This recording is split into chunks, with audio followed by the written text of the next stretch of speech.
Now, Oregon has a history of racism going back to when the state was established. Its constitution actually prohibited minorities from living here.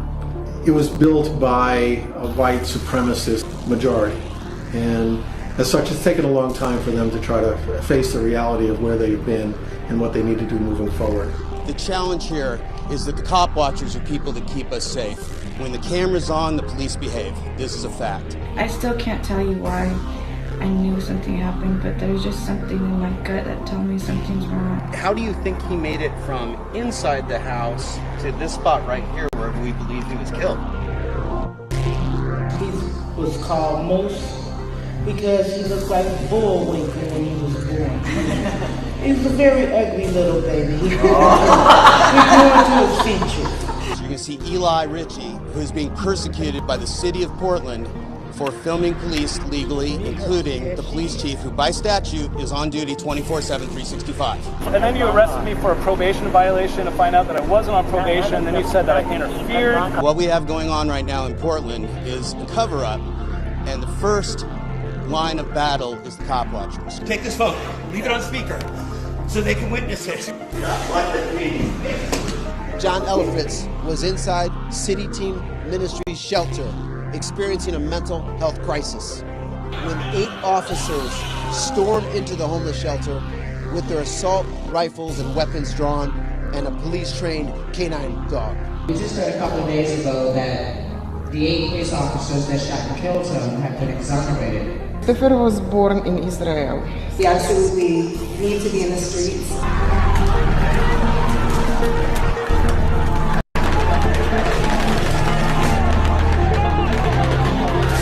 What's amazing to me is you have a Department of Justice report, you have a settlement agreement in place, and you have a city and police department that, from our view, hasn't changed.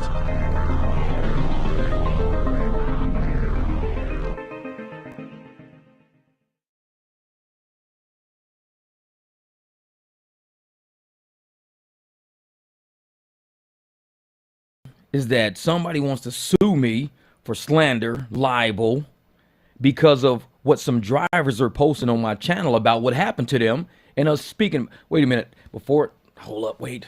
I keep it 100.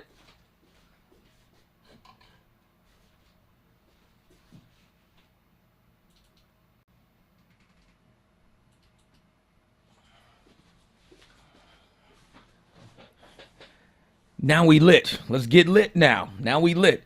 I had to light my shit up. Like I said, I do it for real. When I looked in the camera and I saw what, now we lit. Let's get lit. See, you always talking about that sign right there, but you never see that. That sits behind me all the time. So when somebody was telling me about libel and slander, see, they didn't see that. They was looking at that. They was trying to make fun of that. Why ain't you making fun of that? Free speech, First Amendment. I can say whatever I want to say online as long as I don't commit slander or libel. Any driver on my channel can speak about whatever they want on my channel as long as they don't commit slander or libel. And when these people are saying, hey, man, I paid this and he did this, this, and this. He scammed me because he didn't say he was doing that. He said he was going to do this, this, and this. And this is all I got. He scammed me, man. Let people know this is what he's doing. No other channel wants to talk about that. We got this right here. We got that. First Amendment. Welcome to our country. This is America. Welcome to our country. You may not have took civics when you was in high school or elementary. We took civics. We know what that's about. We understand what them stars mean. It mean we came over here. We could speak.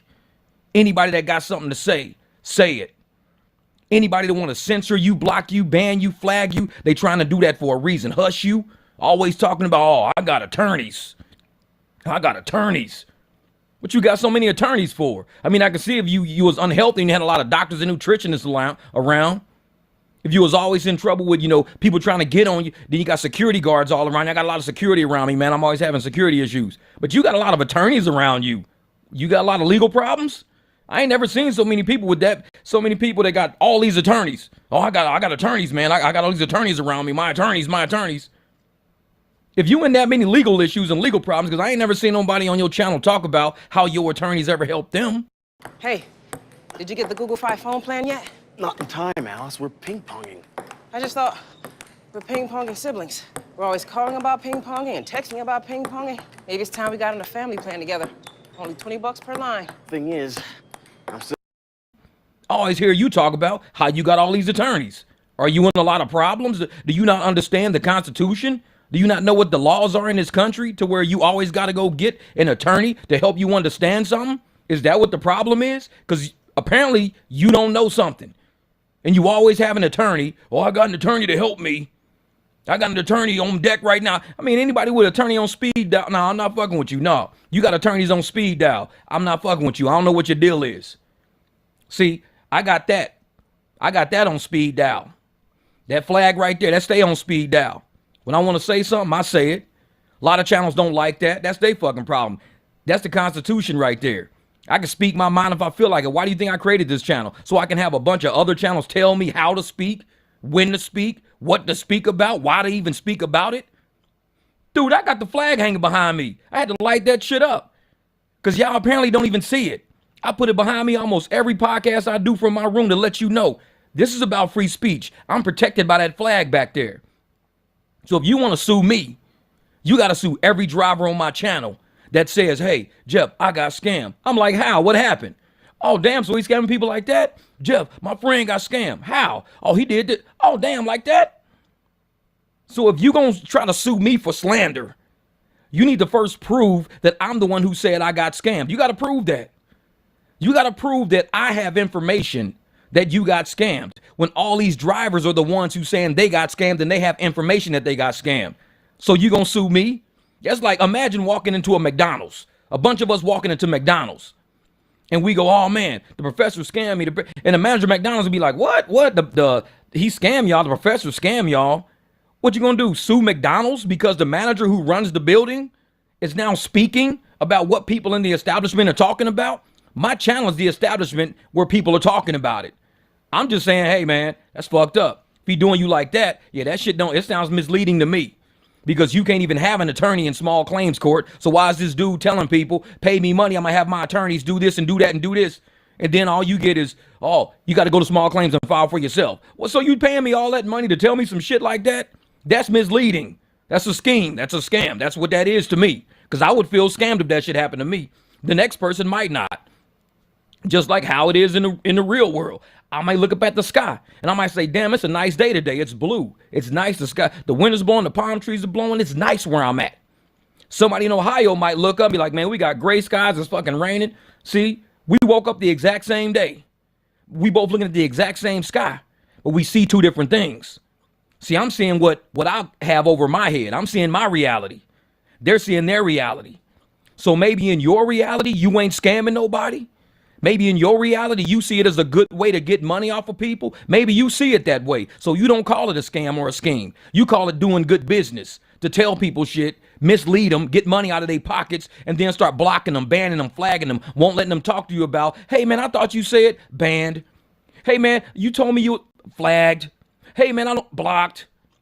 So maybe you looking up, seeing all these blue skies and palm trees and everything because you don't think it's a scam. You think it's one thing. But they look up and it's storm clouds. It's raining outside. It's thundering because they weren't told this is what's going to happen. So you doing something completely different than straight up good business, because if you were doing straight up good business, every channel would be talking about it and recommending you. I don't see no other channel recommending you. I don't see no channel out there saying, make sure you hit up the professor at Gig Rocket and make sure I don't see no channel doing that, but you claim you running good business. It ain't a channel I've seen doing that. If they are doing it, that's on them promoting your shit. And if I was a driver, I would say, hey, this channel is promoting Gig Rocket for him. Everybody, say the truth. Say the truth. Say this channel is promoting Gig Rocket for him. Say who's involved in that shit. It's cool. That ain't slander or libel. If you see them say, hey, man, go over to Gig Rocket. He'll help you. Go deal with the professor and pay him. Go tell people this channel's promoting him. Say it. What, they gonna sue you for slander because you telling the truth? This is what people do when they fear you. They try to threaten you. Bro, I took that. Switch to Google Fi Wireless and get Simply Unlimited, our most affordable unlimited. L said, I was trying to be an attorney. You think I'm scared of fucking attorneys? You know how many times I've been to court for random things, through custody cases, divorce? You think I'm scared of attorneys? I was trying to be one. So you telling me, oh, my attorneys, okay, they're people like me. They went to law school. They got a bar exam number. So I'm supposed to fear them because they made it to a level in life that I was going to go to, but I just didn't want to drive across the country to go to law school. So now I got to fear these people? No, I was going to be one of those people because I understand what that flag means back there. You don't. You didn't take civics, probably. I don't know. But if you took civics, you'd understand what slander is, what libel is. Defamation, you'd understand what that. It has to be false information to be defamation. You can't say a truth. If I see you run into somebody's car and I go, hey, man, that dude just hit that car. And you go, you can't tell nobody that. That's defamation.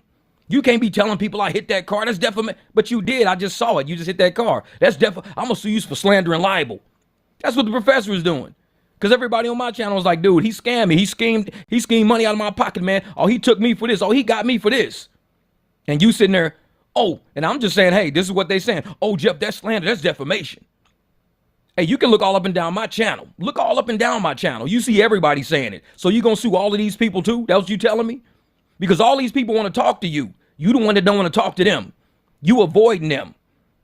Everybody in the rideshare community is avoiding this conversation because they know what it's all about. They ain't stupid. Ain't nobody stupid. People play stupid. They pretend to be stupid because they want to act like, oh, well, I didn't know. I wasn't a part of that. That's drama. Yeah, but let the apps do something to one of these drivers. First thing you're going to do, send me your story. Email me your story today. I want to see your story. Email me your story so I can tell people how you got screwed over by Uber and Lyft.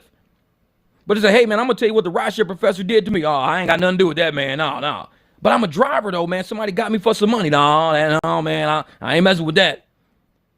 And that's how this community is. And people are tired of that shit. Tired of it. And you got the nerve to think you're going to make videos. Like, oh, I'm gonna sue him, y'all. I got him. And everybody's like, yeah. I'm like, look at these idiots. Look at them.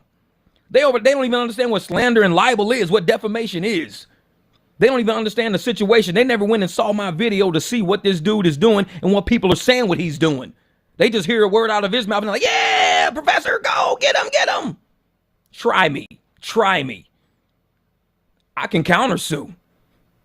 America, I can countersue for attorney's fees, my time, pain and suffering, tort law. I can, anything that deals with duty, a duty to the community, I can sue you for that. It's tort law. So if I feel you didn't do me any justice by threatening to sue me, attempting to do something to my channel with a threat, because like I said, we got a ton of lawsuits out here, frivolous lawsuits out here. And I can say he was threatening a frivolous lawsuit against me in order to defame my channel and to debunk my channel from what people on my channel were saying, even though they were the ones that he was doing it to.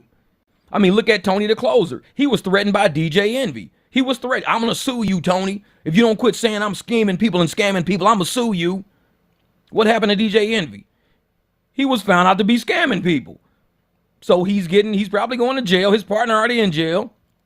Out on bail right now. He got fired from his job. All because he was trying to threaten people.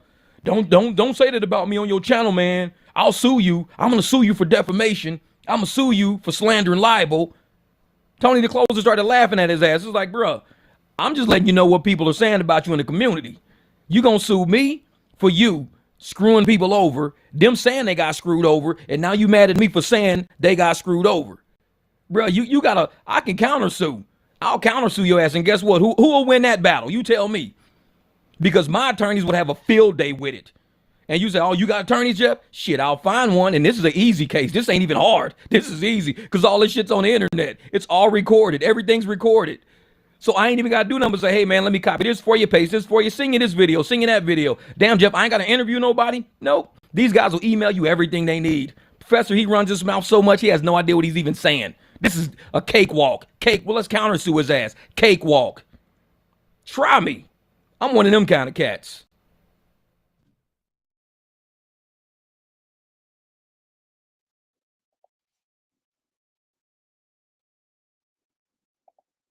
Switch to Google Fi Wireless.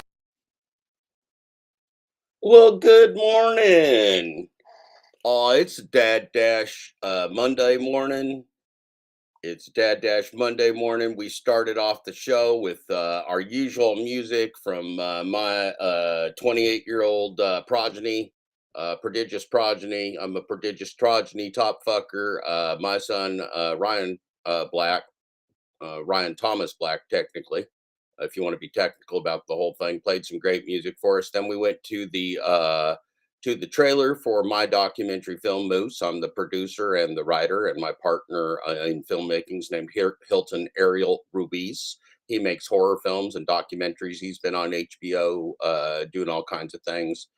And I did not get to talk with Jeff last night, but Jeff and I chatted real early this morning, and we're going to find a time in the coming days. He's working real hard right now, overnights, and dropped a couple videos, including that one. So Jeff and I touched base this morning. We got each other's contact info, and we're going to find a time in the coming days for the Jeff off, for the dad squared, for the Black Jeff Black off, for the Black Jack Jeff Black Jack off. It's going to be, holy shit, I didn't even think of that one. The Jeff Black Jack off. Black Jack off, the Black Jeff Black off, and the Black Jeff Black Jack off. Holy shit. The combinations, Kevin. The combinations, Kevin, are all over the place, I think, as we're seeing right here. Yeah. So last night's live, I showed some of my interesting exploits as a journalist and activist in the city of Portland, Oregon. Here, the city of the Portland in the Oregon, and so I showed you that documentary film from those days that is shot, finished. We've got some happy endings. There's like 3 happy endings in the film, like three happy endings. Did I show it? No, you know what, Kevin? I was going to maybe show it this morning, Kevin. I was actually going to show it this morning. I thought of showing it last night, but last night was exhausting. There was a ton of shit going on. So I think I'm going to show it this morning, Kevin, after we welcome everybody to our neighborhood and some of those things. Thank you, Kevin, for reminding me.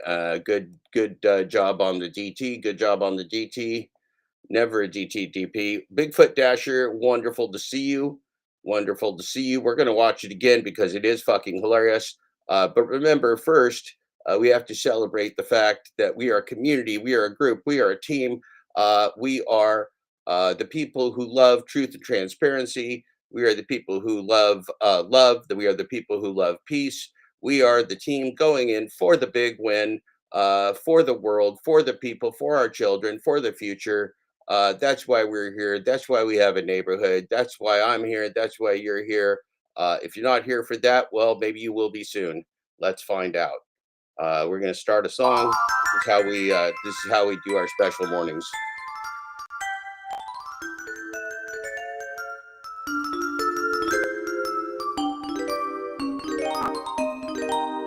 Oh my goodness. God, it's good.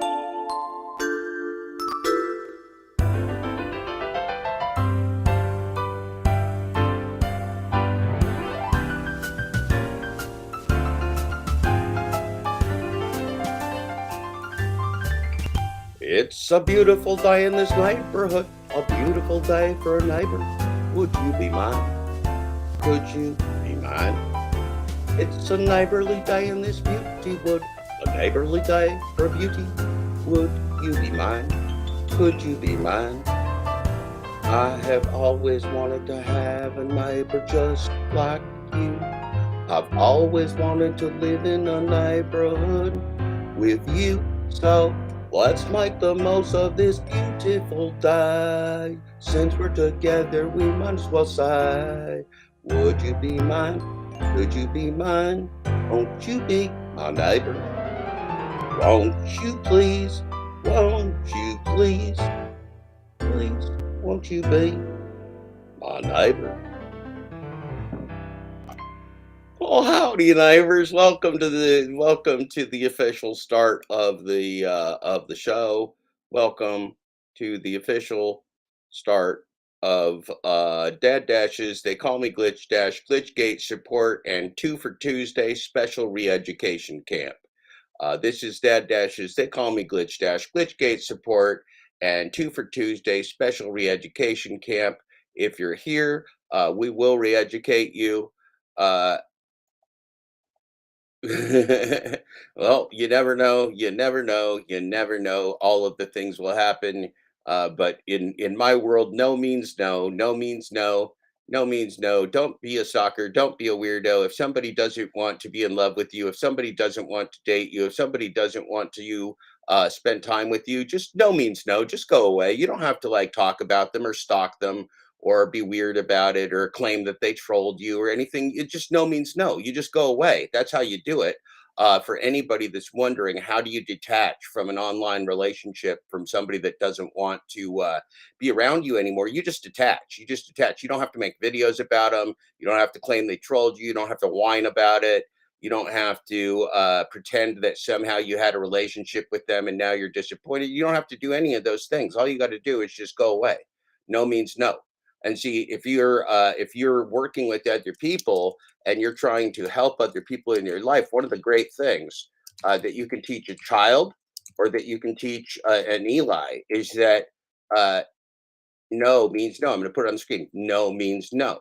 So if you knew anybody named Eli and you said, Eli, go away. I don't like you. I don't like what you do. And I don't believe in what you do. And I don't want to be, uh, I don't want you in my community anymore, gumming up things with your narcissism. That would just be like a go away, right? I'm not trying to be mean. I'm just saying, you're not my thing. I'm not your thing. Go away. No means no. I don't want to date you. I don't want to be your friend. I don't want you in my life. I don't want all of the people that you've harmed or done wrong to in the past coming around thinking that I am your fan. Stop using my name. No means no. No means no. No means no for everybody. That's a good lesson for all our young men and our vaginas in the audience. Everyone, both sausages and vaginas. No means no. If I say leave me alone and stop talking about me, you can just leave me alone and stop talking about you. You can still read my book if you want. You can watch my videos. You can tune in and watch the show. You just can't be in my chat. I'm not gonna talk about you. I'm not gonna welcome you. I'm not gonna look at you. Uh, just leave me alone. No means no. No means no. You can stalk me if you want to. It's fine. I'm on the public UWebs. I'm on the UWebs. That means you're either jealous or have a mental disorder. Oh, am I jealous and have? Are you talking about me, Raging Wagey? Am I both jealous with a mental disorder? 50 no's and yes is still a yes. That's true. That's true, Kevin.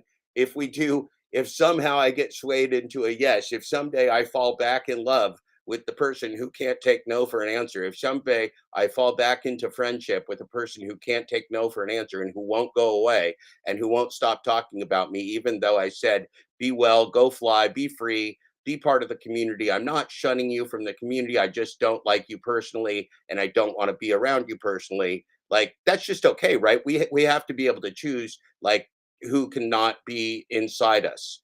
Kiefer, I'm sorry, Kiefer. Is that after Kiefer Sutherland, the movie star? Is that after the 24 guy, Kiefer? It seems like it might be spelled different, but your parents probably aren't that smart because you're not that smart. Um, Yes, just watch the 3 a.m. stream. He spewed the same routine about you he does about everyone else. Well, that's interesting because guess what, Raging Wagey? I'm never going to watch that. I'm never going to watch that, and I don't care because, unlike other people, no means no. He cannot come inside me. He will never come inside me. No means no, Raging Wagey. No means no. Stay out of my personal space. No means no. Leave me alone. Please don't be a stalker. Not you, Raging Wagey. You can stalk me. You may even be hired by Kevin as Kiefer. Is it Kiefer? Kiefer. You may even be someday hired as a DT because I believe you have the wherewithal not to do a DTDP. We have to hire people with self control. You can't have any torps out there. You can't have any you can't have any torps. You can't have any asking for sluts. You can't have that kind of stuff, or you're going to get yourself a DTDP. You're going to get yourself testicular overpay. There's no designated troll double plays. We do one designated troll at a time.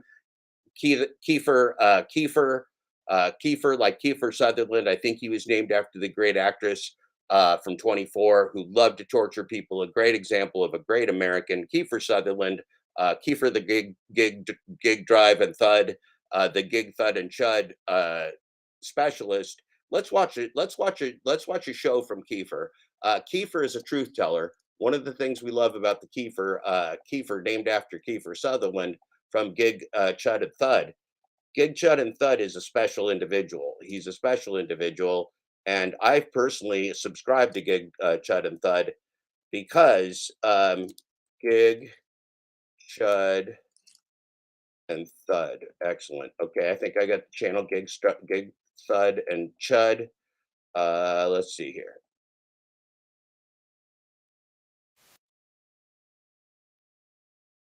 Okay, so first of all, I don't want to interrupt our friend Keith. I think he's named after the marijuana product or something. Chief Keith, yeah. Keith, we were thinking, actually, I didn't even see that unless I saw it subliminally. I missed nothing. Same old, same. Well, no means no, Raging Wagey. No means no. No means no. The store is closed, Raging Wagey. The store is closed, Raging Wagey. No means no. No means no. That's all I'm going to say this morning. That's the theme of our show. Grow up. Grow the fuck up. No means no. If she doesn't love you, if she doesn't want to date you, if it's not a good fit for a relationship, just move on and do your own thing. You don't have to talk about her. You don't have to focus on her. You don't have to just like, holy shit, what's happening to Kevin? What's happening to Kiefer? Okay, let's figure out what's happening to the Kiefer. He looks like he's glitching his balls off to me. But let's see here. All right.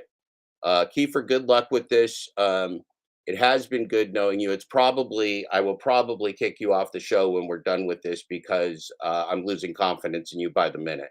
Thank you, Kiefer. Thank you.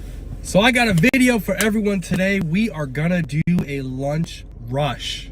We are gonna be using DoorDash, Uber Eats, and Grubhub. Okay, so first of all, Kiefer, you're missing a intro song.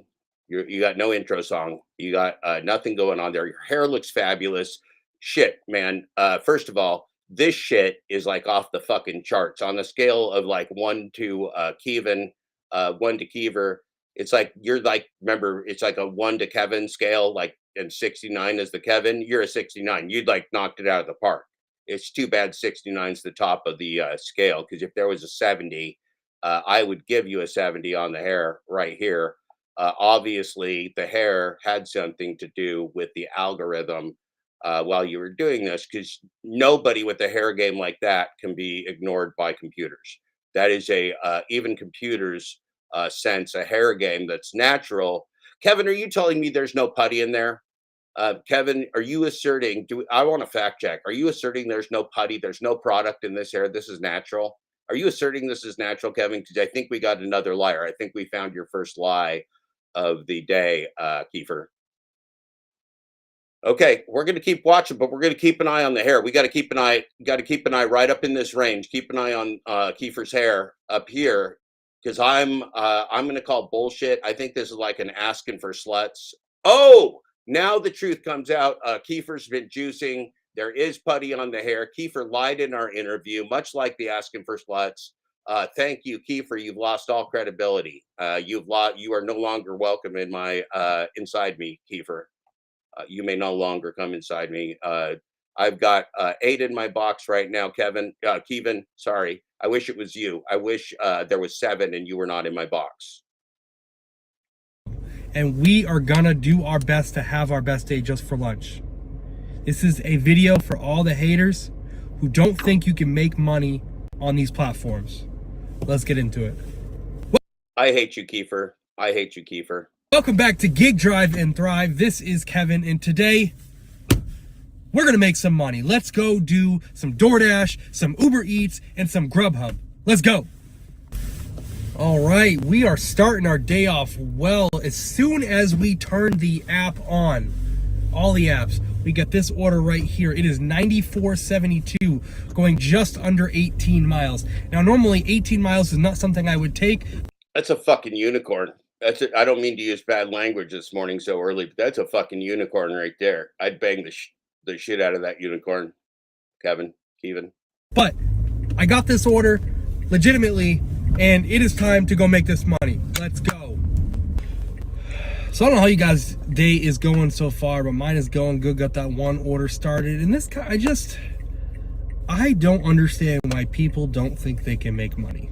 Like, there's tons of money out here, and, you know, like, whatever strategy I'm using right now, like, you should use it. And really what it is just whatever you need to do to make it work for you. But you just gotta make it work. No matter what, make it work. Now, I'm sure you guys can imagine that $94 order that I just did, I just dropped it off. I'm sure you can imagine it was a huge order. That's why the total was so high. Believe it or not, it was actually just one basket of chicken tenders with French fries and a Diet Coke, because this person was watching out for their figure. But as I was dropping that off, I got this Whopper right here. I was up in the area, took me to Cracker Barrel, $137. Let's go. And again, this is another order where it's almost 11 miles. Typically, you don't want to take these type of orders because it is just a lot of wear and tear in your car. But when you're getting paid $137 on this order, the second order I've received on the day without getting any declines, you take it. All right, we dropped that Cracker Barrel off. That was actually 2 meals this time. So $137 for 2 meals. Now, it was delivered to the ghetto, which was kind of rough, but apparently they had $135 to tip because DoorDash obviously only paid me $2, which is crazy. For 10 miles. For 10 miles, they paid me $2. Luckily, this customer in the hood must have just did something to get them $135 that they could tip. So thank you, customer. All right, so I'm dropping that order off. And then this order pops up. $82 for Starbucks, 2.7 miles. I go to pick it up.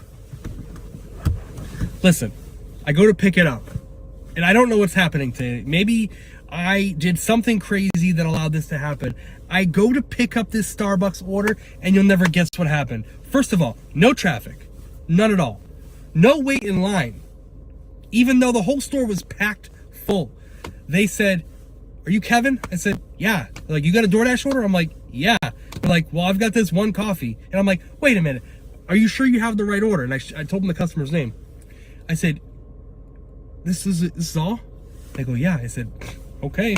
So I drive the two something miles and drop it off, and boom. I don't understand how all you haters can't make money. This is easy. Just follow.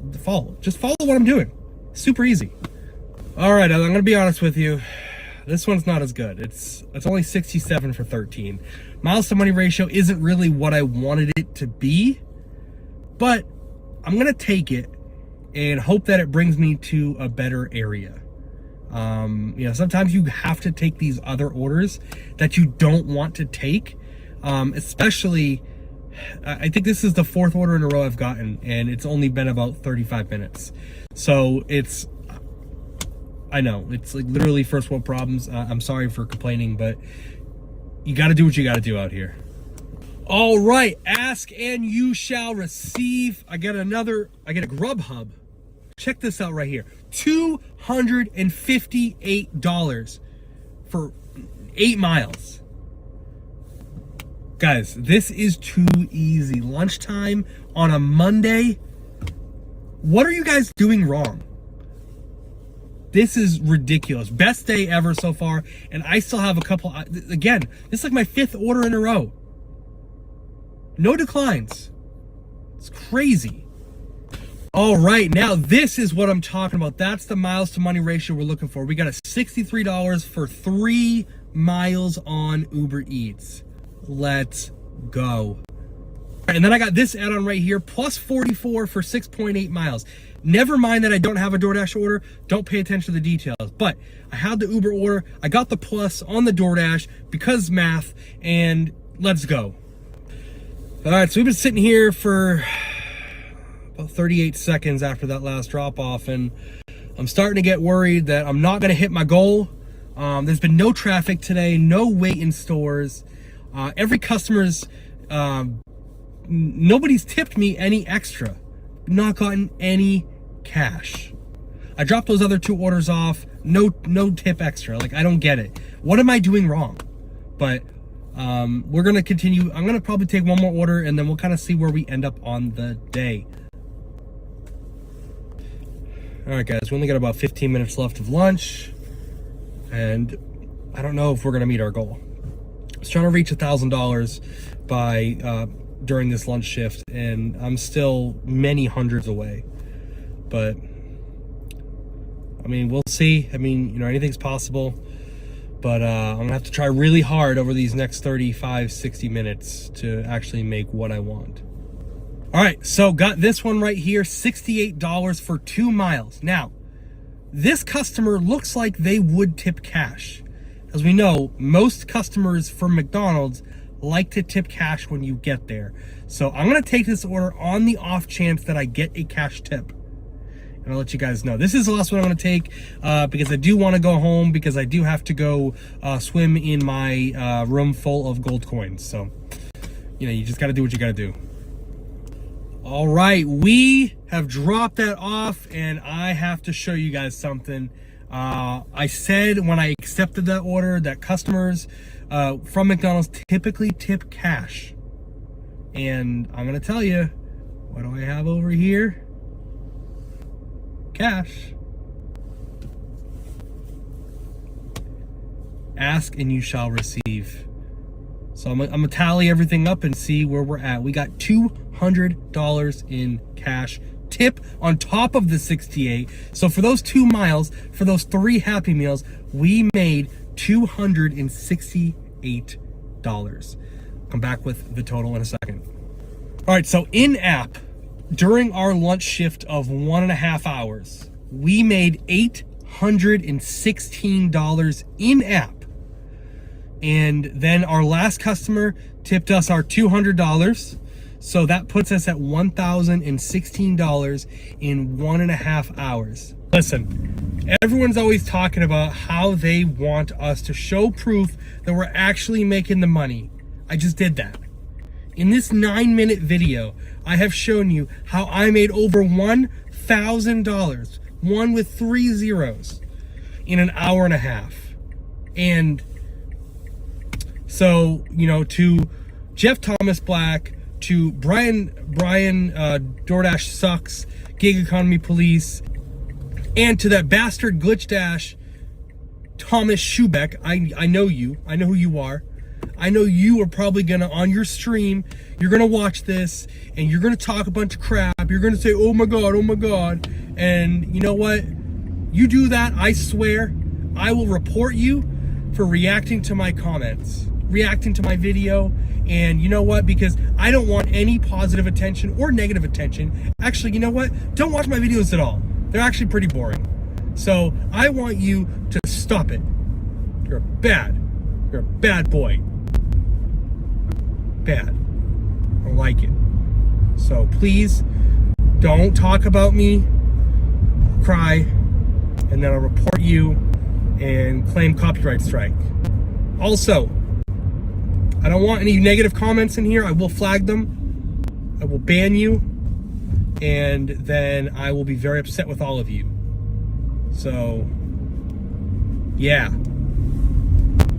I'm watching you. That's proof. Also, Jeff Thomas Black, I know it's gonna be hard for you because you can't read or write, and you've never written a book.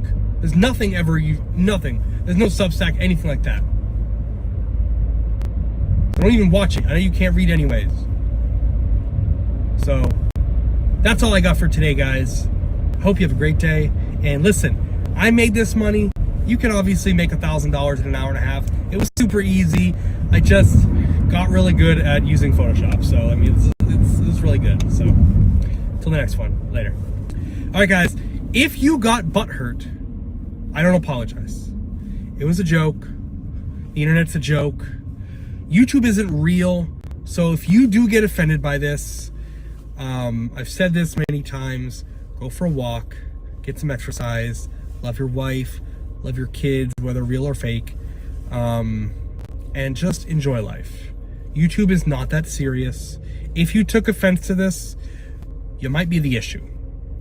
So take a breath, enjoy your day, and actually go make that money. Figure out what works best for you in your market. If you're watching a video that somebody's giving advice, just know you can take some of that advice, but you have to realize it's not going to directly apply to what you're doing. So take the advice, make it applicable to you specifically, and go make as much money as you can. Hope you guys are having a great Monday. Later.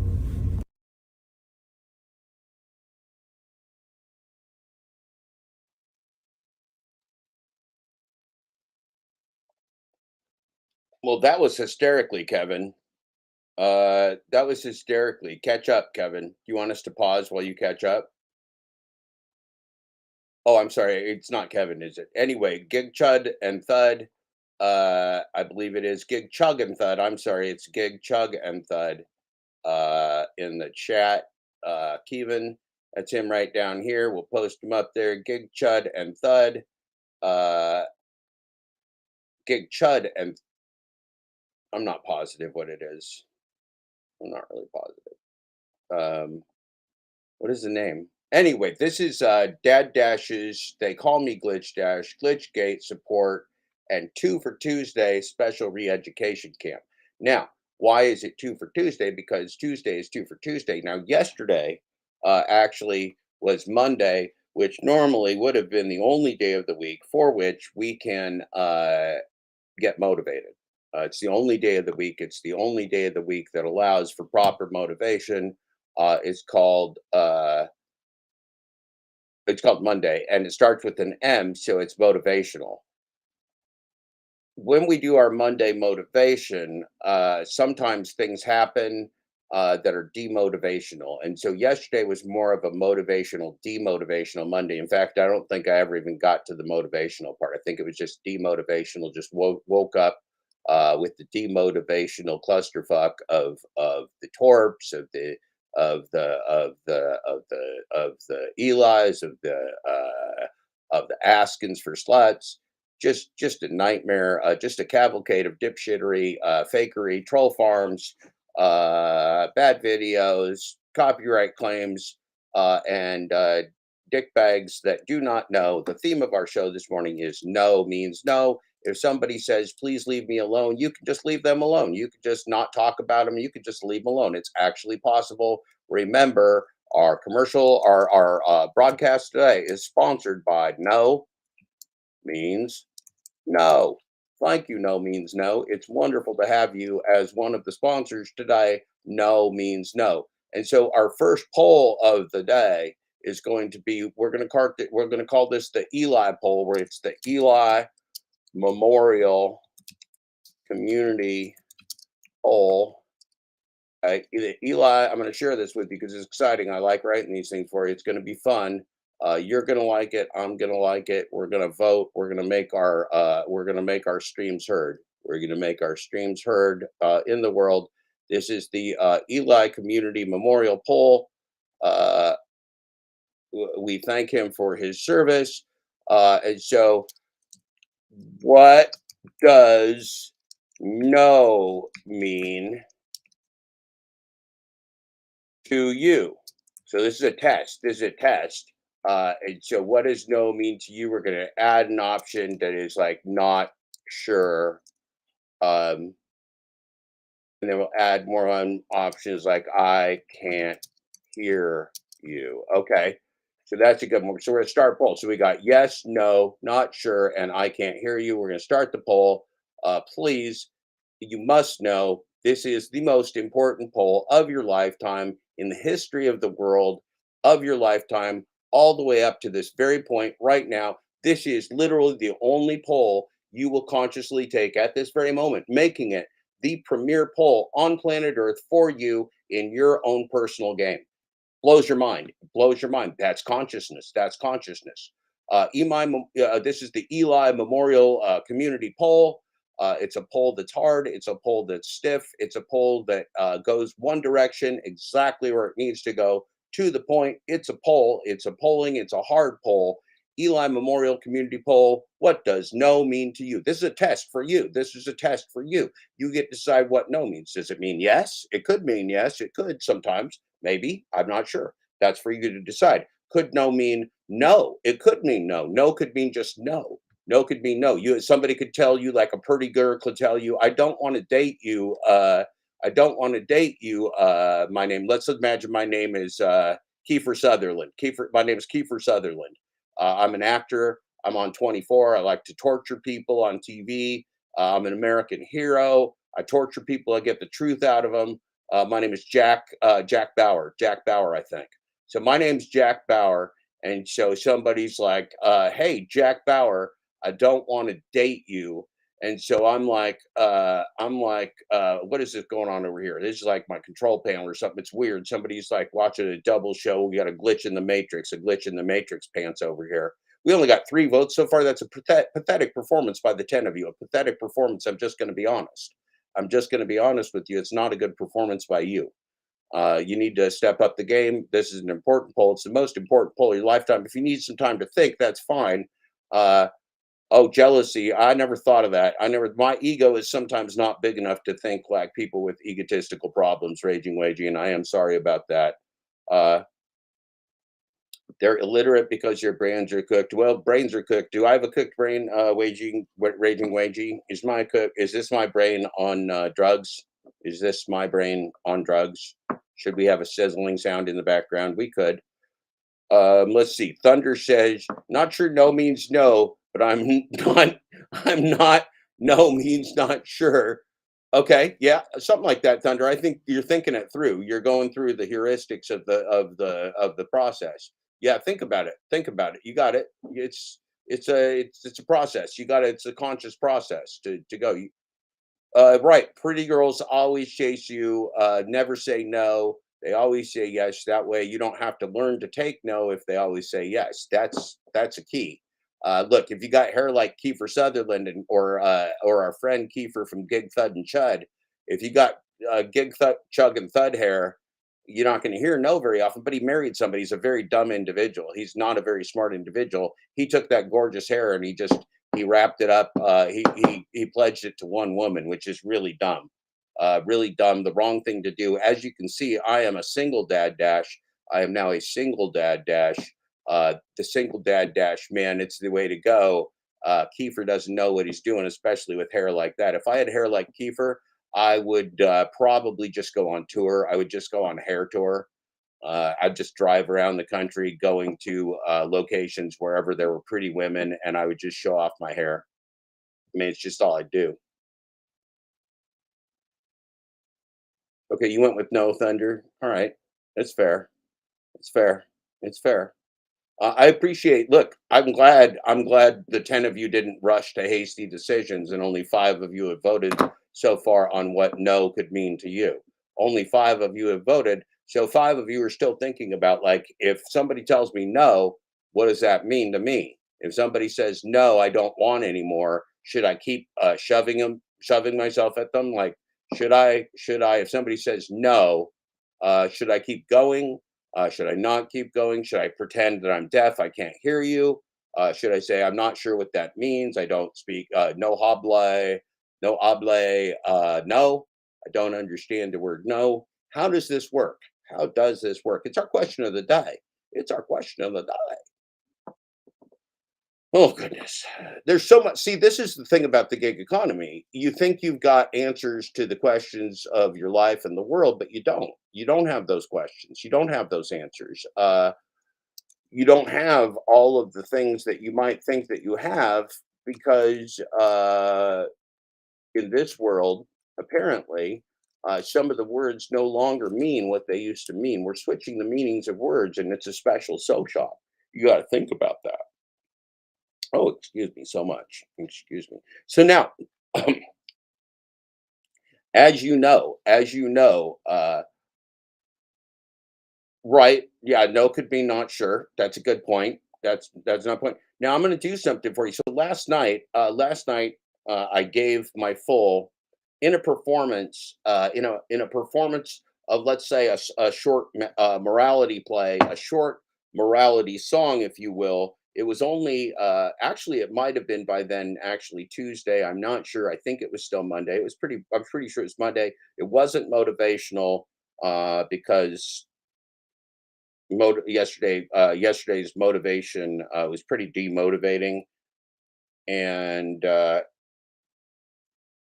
we really, we kind of blew it on the motivational Monday.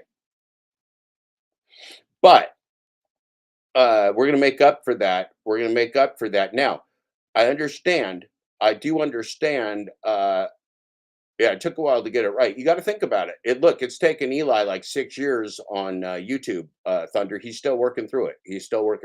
That's why it's the Eli Memorial Poll. He's still working through the issues. What does no mean? What could no mean? How does no work? How do you stop having a relationship with somebody that doesn't want to have a relationship with you? These are all questions we have to ask ourselves, and they're very difficult questions to answer. My nose is itching right now. I feel like my nose has like little ticklies in it. I'm gonna blame the cat. I'm thinking it's an Odin problem. If you don't know what my cat looks like this. All right, he looks like a vampire. He's a scary cat. He's a Halloween cat. I caught him at the end of a yawn. He looked terrifying. He looked fucking terrifying. And that's my new avatar. That's Joden, looking scary for the Halloween. Black cat, Jeff Black, Black Jeff, Black Jack. It's a Jeff off. It's a dad off. The dad Jeff off is coming. It's not probably coming today because Jeff Uber Jeep Arizona has some shit to do. He's working nights. He's working days. He's the hardest working man in show business. We showed his video earlier. He is defeating the rideshare professor. And anyway, thank you, Odin. So anyway, I sang a song last night, but I don't practice these things, right? I don't practice these things for you. And I got a little bit of the timing off. I also had a Pedro in my throat. There was a lot going on. It turned out good. I'd like it to turn out better. It's also 2 for Tuesday, so we'll consider that maybe a rehearsal. This is the real performance. This is the important performance. This is the performance that will be for you from me, hopefully better than the last one.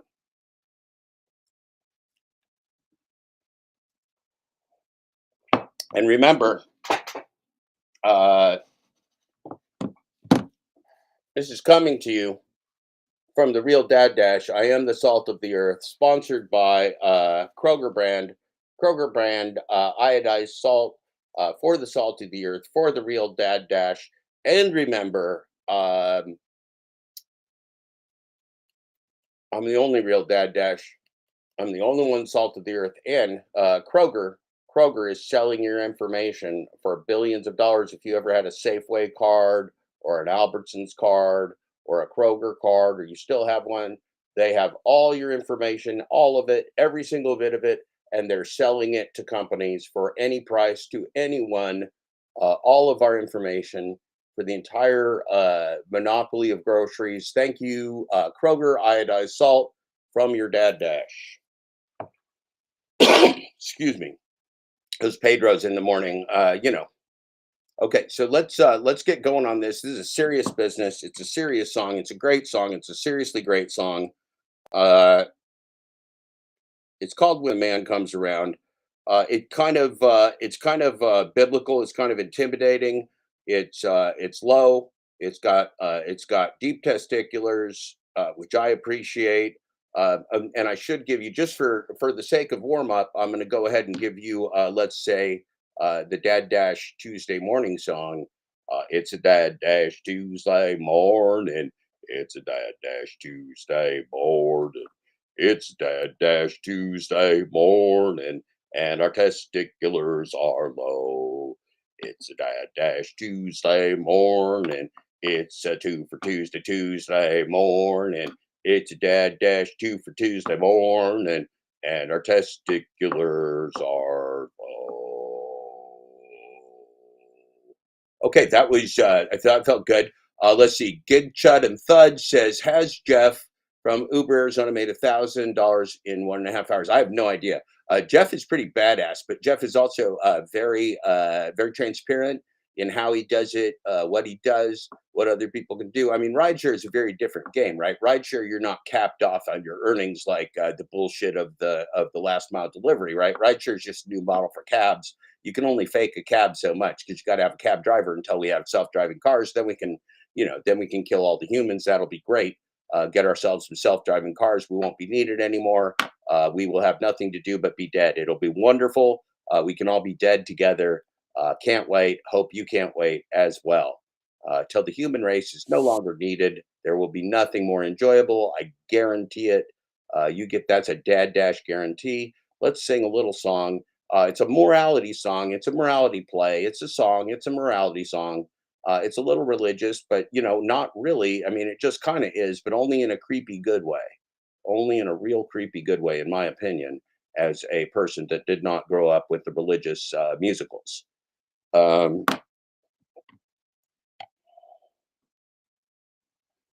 Yeah, Kevin, your transparency was stellar. I mean, you showed the whole thing. You showed the cash. You flashed the cash. You made it rain on the screen. You showed how great your hair is. You had the hair putty. You went hair putty, Kevin.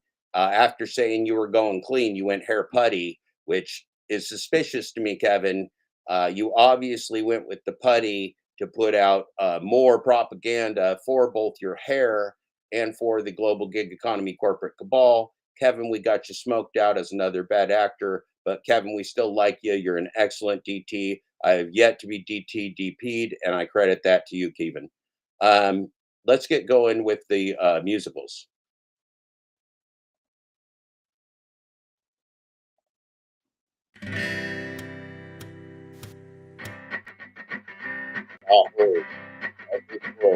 Was saying, "Come and see," and I saw, and behold, a white horse.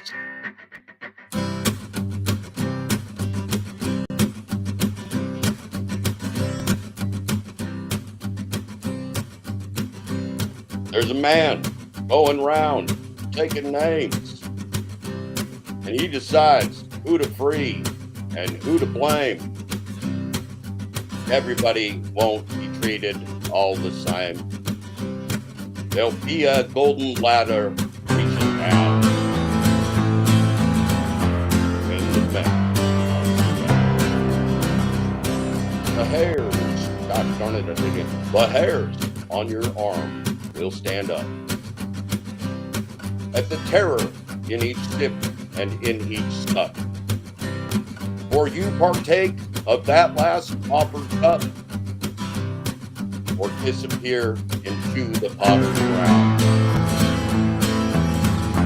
when the man comes around. Hear the trumpets, hear the pipers, 100 million angels singing. Multitudes are marching to the big kettle drum.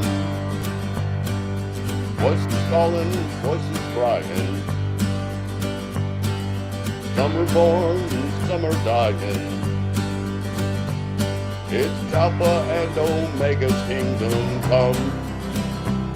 And the whirlwind is in the thorn tree. Virgins are all trimming their wicks. The whirlwind is in the thorn tree. It's hard to beat the kick against the pricks. Till Armageddon, no shalom, no shalom. Then the father hen will call his chickens home.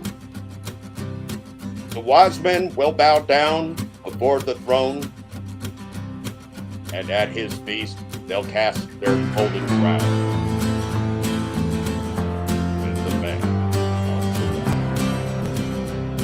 Whoever is unjust, let him be unjust still. Whoever is righteous, let him be righteous still. Whoever is filthy, let them be filthy still. Listen to the words long written down. When the man comes around. Hear the trumpets, hear the pipers, 100 million angels singing.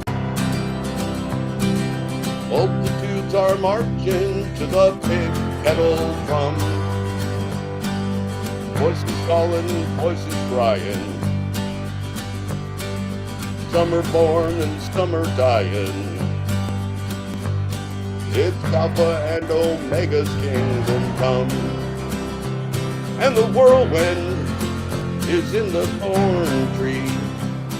The virgins are all trimming their wicks. The whirlwind is in the thorn tree.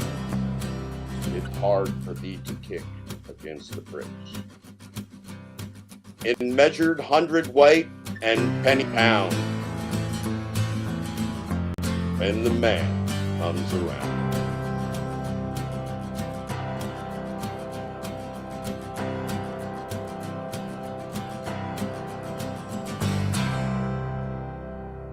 And I heard a voice in the midst of the four beasts, and I looked, and behold, a pale horse, and his name that sat on him was Death, and hell followed with him.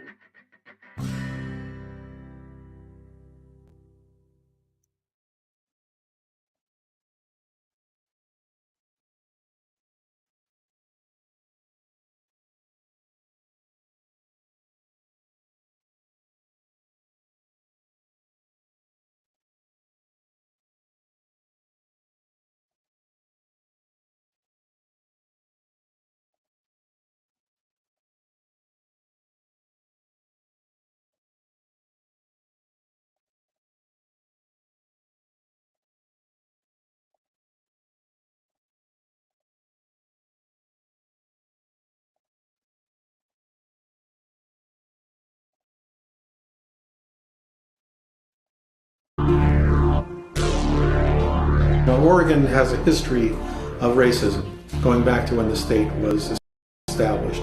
Its constitution actually prohibited minorities from living here. It was built by a white supremacist majority, and as such, it's taken a long time for them to try to face the reality of where they've been and what they needed moving forward. The challenge here is that the cop watchers are people that keep us safe. When the camera's on, the police behave. This is a fact. I still can't tell you why I knew something happened, but there's just something in my gut that told me something's wrong. How do you think he made it from inside the house to this spot right here where we believe he was killed? He was called Moose because he looked like Bullwinkle when he was born. He was a very ugly little baby. He grew into his features. So you can see Eli Ritchie, who's being persecuted by the city of Portland for filming police legally, including the police chief, who by statute is on duty 24/7, 365. And then you arrested me for a probation violation to find out that I wasn't on probation, and then you said that I interfered. What we have going on right now in Portland is a cover-up, and the first line of battle is the cop watchers. Take this phone, leave it on speaker, so they can witness it. John Elifritz was inside City Team Ministries shelter, experiencing a mental health crisis, when 8 officers stormed into the homeless shelter with their assault rifles and weapons drawn and a police-trained canine dog. We just heard a couple of days ago that the 8 police officers that shot and killed him have been exonerated. Christopher was born in Israel. We absolutely need to be in the streets.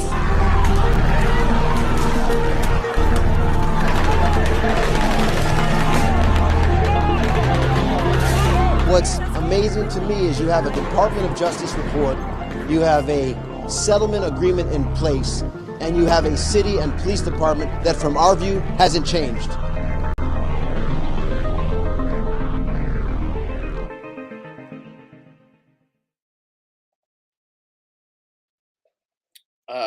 Kevin, we know your motto is cheat to win.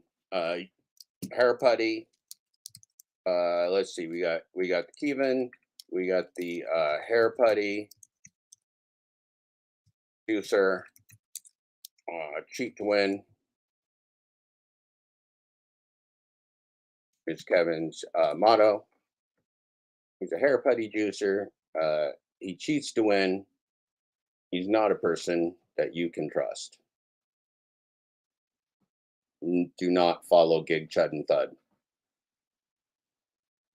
She twin hair juicer claimed he wasn't using the hair putty, claimed that he went from a 10-hold spray to a vanilla mousse level 1, claimed that then he did the hair putty, followed by going all natural. Then he shows up having like $1,000 lunch with the hair putty.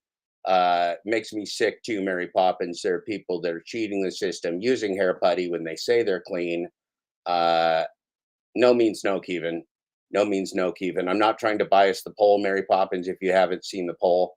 But Kevin needs to know that juicing his hair with hair putty and then telling us he's a natural is not going to be acceptable to his community. No means no, Kiefer.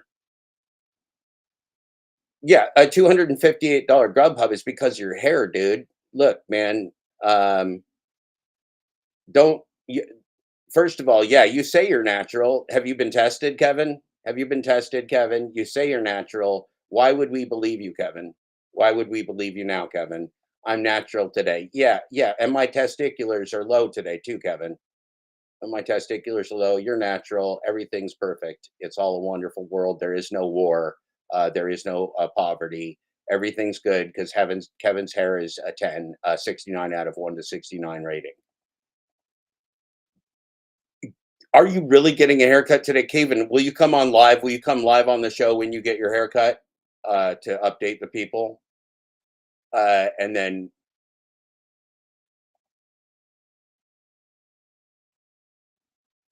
500 miles. Yeah, exactly. But he has a channel.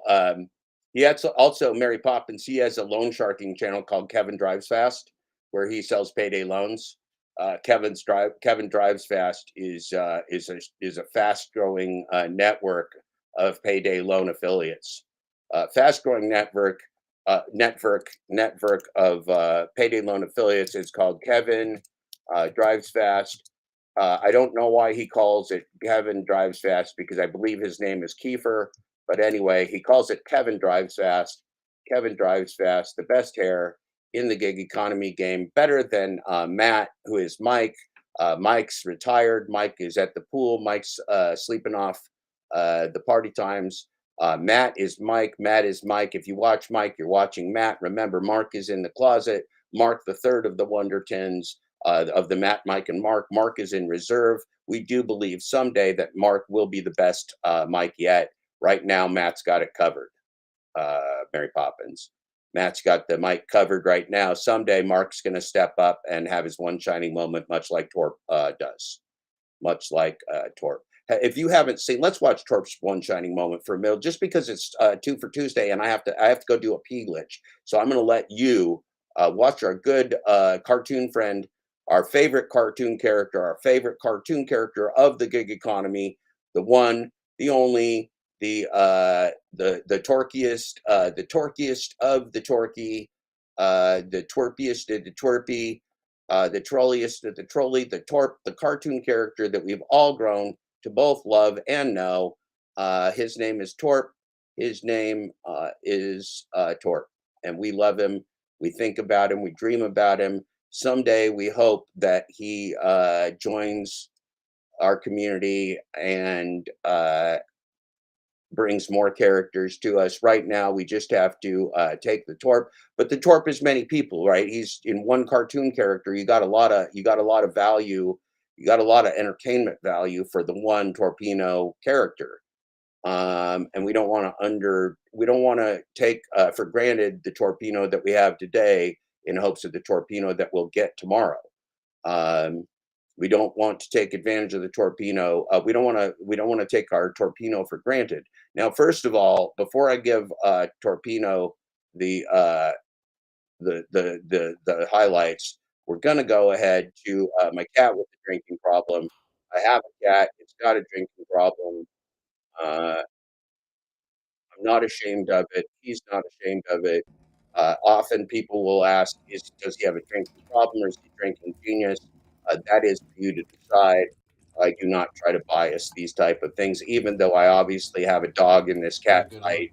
obviously have a dog in this fight for the right cat. I will not bias this cat's drinking problems by my dog in this fight, even though I'm on the cat's side. I'm pro cat.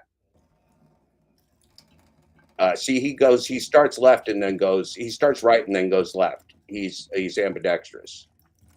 You think you've got him pinned in, you think you've got him trapped, like he doesn't know where to go. That's not true. See, he'll start right, he'll go straight from the top of the head all the way down the jowl, all the way to the mouth. He'll clean that sucker up, he'll get the water. You don't think he's getting it, but he is. Then, right when you think he's beat, he goes left, he switches to the left jowl, and then he goes left, he goes ambidextrous, and then he looks at it and you go, who's the goat? Who's the fucking goat? Odin is. Odin's the goat. And so that's basically how that video goes. Now I got to go do a pee glitch. But you're going to get to watch Torp's one shining moment while I pee. So congratulations, both you and to me. Rich Dash and Jeff Thomas Black are full of shit. Okay? They are full of shit. They have made me crazy in the background. But I've waited for my moment. I'm waiting for it. You gotta have patience to play this game. You can't just play chess with the best and say, I'm gonna beat you because I'm better than you. You gotta prove it. How do you prove it? Be patient.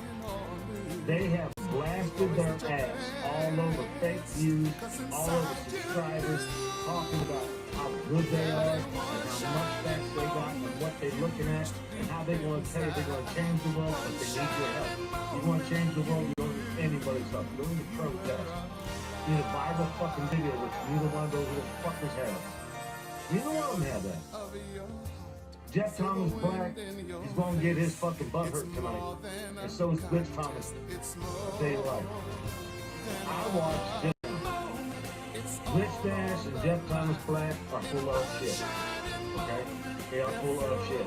They have made me crazy in the background. But I've waited for my moment. I've waited for it. You gotta have patience to play this game. You can't just play chess with the best and say, I'm gonna beat you because I'm better than you. You gotta prove it. How do you prove it? Be patient. They have blasted their ass all over fake views, all over subscribers, talking about how good they are and how much facts they got and what they're looking at and how they're going to tell you they're going to change the world, but they need your help.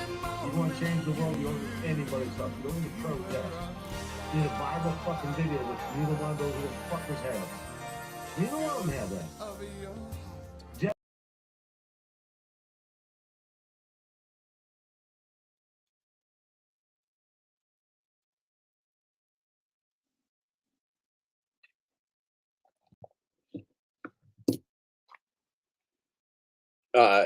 So I was peeing, and Odin came down and said he wanted to say hi. He wanted to say hi. What do you have? What do you got? He doesn't have a lot. He doesn't have a lot going on yet. It's early. He woke me up this morning at 5:30 by combing his hair, my hair with his claws. That's one of the reasons it looks so good. I hopped in the hot tub, but Odin has taken care of my hair this morning. He's an excellent hairstylist. He did go to beauty school quite a while ago, but he's 18 now and he's retired from the beauty game. Odin says, "Peace out. Thank you, everybody, thank you, Odin, for being one of the great sponsors of our show. Odin wakes me up. Odin keeps me going and busy. Full-time job. Full-time Odin job. We got going there. Okay, where are we now? He's a very good boy. He is a very good boy. Yeah, a lot of black cats have a drinking problem. Yeah, you know. But see, is it a problem or is it genius? That's always the case. See, if you had like some guy like asking for sluts, it'd be around going, that cat's crazy. That cat's completely and totally fucking crazy. But he's a genius. He's a genius. Right. Look, wait till the Jeff off. Wait till the dad off. Well, to the Jeff Squared, Uber Jeep Arizona, and Jeff Thomas Black JTB get on the same. When you get Black Jack and Black Jeff Black, you get a Black Jack, Jeff Black Jack off.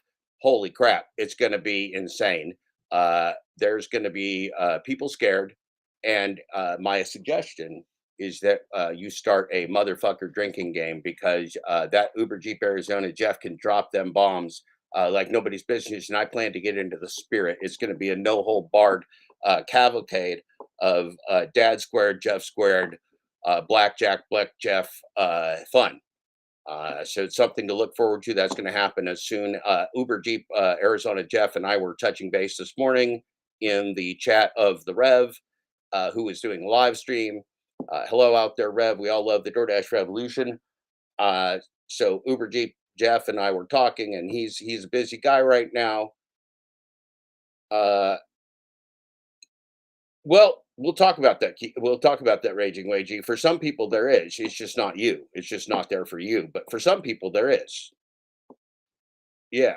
I lost where we were at. But anyway, Raging Wagey threw me. So there is a Gash app. There's a Gash app.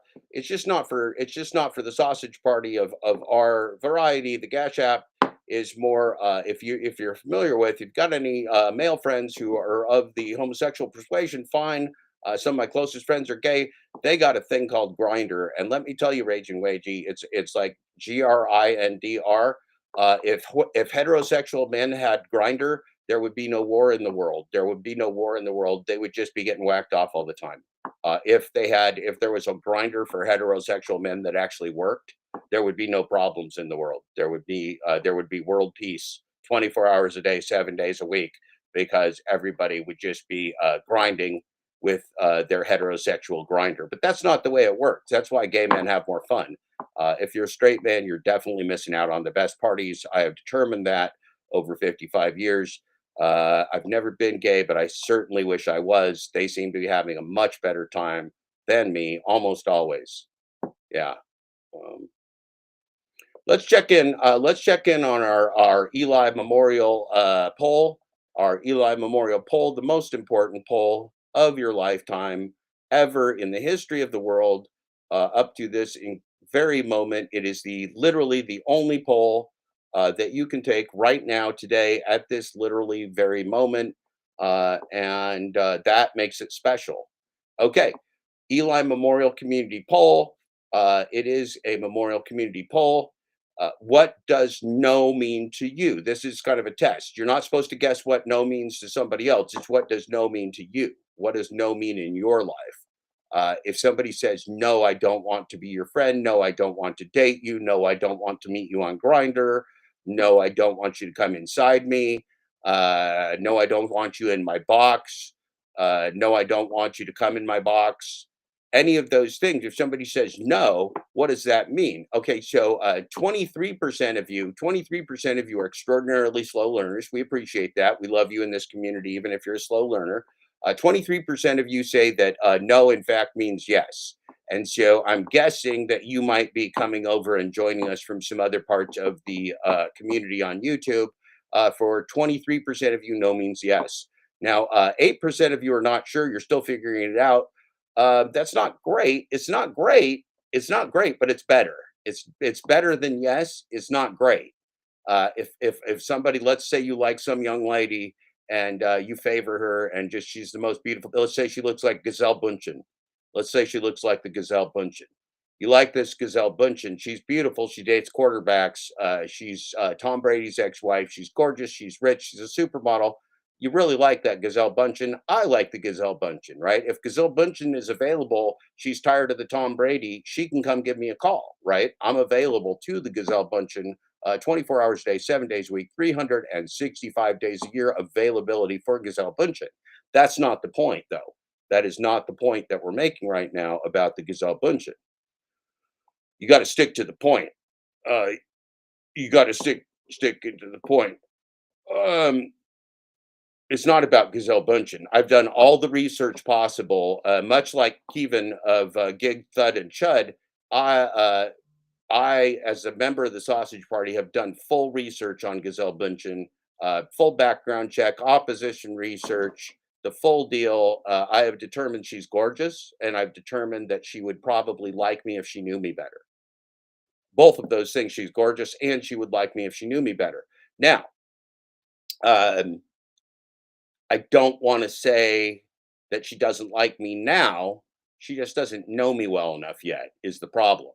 She doesn't know me well enough yet, but when Gazelle Bündchen gives me a call, we start to correspond, she's going to like me. Now, let's imagine, though, even though I know Gazelle Bündchen will like me if she gets to know me, let's imagine that Gazelle Bündchen, yeah, it takes, you can't type with 5 fingers, Kevin. You can't type with 5 fingers. It's a limiting. I mean, people do. You could type with 5 fingers, but your efficiency would be shot to hell, Kevin. It takes 10 fingers to really get the typing, to really get it going, to really get the typing going at full speed. So yeah, Gazelle Thomas Black, that is absolutely possible. I'm open to it. I'm a single guy. I think it's a nice age spread. I'm comfortable with it. She's a mature, beautiful woman.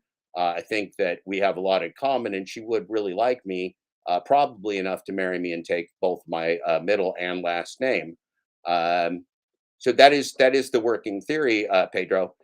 But let's just imagine in an alternate universe, she's like, hey, Jeff Thomas Black, my name is Gazelle Bündchen. I happen to date billionaires and NFL Super Bowl quarterback golden boys. I don't really date 5'10" middle linebacker built 55-year-old washed up old athletes. I don't date those kind of guys. You're not a quarterback. You're not young. You're not 6'5". You don't have an NFL career. You got a few interceptions along the way. You had good hands, but you're no quarterback. You didn't make the NFL. You're not on the Patriots. You're not a billionaire. I really can't probably fuck you. And I'm like, well, you don't know me well enough yet. I'm a top fucker. And she's like, I just am not getting it over the interwebs, Jeff. I'm not getting the top fucker status via the heterosexual grinder. You're just not coming off to me as somebody that Gazelle Bündchen, the supermodel who likes to date billionaires and go to the French Riviera. You're just not coming off to somebody, to me right now, as somebody I'd like to fuck, even though I don't doubt your top fucker status. I can see you have 2 beautiful adult children. It's obviously you got top fucker status, but I just don't think we're meant for each other, Jeff. And I'm like, well, Gazelle, in this imaginary world where Gazelle Bündchen doesn't favor me, because she does, but if she didn't, and she said, Jeff, I don't want to talk to you anymore. Can you please stop calling me? I know I gave you my phone number because I thought you were a gorgeous man. But your personality is just not doing it for me, Jeff. You're a beautiful man. You're handsome. You're strong. You got a great body for a 55-year-old.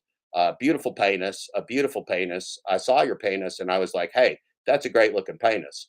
And it's true. I do think a lot of your penis, Jeff, but I just don't think we're meant for each other. And so I'm like, well, shit, Gazelle. If no is your answer, I'm 55-year-old grown man. I'm gonna have to accept no as an answer, that we're not gonna have a relationship blossom, Gazelle. And my dreams are crushed. I'll probably cry. I'll probably smoke a lot. I may go drinking with some friends. I won't drive. I won't drink and drive, but I'm gonna get probably really hammered, be real sad.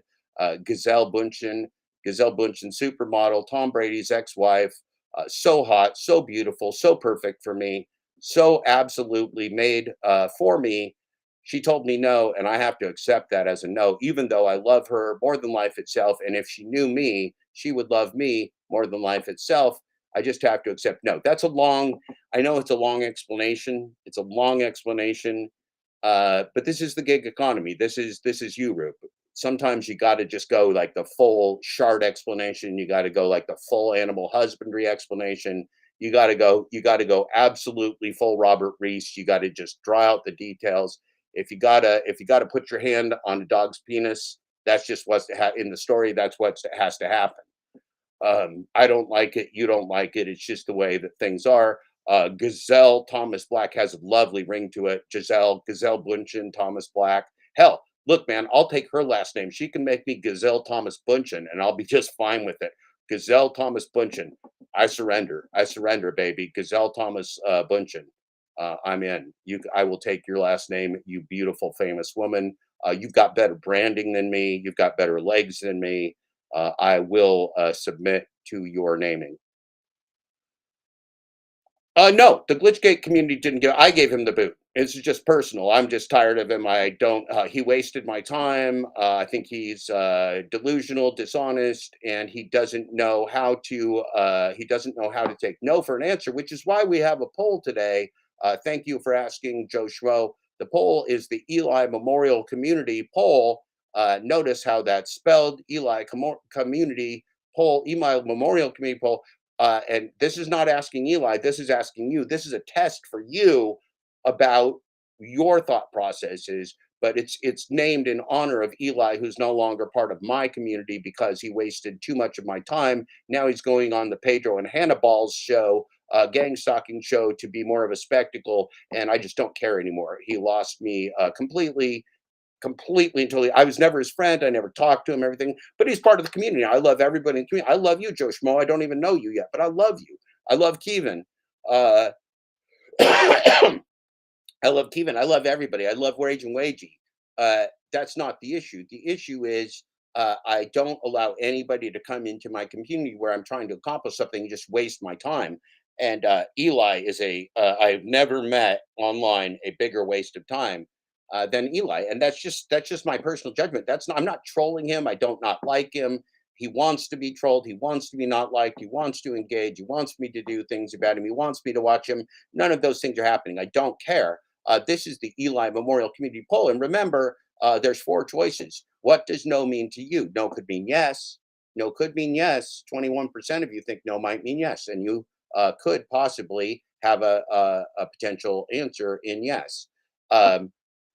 50% of you, this is encouraging. This is really encouraging. This is growth. This is community growth. 50% of you believe no means no.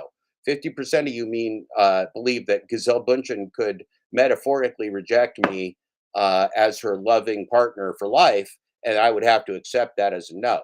Now, of course, we know that won't happen. We know that Jeff Thomas Black, JTB, and Gazelle Bunchen are destined for love, destined for to be a power couple, destined for boat sex in the Caribbean that lasts for like hours and days and weeks, destined for boat sex in the Caribbean that really is beyond anybody's here imagination. You just don't have the experience I do. I'm 55 years old. I'm a top fucker.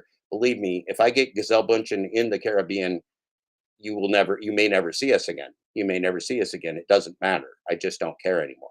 I just don't care anymore. That's the point about Gazelle Bunchen.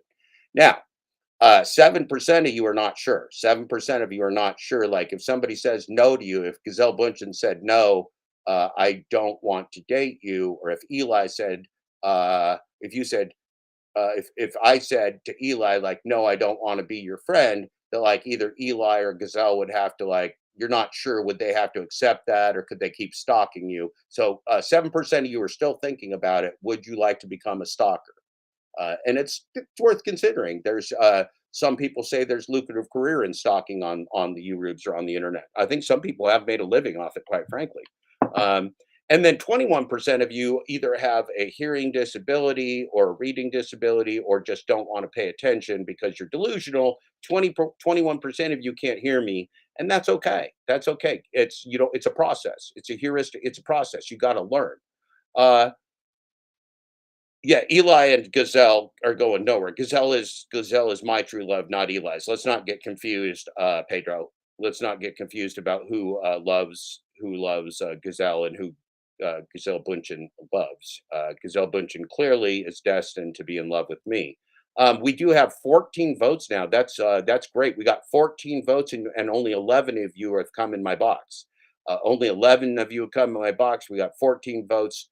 I am so excited. You guys are over polling, you're overproducing, you're almost like job creators without the jobs. You're creating votes, you're perpetuating the growth of the knowledge of our community. What does no mean? That's the theme. That's the theme. You can steal this. You all can use this part. You can use this on your channel. I give you permission for you.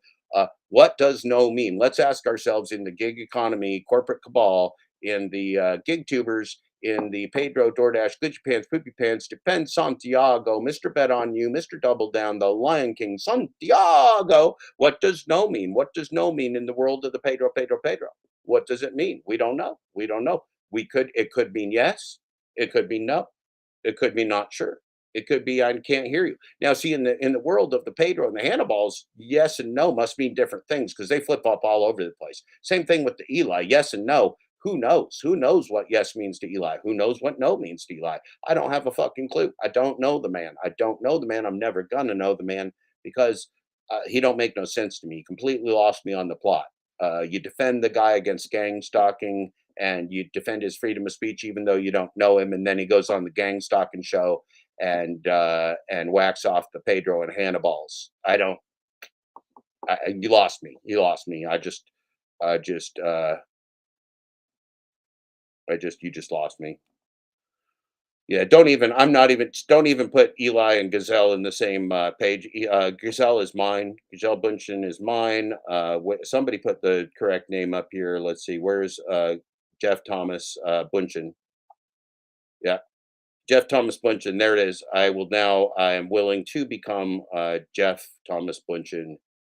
I will be Jeff Thomas Bunchen, the husband of Giselle Bunchen, the proud, loving, very, very, very loving, extremely loving and attentive husband of Giselle Bunchen. I will be so attentive. I will be so loving. Giselle, you will never, ever, ever regret for one moment meeting this guy. I promise you. I promise you, my baby, my love. Oof, man, my heart's all beating now. You got me all wrapped up in the Gazelle Bunchen again. Man, that's a beautiful woman. Man, that's a beautiful woman. We would get along so well. We would get along so damn well. Holy crap, we would get along well. Man, I'm telling you. She would love her some Dad Dash. She would love her some Dad Dash. Baby. Giselle. I'm sorry, I'm losing myself. Hold on, I'm doing something. Let me focus for 1 second.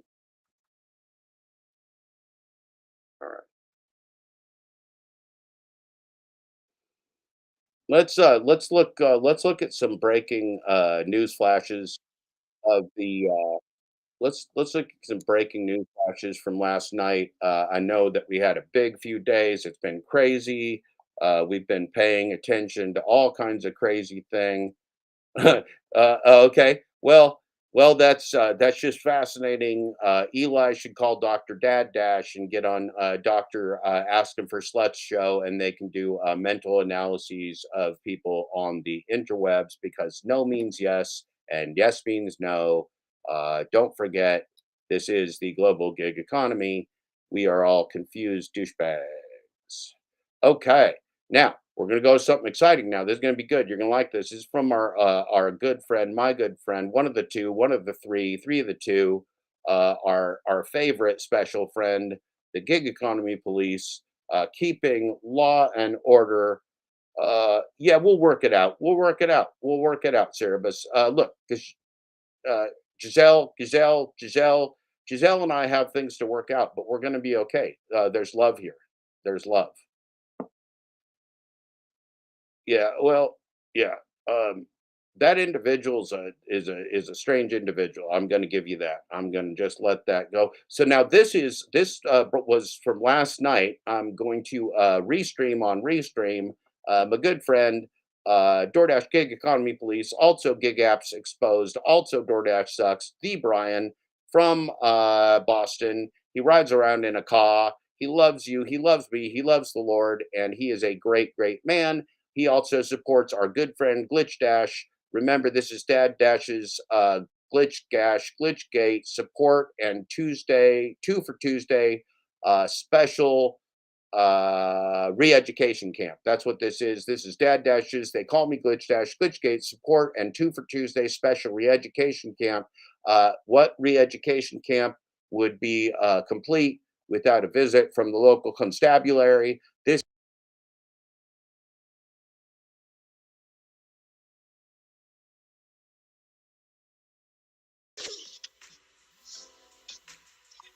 definitely around here in Grand Rapids, there's some places I know that some wild shit goes on at night. I could stream it on YouTube. Yeah, the wildest shit happening in Grand Rapids at night is when that guy Glitch Stash going live. Glitch Dash? Yeah. That's someone from Grand Rapids? Yeah. Wow. I need to find his ass. I never heard of him. Yeah, he's not too smart either. A lot of the time he'll show like his map of where he's at on the damn delivery apps, you know? So yeah, he shouldn't be too hard to find.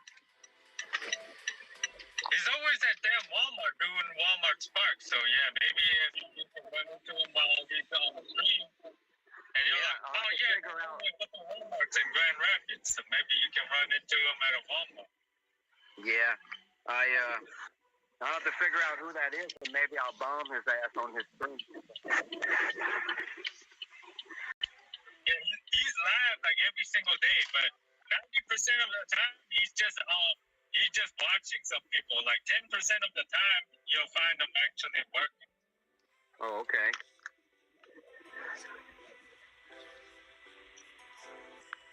Damn, the sun is out. You can't even see the damn green light.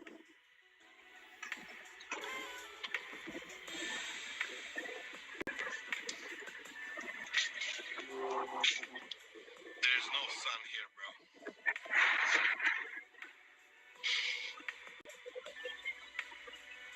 That's why we out. We vampires.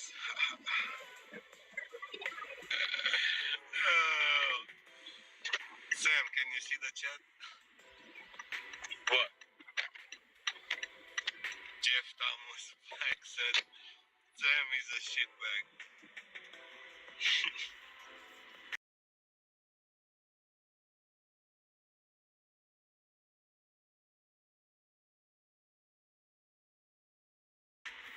Yeah, I don't care. Who the hell cares what the hell he said? No, he's thinking that I betrayed Glitch Dash because I came on here. Because Glitch Dash and all of them, they all kind of hate you, Nickbo, for some reason. They don't hate you that much, but they just hate you because you're lumped in with Mr. Flex team.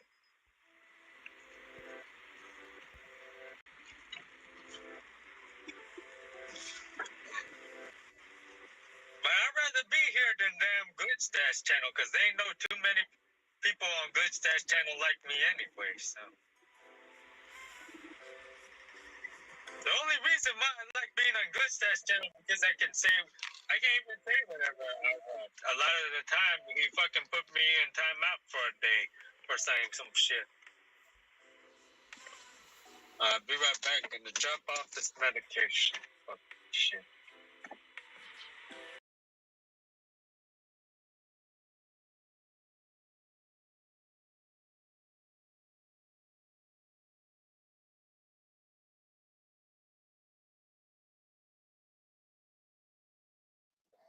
Well, that was horrifying.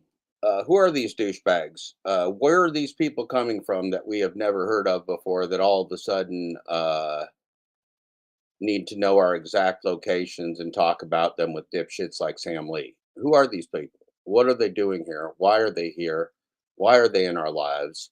What exactly would we want to have them in our lives for? Who the fuck are they? Why the fuck are they? What are they doing talking about locations? Who needs to put them behind bars and for how long? Those are the questions that we have to ask ourselves. Now, we got ourselves a poll here. 19 of you have voted in this Eli Memorial Community poll. The Eli Memorial Community poll says, what does no mean to you? This is you. This is not asking on behalf of like, what do you think it means to Eli? This is what does it mean to you?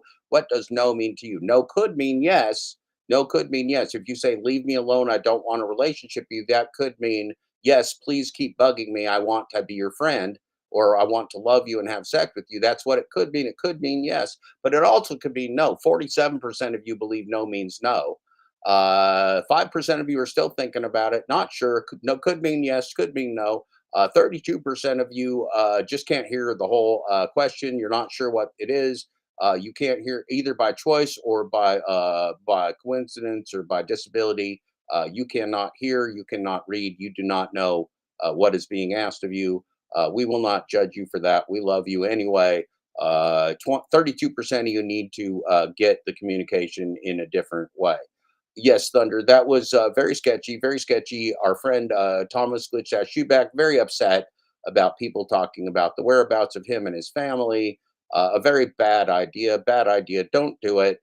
Uh, yeah, this is the same thing. So they were doing the same thing to me. They know where I live. I should sleep with one eye open. I should sleep with two eyes open. My weasel, one-eyed wonder, should watch over me while I sleep. It's a whole thing. It's just an entire thing. Uh, why? Because who knows? Why? Because there are crazy people with crazy motives. We don't have to know why the crazy people with crazy motives are crazy. We just know that they is. We just know that they are. We just know they're nutty pants. We just know that they're crazy nutty pants is what they is. Uh, so that's all real strange. That's all real strange. Now, we saw Cody in the chat. What did Cody say? Cody said, while telling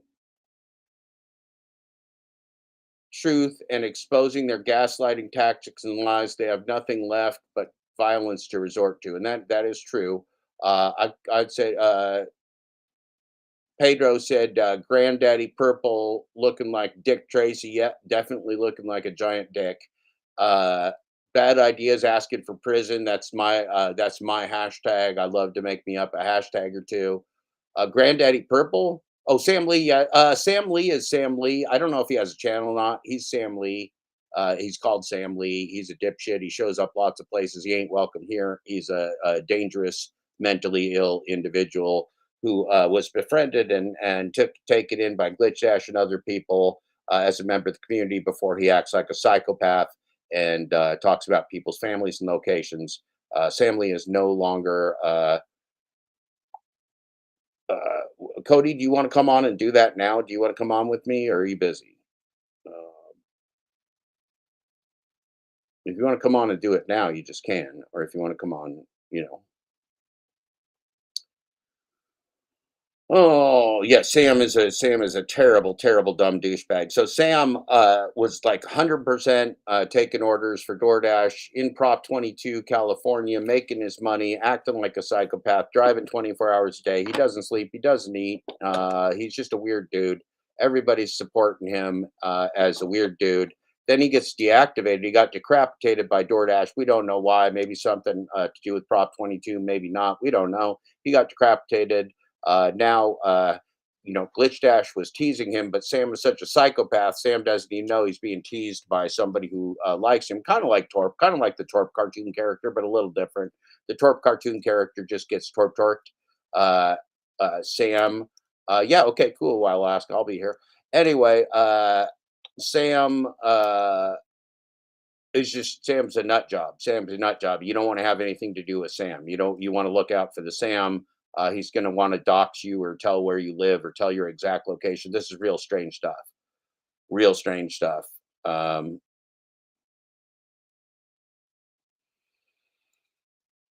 Yeah, there's no clout to chase with the Sam Lee. Sam Lee's been chased out of most communities. Glitch Dash and myself welcomed him into the community because we love everybody, right? This is the sewer. Everybody's welcome in the sewer.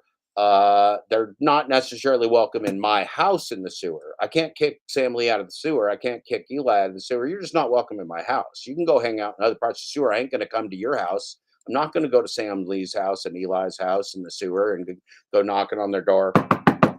Hello, it's Jeff Thomas Black. I want to engage with you again, even though I said I don't. Knock, knock, knock. Land Shark, I want to engage with you again, even though I said I don't. I'm not going to do that. I don't want anything to do with these people. They're not part of my life. I don't know them. I never knew them. They were online characters. They're bad actors. Don't want anything to do with them. I hope that's clear.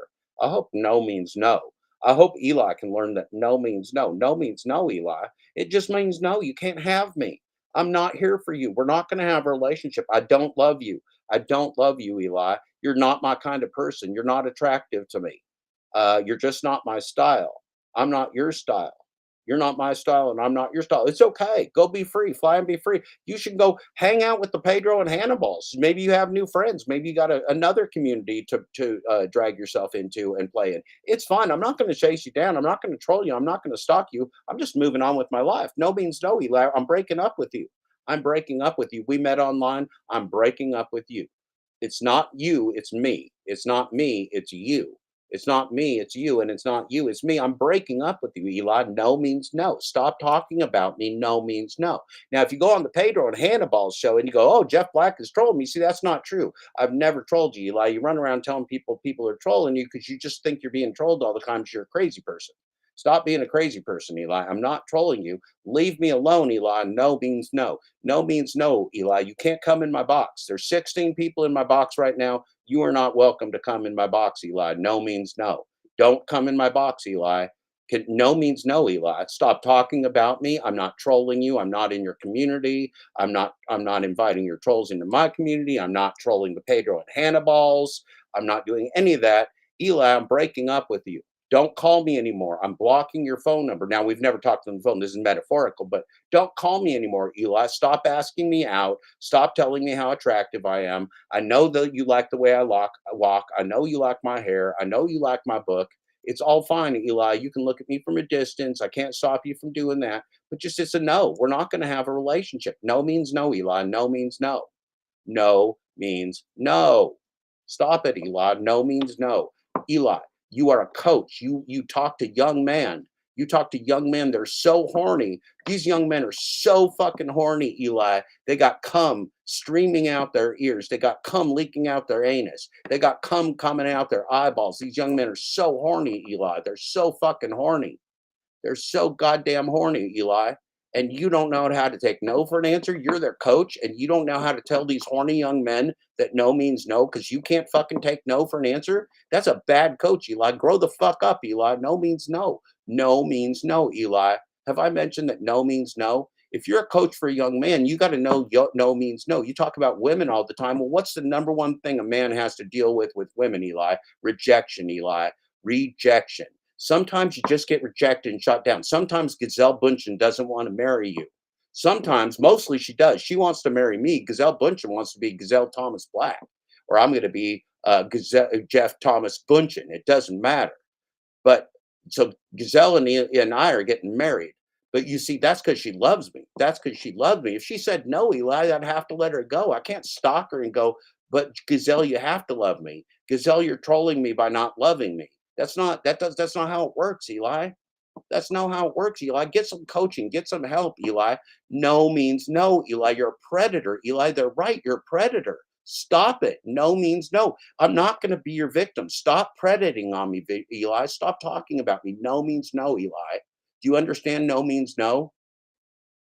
God, Eli, fucking A. I have never met slower learners than in the gig economy. I've never met slower learners than the Pedro, the Hannibals, the Eli's, the dad douches, the Askins, the asking for sluts. Jesus Christ, people, the slowest learners choosing to be ignorant. It's just pathetic, man. Stop it. No means no. Sometimes people don't want to be your friends. You can't force them to be your friends. You can't stalk them all the time, demanding that they're obsessed with you when they don't want you in their life. They don't think of you, they don't smell you, they don't see you, they don't hear you, they don't want your show. They don't want you in their life, and you just keep coming back like a bad smell, man. You keep coming back like just a bad, shitty smell leaking out of Pedro DoorDash Depends Poopy Pants Santiago's diapers, right? You come back like a bad smell out of Pedro Glitchy Pants, Poopy Pants, Depends Santiago's adult diapers. Mr. Bet on You, Mr. Double Down, the Lion King Santiago, your best friend, your new best friend, your partner in the coaching collab.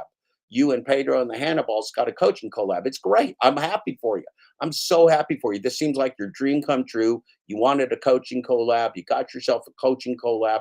I'm not trolling you, Eli. I'm wishing you the best of fucking luck with all your best friends. You're not my friend. I don't know you. I don't want to know you. No means no, Eli. Leave me alone, Eli. Don't bring me up on their show, Eli. Don't bring me up on their show.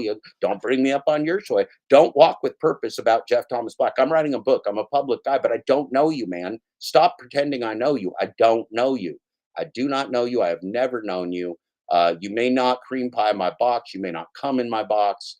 You may not spend time in my box. You may not invite others to my box. Just stay out of my box, Eli. Leave my box alone. I'll leave your box alone. You leave my box alone. It's a no. I'm breaking up with you, Eli. Lose my number. Lose my ID on face on. I'm not on Facebook. Lose my ID on YouTube. Lose my ID everywhere. Lose my ID on the Twitters. Just forget I exist, Eli. Move on to a new obsession. Move on, read a different book. Don't read my book. You can read my book. I don't care what you do, Eli, but just move on to somebody else. Move on to the Pedro and Hannibal's. Write a coaching book with Pedro and Hannibal's about how no means yes. How when people tell you no, they just really don't know you well enough yet, and they're going to learn to love you, Eli. Write a book on that. If I glitched it, if they loved me, by Eli. If they loved me, they would love me, by Coach Eli. I'm obsessed with myself. Let me take a break. I got to go care for my girlfriend instead of being on the air, but I'm on the air right now. But hold on, I'm going to be back in 30 minutes. I got to go water my girlfriend. Okay, look, man, it's all fine. Take care of your girlfriend, but just stop being a fucking weirdo. I don't want to watch your show, man. Stop talking about me. I'm not going to watch. Stop it. No means no, Eli. God damn it. Oh, you think I haven't picked up on this, Pedro? I broke up with the guy and I told him I wished him the best, and then he's doing videos about how I'm trolling him, Pedro. No, I'm thinking about it. I'm thinking about it. We'll take a poll to see if I should be done with Eli, Thunder. Maybe I'm not sure yet. I might not be sure. Let's flip over to the poll. Let's see what's happening in the poll. See if we got any poll developments. We got 21 votes in the poll. If you ain't voted in the poll, you are currently missing the most important poll of your lifetime, uh, without a doubt. It's not even a question. It's just an answer. You're missing the most important poll of your lifetime. It's the Eli Memorial Community Poll, POLE. Remember, it's as hard as you want it to be. It's as hard as you want it to be. It's a community poll. It's your poll. It's about you, not me. It's not about you. It's me. It's not you. It's me. What does no mean to you? 14% of you are still hanging on to the illusion that no means yes. 14% of you believe that no means yes. You're a big fan of the Coach Eli. You're a big fan of the Hadra Balls. You're a big fan of the Pedro. God bless you for the new coaching collab. You have found your cult leaders. 14% of you believe no means yes. Get yourself over to Pedro and Hannibal's. Get yourself over to the Coach Eli too. Subscribe yourself to those channels. No means yes. Now, 48% of you believe no means no. That means you're like an adult who can think, rationalize, and who's not a mentally ill, disturbed stalker. That's good. 48% of you doing well. Good on you. 5% of you still thinking about it. 5% of you could go like, well, maybe no means yes. 5% of you could go, well, maybe no does mean no. 5% of you still thinking about it. We respect that. We hope you continue to learn. Now, 33% of you, a full third of you cannot hear the question, don't know the question, and are going to remain with your head in the sand. That's very American of you. That's okay. We understand that's where you at. We hope you keep listening and you can move into maybe the 5% and be not sure. If you can just hear the question, but just think about the question for a while, you can be not sure. Don't be in the 14% that say no means yes. Maybe if you get into the no means no, that'll be a good thing. Give yourself some time to think about it. Give yourself some time. Take all the time you need. Okay, so after that, it's pretty clear to me that we need ourselves a cleansing palate cleanser because that was just all very distasteful. But sometimes a person like me, a dad dash, Glitchgate dad dash, has to explain to people that no means no. I raised two of my own kids, and I raised two stepkids as well. And I had to explain to those kids, actually, as a dad, that no does in fact mean no. When your dad tells you no and it's not going to happen, it's just not going to fucking happen. You can move on with your life, right? That's just one of those great things about no meaning no. Now, if you don't learn that, then sometimes you got to learn it as an adult. That's sad. Some people didn't get the parenting that they needed. That's unfortunate. Now, we did have some breaking news this morning. that potentially our friend Bigfoot Dasher has grown and retired from the global gig economy. If that is in fact true, Bigfoot, we love you. Never stop being our Bigfoot, even if you start being a Bigfoot app slave. We love you, Bigfoot. A tribute to the Bigfoot. Here it is right here, the Bigfoot war face. We love the Bigfoot. Let me see your war face. Ah! That's a war face. Now let me see your war face.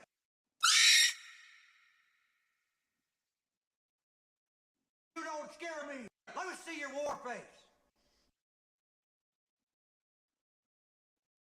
Ah! That's a war face. Now let me see your war face. Oh man, that was a good one, Bigfoot. I like that one. Let's check out this one. All right.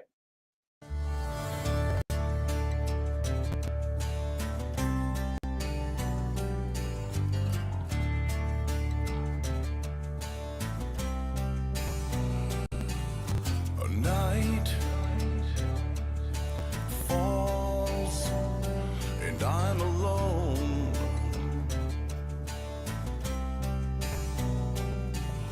Skin, yeah, chill me to the bone.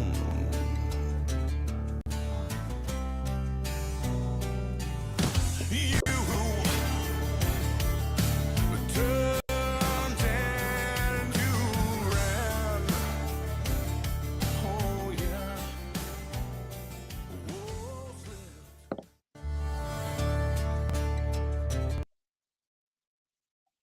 Damn it, Bigfoot. Damn it, Bigfoot. That's some good shit, damn it. That's some good shit, Bigfoot. Thank you. Thank you to our friend Bigfoot for sharing that good stuff with us. Eli, don't give a toss about DoorDash. It's all about subscriber. Obviously, yeah. Eli's a YouTube critter. Eli's a YouTube critter. He's a chupacabra. He's like a YouTube chupacabra. He's a YouTube chupacabra. He don't give a fuck about the gig economy. He don't give a fuck about labor. He's a YouTube chupacabra, is what he is, and that's fine. I don't got nothing against YouTube chupacabras. I just don't let him in my chat. Uh, yeah, yeah. Oh my God, how many times has that guy dropped my name? I've never talked to him. I don't think I've ever even formally emailed him, man. I've never, like, the only time I've ever run to him into him is in my own chats or in somebody else's chat. And he's just obnoxious as shit. He won't stop. He won't stop filleting himself in my chat. Just stop it. I don't want to talk about him. I'm not trolling him. I just want him to know that no means no. No means no. This gazelle Bunchen is not going to marry that quarterback. He can't have me. No means no. Eli is the quarterback. I'm the beautiful cheerleader. He cannot have me. No means no. Eli, no means no. You cannot get in my box. You will not come in my box with the other 17 people that are currently coming in my box. This is not a DTDP. We do one DT at a time. We do one designated troll at a time. There is no designated troll double plays. We will never do a DTDP. Even if we did, Eli, you wouldn't be invited. You're not welcome in my box. Oh, get myself distracted again. No means no. Yeah, no means no. Eli, we can all use that. We could help Eli reinforce it. When Eli comes in our chat, we just go, no means no, Eli. No means no, Eli. And just stop the debate with the Eli. No means no. No, Damien is not. I don't think Damien has any relationship with the Eli anymore, as far as that kind of thing. I think Damien bowed out quite gracefully, with great tact and information. Okay, so last night, not to phone it in. I don't want to phone it in like the Pedro. I don't want to phone in the show like the Pedro because I'm here for you. It's a Dad Dash 2 for Tuesday, Singing Tuesday. We just did some music. We just did some 2 for Tuesday. Tuesday's about the music. Monday's usually about motivation, but yesterday sucked. Yesterday sucked ass. Monday was totally demotivational in the global gig economy. It sucked ass. We hated it. It was awful. We didn't like the Monday, but just because we don't like Mondays, just because we don't like Mondays, tell us why we don't like Mondays. Tell us why we don't like Mondays. We want to shoot, shoot, shoot, shoot the whole day down. Yeah, it's a no means no. It's a no means no stalker situation. It's a no means no stalker situation. Just got to keep saying no. You can't engage. You don't want to keep talking to them on the phone. You just got to break it off. You just got to break it off. No means no. We're not in a relationship anymore. You need to go your own way. You need to live your own life. Stop talking about me. Stop telling your friends you love me. Stop telling your friends you hate me. Just move on. Find somebody new to focus on. I can't date you anymore. I can't date you anymore. We're not right for each other. We're not right for each other. I'm dating Cody now. I'm going to date Cody now. Cody is a very handsome man. Cody is strong. Cody's virile. He lives in Alaska. I don't want to live in the Bay Area. I'm happy to live in Alaska. Cody may be the man for me. No means no, Eli. No means no. Now look, see, Cody wants to come on. Cody wants to come in my box, and Cody is a very wonderful individual. So I'm going to let Cody come in my box right now. Cody, you are welcome to my box. Thank you for joining us in my box. So Cody, I'm going to introduce the Cody while the Cody's coming on here. Cody should pop up in my box any minute, and we'll just get Cody right on there. Cody is a former, or he's educated in criminal justice. Cody has been a former correctional officer. Cody is a private investigative and law enforcement type of individual, private security, and he'll tell us a little bit more about that. I think he's got some things that he's going to tell us also about this community and how he feels about the no means no. Now, while Cody's coming in, we're just going to go ahead and look at our community polling once more. We're going to look at our poll, the biggest poll, the greatest poll, the hardest poll you've ever taken in your box. The hardest poll I've ever taken in my box. It is the poll of the day of the poll. It is the poll of the day, and it is the Eli Memorial Community Poll. What does no mean to you? Does no mean yes? Does no mean no? Does no mean I'm not sure? Does no mean I can't hear you? No could mean any of those things in theory. What does no mean to you? It's the Eli Memorial Community Poll. It's a hard poll. It's a straight poll. It's a long poll. It's the only poll that you will get right now. So take advantage of it. What does no mean to you? Will you move forward with no as a no, or are you going to move forward with uncertainty, thinking that no might potentially be a yes? If that's the case, then you've got some growing to do. And that's what this poll is for, is to let you look at yourself, to be introspective, to look in the mirror, to smell your own cooking, to smell what the rock is cooking in your kitchen, to smell what's coming in your box. It's your chance to reflect. What does no mean to you? Does no mean yes, keep bothering me? Does no mean no, go away? Does no mean I'm not sure? Does no mean I can't hear you? I don't recognize that you said something to me at all. That's a devious plan. See, that's a devious plan that you want to do. If you're a devious individual, you want to just pretend that you can't hear somebody say no. And if you can't hear them say no, then there is no no. But see, that's not real. There's a real no. You're just pretending that you can't hear them. It's still going to be a no. I'm not going to bias. I'm trying to give away the answer because I want you to do your own thinking. But no does mean no. Cody, welcome. We have just discovered that no means no. We talked about the fact that you have a degree in criminal justice here in the wonderful Treasure Valley Community College in Oregon. You worked in one of our most nastiest federal facilities. You're now up in Alaska. You're a married father of the Brady Bunch. And there's at least 4 of the Brady Bunch and at least 2 of the parents. Cody, welcome this morning. It seems like you have some things that you want to contribute. Cody, what does no mean to you, and what would you like to tell us today? No means no, and a lot of people don't understand that no means no. I've been focusing on that the whole morning, Cody. I've been repeating myself over, know. maybe even too many times, that no means no. But I'm a father. And see, I raised 3 sons and 1 daughter. And when you raise 3 sons, you got to explain to them that no means fucking no. And sometimes, like, look deeply into my eyes. Do you see how no I'm saying? Do you look in my eyes and see how no I'm saying? That there's like no yes anywhere back there. You can see all the way to the back of my head. It's still a fucking no, Cody. But how many times do criminals and abusers heed the word no?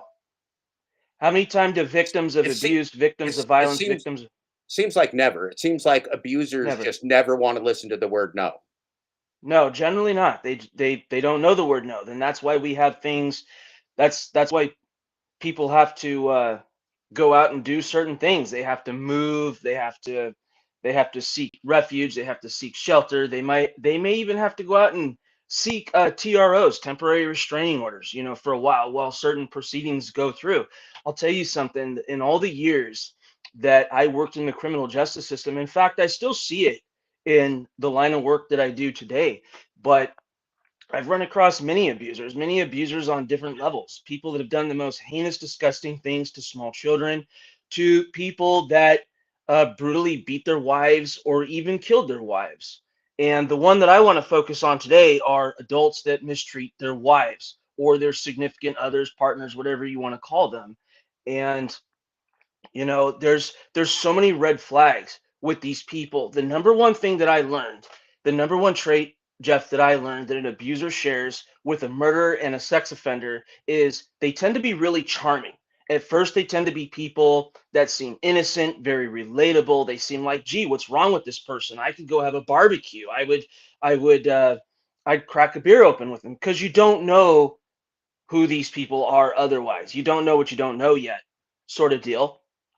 And that's how they come off. They come off really charming, like they want to help you. And then what you really start to find out about these people, the other things that really shine through is they're extremely passive aggressive. They're extremely manipulative. I have some examples. So there's a YouTube creator here, someone that has frequented your channel, someone that's frequented Robert Reese's channel. Here's one thing. Hey, Robert, you don't moderate your chat very well. Well, Robert has his own style. Everyone has their own style. This person wants to seek complete, utter dominance and control, not only of his own relationship, because it's clear as day. He wants to do it to other people and in their channels, and says, well, if someone disagrees with me, that implies that they're a troll. I think you're trolling me. Ah! I think you're trolling me. Are you trolling me? No, they're asking you legitimate questions, motherfucker. And here's the deal. Some of these people, they're not trolls. These are your potential victims. I said that correctly. These are some of your victims. Okay? Now, some people are going to say, well, it's in the past, let it go. You're right, it's in the past, let it go, but the person keeps bringing it up. These people have unresolved issues. So they found people like your channel. They found Robert Reese's channel through following this particular creator. I'm not even going to say his name. I'm not even going to dignify this guy with even saying his name. So what they'll do is they found an avenue to be able to speak, because these people were silenced. They were shut down. They were not allowed to speak. Gee, get ready to put on your surprise face. Is that not what an abuser does to their victims? They silence them, they isolate them, and they shut them down. And then when all else fails, they threaten them. They threaten them. And what happens? No means no, and they don't get it. These people don't get it. Okay, so Robert Reese says, basically, as long as nobody's getting too crazy, as long as no one is dropping docs, as long as no one is threatening substantial bodily harm and or death upon somebody, then whatever's in the chat is whatever's in the chat. And I believe he also says things like talking about sexual orientation and racism. Those are perfectly reasonable restrictions to have in the chat. Those are perfectly reasonable. But simply asking somebody, well, hey, how come you called this woman the C word? And then because this one, I saw a recording of this particular individual, and he was just going just ape shit crazy, and he literally called the woman the C word. Yes, the C word.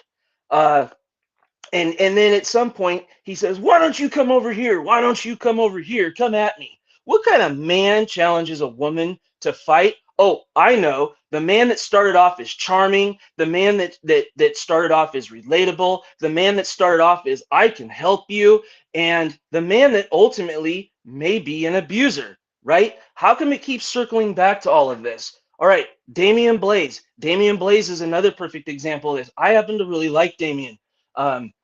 He's always very positive with people in the comments. He asks relevant, on track type questions. And Damien had said something to this individual in the comment section that wasn't 110% towing the line for this specific individual.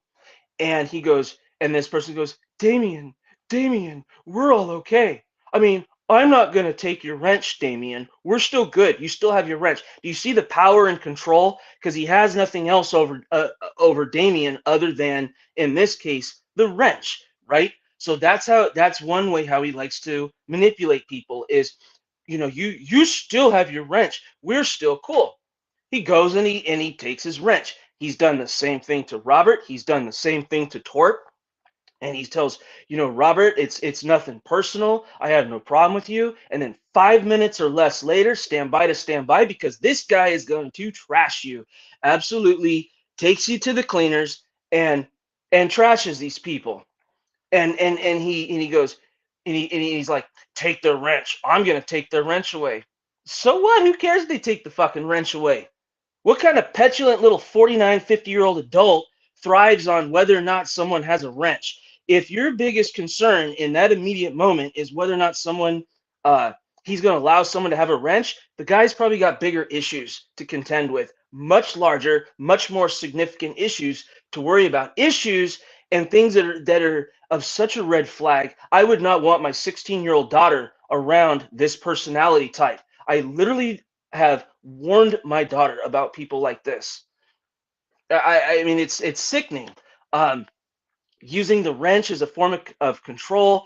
Anyone that asks a question is immediately deemed a troll.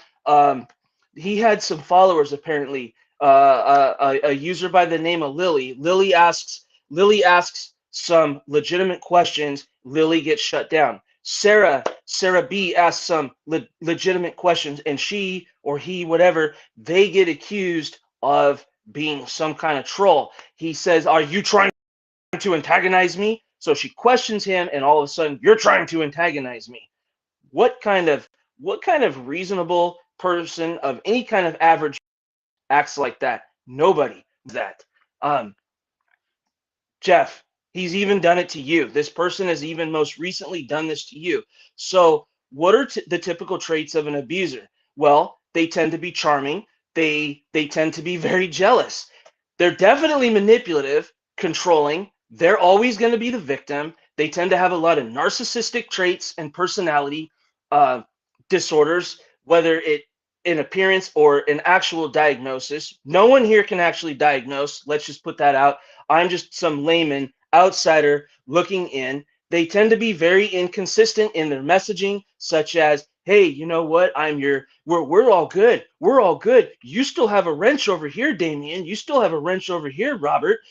But guess what? Now, 2 minutes later, 5 minutes later, 24 hours later, you no longer have your wrench because that's his form of control. He's very critical of others, very unwilling to look at himself in the mirror. Here's the thing. He can lie to Jeff. He can lie to Robert. He can lie to me. He can lie to everyone else out there. But at the end of the day, he cannot look himself in the mirror and lie to the person in the mirror. I always say lie to the man in the mirror, but I'm not going to call him a man. So he cannot lie to the person in the mirror. They're vicious. They're cruel. We've seen this play out on YouTube, and they're just insincerely repentant. I mean, these are they're vile fucking people. I could keep going. I could keep going. I could go on for days about people like this. I think that was great, Cody. I mean, I think you're speaking. Here's why it's great. It's great not because you said what I wanted to hear. It's great because you said what you feel. Robert Reese, what do you think of this issue? One of the things we're discussing this morning is that, for example, me being a very mature 55-year-old clear communicator, I said clearly, "Eli, I wish you the best. I'm not kicking you out of my sewer, but you're not welcome in my community. You wasted too much of your time. You drug all your garbage into my environment. I don't have time for you anymore. I'm not interested. Don't talk about me. Don't look at me. I'm not trolling you. Go fly and be free. Have yourself coaching collabs. Do whatever you want to do." And so I did that, wished him well. And like Gazelle Bunchen, who I love and who loves me, unlike that loving situation, just imagine that Gazelle Bunchen did not want to become my next wife and said no to me. I would have to accept no as the answer, Robert. I would just say, well, Gazelle does not want to be Gazelle Thomas Black, That's sad for me. I still want to be Jeff Thomas Bunchen. That may not happen, but I'm going to have to accept no as a no. And so, but see, I wouldn't go around after that going like, Gazelle Bunchen's a bitch. That bitch treated me like shit, and she's just a total bitch, and she's a hoe, and she's a slut, and she's crazy, and she cheated on me. See, I wouldn't do that because I'm not a fucking dickbag, you see. I can be broken up with like a man, Robert. I can be a man, and somebody can say, hey, you're not my kind of guy. And I can go, you know what? That's okay, because you're a great person. Maybe I'll be somebody else's kind of guy, or maybe I'll be nobody's kind of guy. Maybe I'll just be alone in the world. But, you know, that's just the way it goes, Robert. When we're adults and we're ourselves, sometimes people like us, sometimes they don't. But some people can't fucking take no for an answer, Robert. Why is that? Do they lack parenting? Do they lack self-control? Are they gaslighting everybody by running around telling everybody that every girl that doesn't want to date and fall in love with them is crazy? Because that's what somebody seems to be doing. It's like, if you don't love me, you're an insane person. You have to love me, Robert. Robert, you have to love me. That's what I got to say. Go ahead, Robert.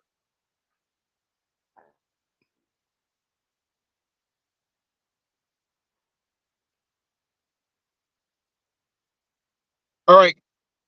Can you hear me now? Okay. All right. So, you know, there was a T-shirt made in like I would say 1991, and the shirt was made. You know, back then, you know, they had the whole, you know, the women's rights. No means no. No means no. And then they, you know, that happened then. No means no. And they made T-shirts on, and my mom bought the whole family T-shirts that said, "What part of no don't you understand?" So I understand what that is. Now, people in the gig world are people that watch and you pay attention to Eli. It is an uphill battle. You're probably not going to win that battle. No one's going to win that battle. No one will win that battle. You can stop trying to win the battle. I want people to know that I understand no means no. I am just a guy crazy enough to figure out what the hell is going on and ask the dude the questions. So it is, you know, we can all go in and just say stuff, right? But to me, I was like, this is intriguing. How can someone actually, you know, be like this? How can someone, this is what they do, this is how they do it. I chose, everyone knows I was banned and blocked on Eli's because he was like, this dude Hot Facts is like, this dude came at me like that. Can we assume, Robert, that you cried basically every day that you were banned from his chat?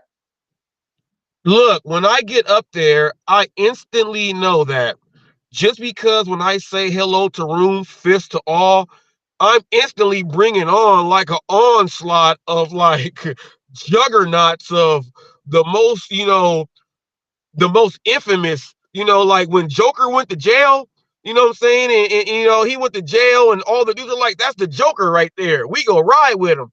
I have to take on that whenever I even say hi in his thing.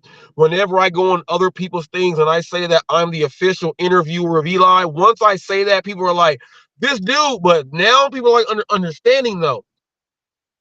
I'm just gonna ask him all the questions that you guys say. And I'm in that, situation to where I can, but I got to deal with all that stuff too. So I want just to let you guys know that it is hell on Reese. It is hell on Reese while dealing with this dude. I'm just letting you know, this ain't no walk in the park. This is, I got to walk from, and Cody might know, you got the baddest motherfuckers in there all on one tier. I gotta walk past them and all their cronies, and all they want to do is just this weird shit. I gotta walk that line. And it's crazy that that's what Eli does, and he brings that to everyone. And Eli, Eli, as me being the person that can talk to you the most, and you actually listen to what I say, Eli, I am telling you this: do not try to. And this is an executive decision, Eli, that I want you to understand. Do not try to engage with Jeff Thomas Black. Do not try to engage to be on a panel. Do not try to join his comment section. If you do that, Eli, as someone that's looking out for you also, because I got to make sure I get, I can help everybody else out by letting them know who you are. I don't want you to get into something that's going to make you just get shattered. I don't want you to have you do something bad to yourself because you're upset. We all understand that there is something else going on. We don't know, but I am trying to protect that, Eli, and keep that to yourself. Do not try to engage with Jeff Thomas Black. Those are my words. And people, he won't ban me after me saying this because I'm telling him the real, and he understands that that's what I do. Now, Robert, I want to throw it to Cody, but I just want to say one thing about that and clarify. So, why are Robert and I cool, even though Robert talks to the disgusting, vile, fake account called Asking for Sluts? Why are Robert and I cool, even though he talks to the Eli, who is now, after wasting 3 months of my time going and hanging out with the Hannibals and the Pedro on the dark side of the internet for his coaching collab? Well, that's because that's Robert's a news channel. Robert doesn't pick sides. Robert gets the information. So when I ask these questions about myself, why am I qualified to be here? Why am I qualified to write a book for you? Who am I? What have I done before? When I got arrested, why did I get arrested? Did I go to jail? Did I not go to jail? How well do I know the cops? How well do I know civil rights? Do I have any films? Do I have any books? What other articles have I written? Do I have a master's degree from a top business school on the planet? Maybe, maybe not. You could check. You could check. You could find out if I have a degree in economics. You could find out if I've been a consultant for 20 years with large companies of all types. You could find out all kinds of things about me, Robert, because I'm a real person and I don't come into a community and go, "Hey, y'all should read my book." Well, where'd you come from, Jeff? Well, I'm a really nice guy. I'm just a nice guy and I sing like a fucking butterfly. Right? I sing like a fucking butterfly and I'm a nice guy. Please read my book. No, Robert, that's not the way it works. And so my question always has been, and I've never heard it answered, Robert, not even a teeny tiny bit. What are this person's qualifications to be the coach of anybody for anything? I don't know. I don't know the answer to that question. I'd love to see that investigative reporting. I'm going to throw it to you, Cody, and then we'll let Robert answer. Okay, Robert, your sound is off, sir. Your sound is off, Robert. Your sound's off, Robert. Cody, why don't you go ahead? I would like to say this before Cody speaks. How he talked about the coaching aspect. If you guys realize what's going on, I'm actually coaching Eli through some of these things. I'm trying to help him and coach him. So, you guys say life coach. I'm actually trying to coach and help this dude to fix some of this stuff so that, we can try to, put it where it is. So that coaching thing, Eli, I know you're watching this because of how you feel about Jeff and everything else. But Eli, I am actually coaching you. Okay. My answer is quite simple. Why is he the self-proclaimed coach? Because he couldn't actually get licensed as a counselor and get a state certification, didn't have the education. That's why. Oh, damn. And he sipped some.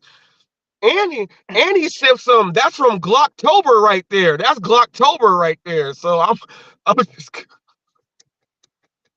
This is the best coffee in all of Alaska. Kaladi Brothers Coffee. Cody, I'm coming up to go fishing and to hang out. So just be ready is all I'm telling you. So this is really important stuff. And again, so here's the thing. If Eli's watching, so Eli, I don't mind if you watch, right? I just can't waste any time on you and your trolls. You wasted my messaging. You wasted my defense of your free speech on the Pedro and Hannibals, and now you're going on the show. I can't. Here's the thing you have to understand, son. I'm treating you like my kids. You violated what I told you not to do. I fucking told you. I fucking defended you. I went on the Pedro and Hannibal show and I got trolled by everybody. They put my arrest photos online. They did everything. Steve Johnson, the whole community went after me because I went on the Pedro and Hannibal's lolcow show and defended you, you dumb motherfucker. Sorry to use that language. I'm just a little bit angry at you, Eli. I love you anyway. You're a fine person, but you're dumb.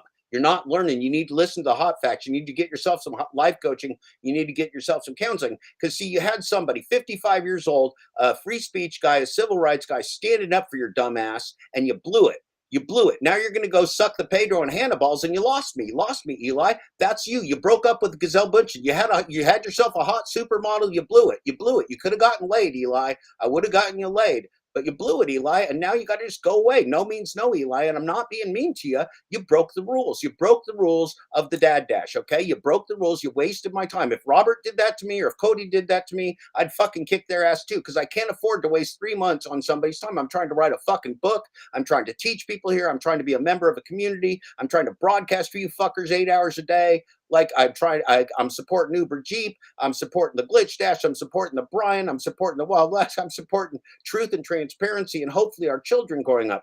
Eli, if you don't understand the significance of that behind your own ego, I suggest you delete your YouTube accounts immediately because, son, you're spinning out of control. Listen to the Robert Reese. Forget the Jeff Thomas Black. Learn and listen, but you can't be part of this anymore. You blew it, son. I told you, don't cross the fucking line. You crossed the fucking line. God damn it, son. Listen up. Eli, I hope you're watching, because here's what I want for you, Eli. I'm gonna just go ahead and just be all the way direct. I don't want you to be in a flex situation to where everyone sees that like you just cannot be told anything straightforward.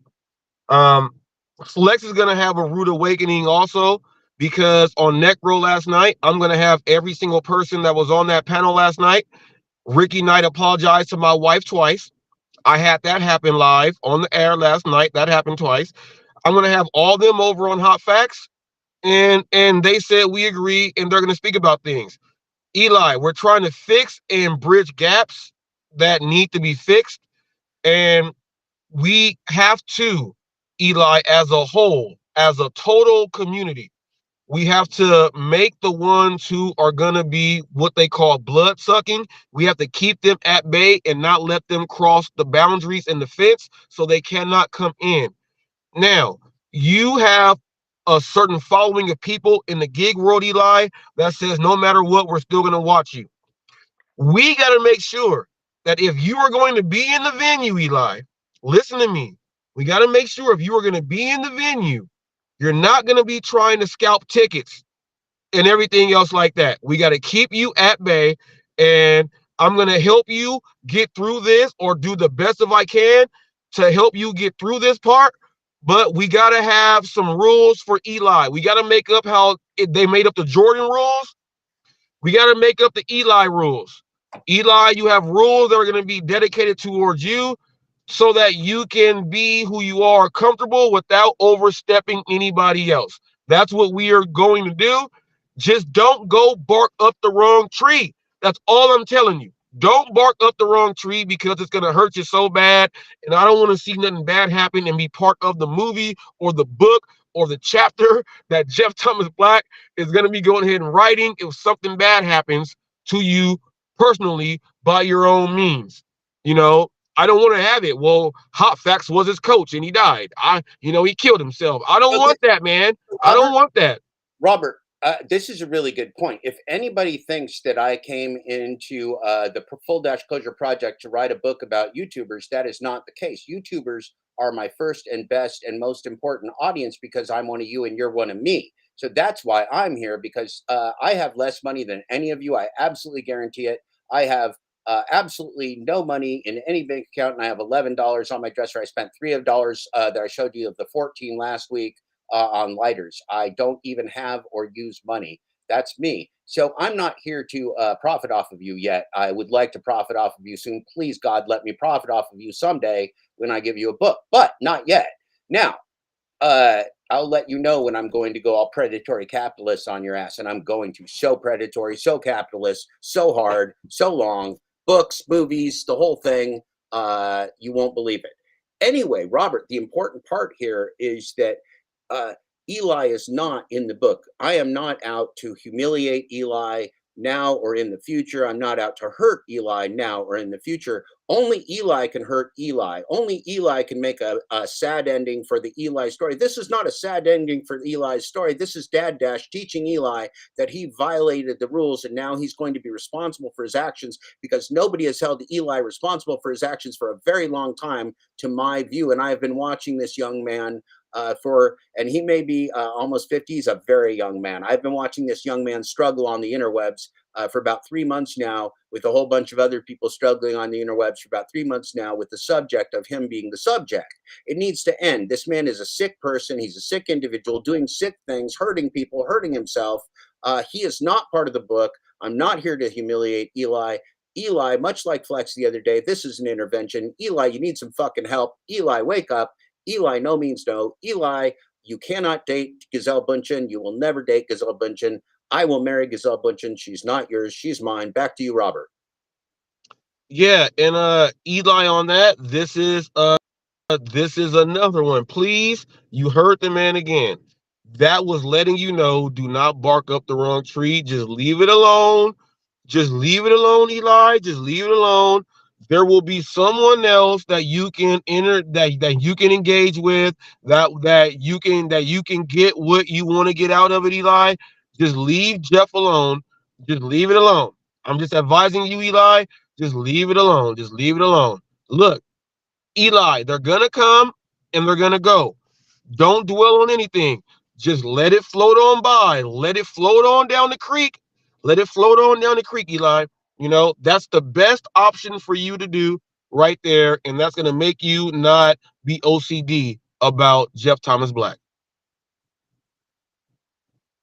I think anyone that has a sense of they're so hypersensitive to the level that they believe everyone and anything is out to get them is probably beyond what anybody here on YouTube can do for this person. This person probably needs a much different type of intervention. They probably need some serious, like some true serious help. That's my opinion.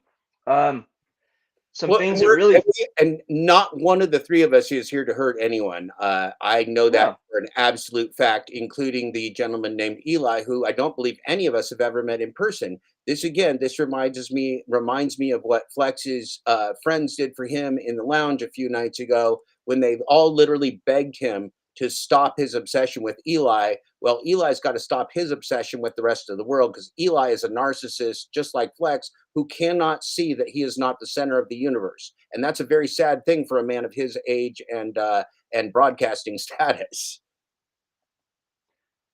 so what really intrigued me about this whole situation is it's not even really the gig aspect of this. I'm looking at more of the like the social aspect of this, the relationship aspect. That's what really grabbed my attention, because like in all the years that I did the work that I did, I initially just look at the guy and I'm like, oh, he's just another turd in the bucket, whatever. But it's the things that have played out publicly on YouTube. And I'm like, well, if we're seeing this on YouTube, what is going on behind a closed door? So like my case in chief, the thing that was profoundly disturbing for me was this certain individual, and I won't say his name because I'm not going to dignify this person, not even the littlest bit. This individual was driving in his little drive stream or whatever. I saw the clip of this, and this poor lady was having was emotionally distraught for whatever reason. She literally begged this person. She begged this person, stop, can you, like something to the effect of, stop streaming, I don't want to be part of this.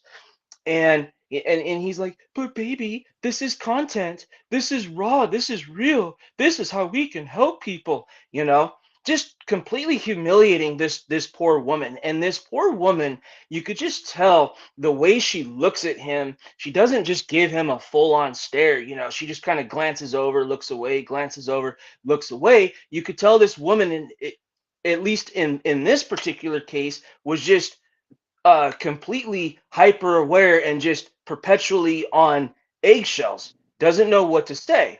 And and this lady's like, look, you can do your stupid show by yourself, I don't want to do it. And the look that this guy gave her. I mean, if looks could kill, all of a sudden, dude looks over and he gives her this long, blank, just dark, evil stare with them wide coyote fucking eyes he has, and says, and he just gives her the stare. It doesn't really say much of anything, and we call that the 1,000-yard stare.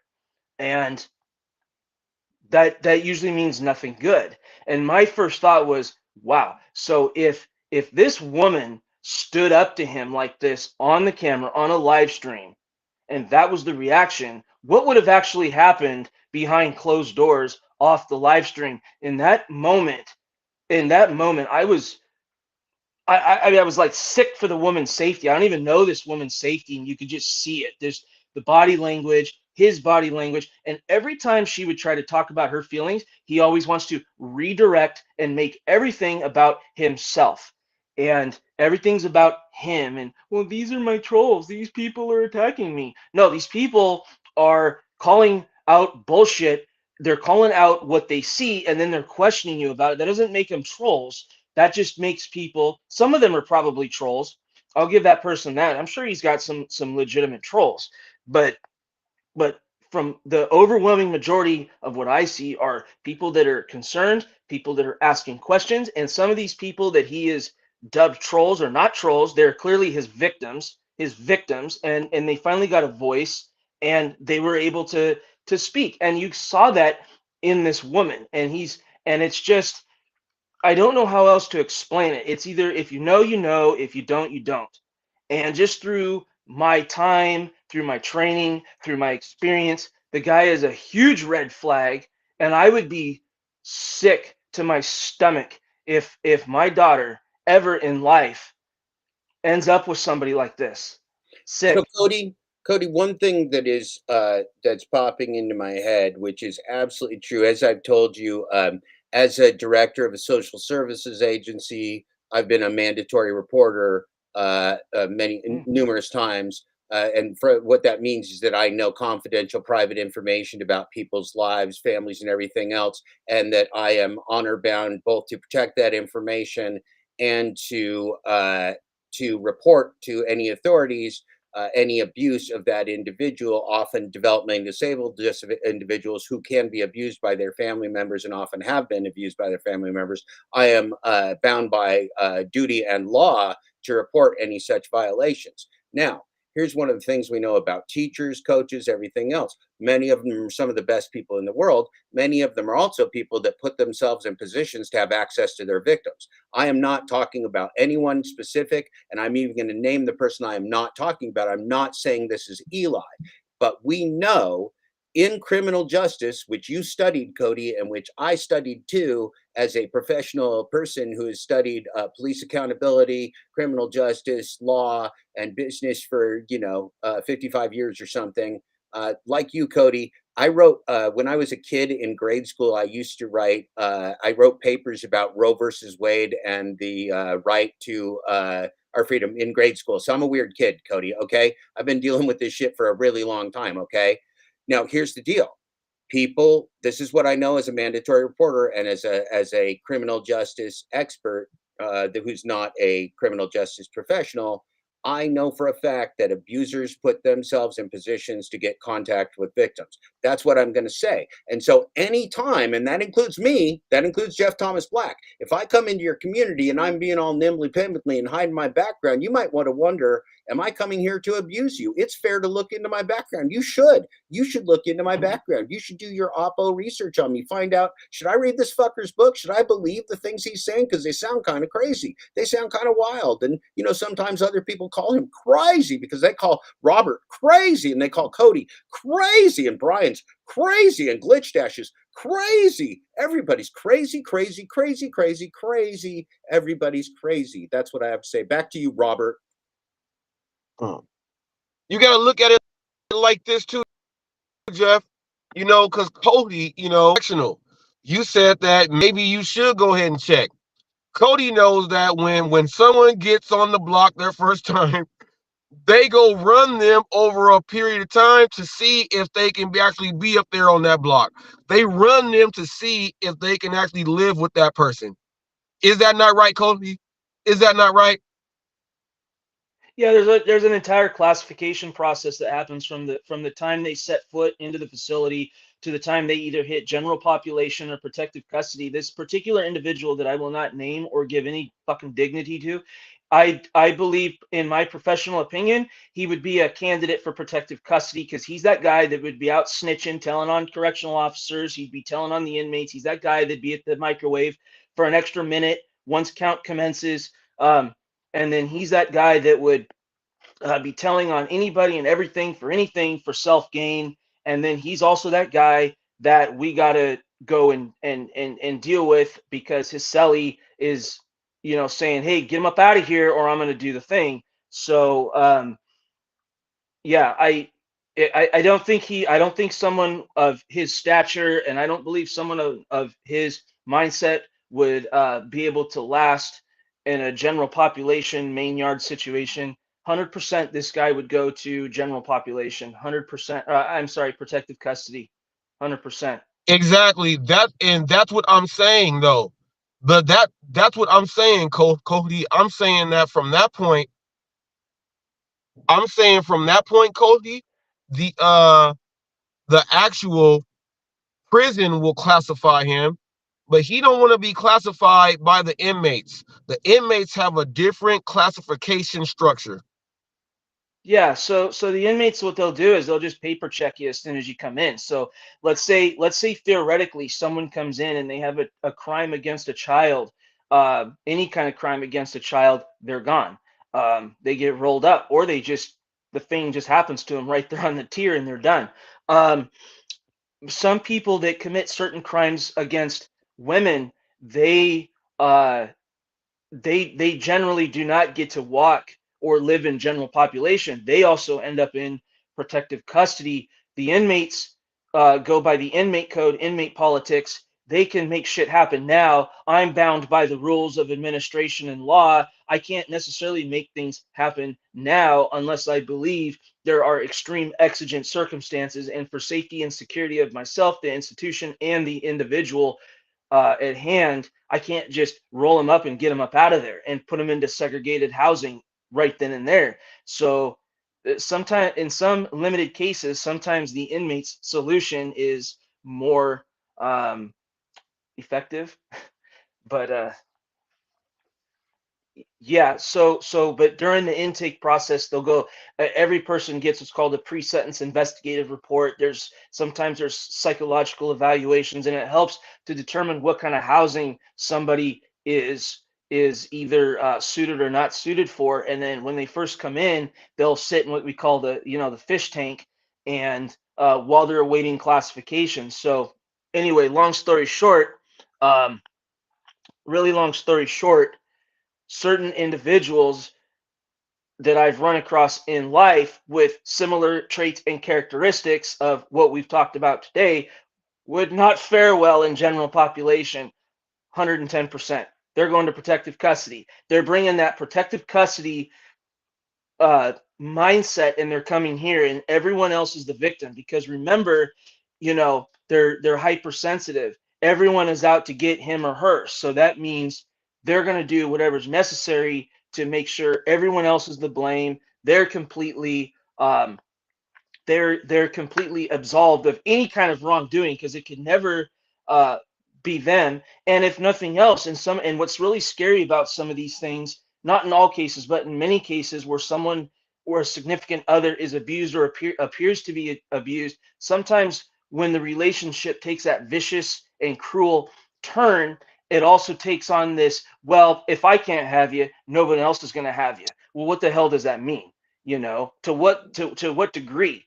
But usually there's isolation. They're always wanting to keep these people on eggshells because that's part of the power, the manipulation, and the control. So that's really why I kind of wanted to step in this and say something, because I'm looking literally at the social aspect of this. I couldn't care less about I don't know how to word it properly, about the gig side of it, because that's whatever, but this is like a whole another layer of weirdness to peel back. And Yeah, this takes the gig out. There's no gig in this, Cody. There is no gig. No. Right. No, And, it's and Robert, that's also why I felt comfortable not engaging with Cody, because it's not what I'm doing here. It's not what I have time to do. I have work to do for this community, and I can't dedicate it to somebody's mental illness, whether it's Flex's or whether it's Eli's, whether it's the Torp cartoon character, who's another one. Dashing Trader is out trolling people. He's trolling in Glitch Dash's channel. I have some breaking news right here, Robert. The Glitch Dash YouTube channel is down. It is not on YouTube right now. It is very likely that he did that because of his family situation. He was extremely distraught by Sam Lee and some gentleman named Granddaddy Pimple or something. We're talking about his whereabouts, the exact location of the place he shops, where he lives, all of these things. He was very upset last night. He signed off very promptly, very suddenly, without saying goodbye, and his channel is now down. Robert and Cody, all of us in the community love Glitch Dash Thomas Schubeck. We all stand with Glitch Dash Thomas Schubeck. If you come for Glitch Dash Thomas Schubeck, you come for every one of us, and you got a big ass motherfucking problem on your hands. I guarantee you, I swear on my life, if you come for Glitch Dash Thomas Schubeck, you better come for me too, because I will be Yeah, right there. you know I will what? be right there. Doxing people like that, like I can see if Thomas is someone that does ride-alongs and he shows you visually the place that he's going, the shopping center, the square. He lets you know what area. He lets you know the state. You know what I mean? That, but he's not showing you the exact Dollar Generals or things like that. He's keeping that there. So if you go to the next level to try to document that and try to show where he is, we all know that there's a lot of people out there that drive. Now, we're not saying the content creators are going to go out there and act like tough guys. 98% of them are not tough guys. They ain't going to do nothing. But those people have people that listen to them that will do something if they come across, because of the whole Glitchgate scandal and what they say and everything else there like that. There's some things that can happen, and we got nutcases out there. And So, Robert, remember, there are also things that we know as people that have been involved in this that the community doesn't know. We know about threats and dangers that the other parts of the community do not know about yet, because those things are under investigation. So let me assure you that taking these type of things lightly is not advisable. Let me remind you of something else too. See, I'm a single guy with 2 grown kids, and I don't live with my kids. And so you want to come for me, right? That's one issue. Now, Thomas Schubeck, he lives with his lovely wife and her children. He's a stepdad, and so when you start talking about the Schubeck, you talking about where this man goes home to his family. See, and so he's got a wife and young kids that he has to deal with too, and so. You see, living in a place like Grand Rapids, Michigan, not a very particularly big town, somebody pointing out these things, some weird fucking guy. This reminds me of other people coming on in the middle of nights and chats talking about my locations and kids and whereabouts, people I never heard of before in my life, Robert. Never heard of them before in my life. I don't even think they're part of the gig economy. I don't know what the hell they are, but they not anybody I know. And then all of a sudden, I'm getting videotapes of people talking about where I live and whether I'm living with my kids this week or whatever. It's just bizarre stuff. So then, of course, I made it very clear to everybody. I do not now, nor have I had my kids live with me since they live with me, and I have never lived with them. That being stated, I can tell you that as a father, Robert, I was extremely displeased by somebody talking about my adult kids. And so that's something I didn't like at all. And I actually moved locations and changed my life around because I needed to make clear to people that they didn't know where I was and they weren't going to find me. And even if they did, they weren't going to find me how they thought they were going to find me. So that's that. But see, Thomas has got kids in school. Thomas has got family. He's got a wife and stuff. So Thomas might be pretty fucking chapped, and I'm pretty fucking chapped on his behalf, Robert. Where'd everybody go? Where'd everybody go? Everybody left me. Did you all decide to leave me? Anyway, so that was a big statement. I don't know where everybody went. They'll probably come back. They can come back if they want to. Yes, it does appear, in fact, Skimpy Pants, that the channel's down. I mean, I'm looking right here. I don't know nothing more than you do. I'll show you. I'll show you. Here we go. We're gonna look at it live together. Might as well look at it live together. So you don't have to go do it. All right, here we go. Here's the Glitch Dash channel. Let's make me small and it big. All right, here we go. There's our friend Cody. Whoops, Cody just went away. Let's see. Okay, here we go. Put in the Thomas Schubeck. Put in Glitch Dash. They call me Glitch Dash. There we go. Nothing. Nothing.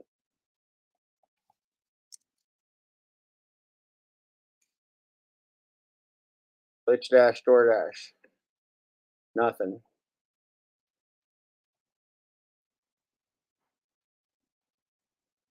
Nothing. Nothing. Nothing.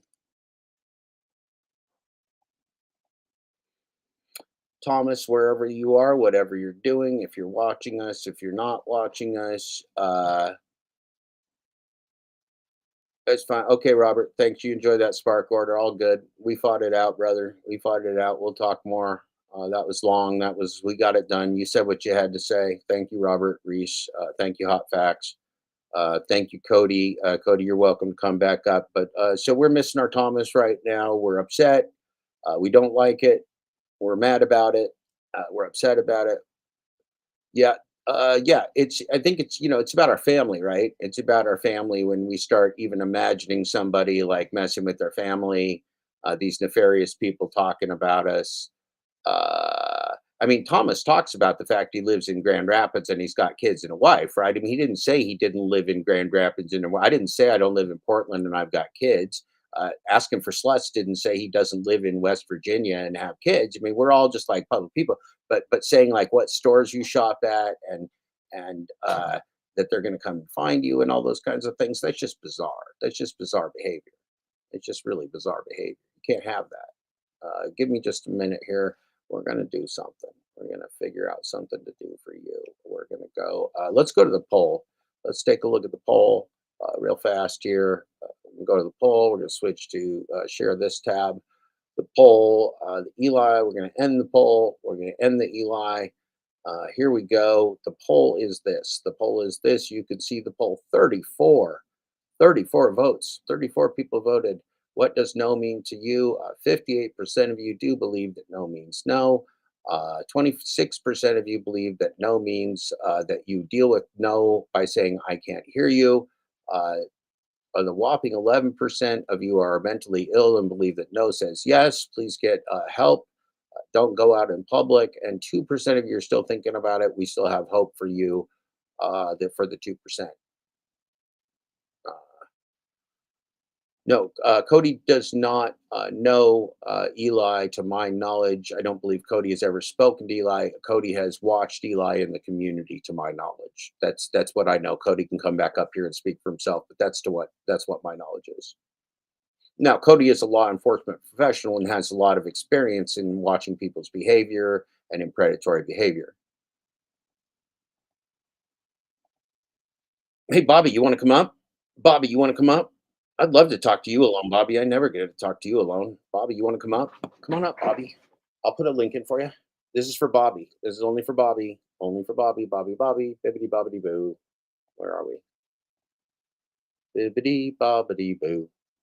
I like the Bobby. I like me some Bobby. Bobby, you want to come up? Here you go, Bobby. There's for Bobby.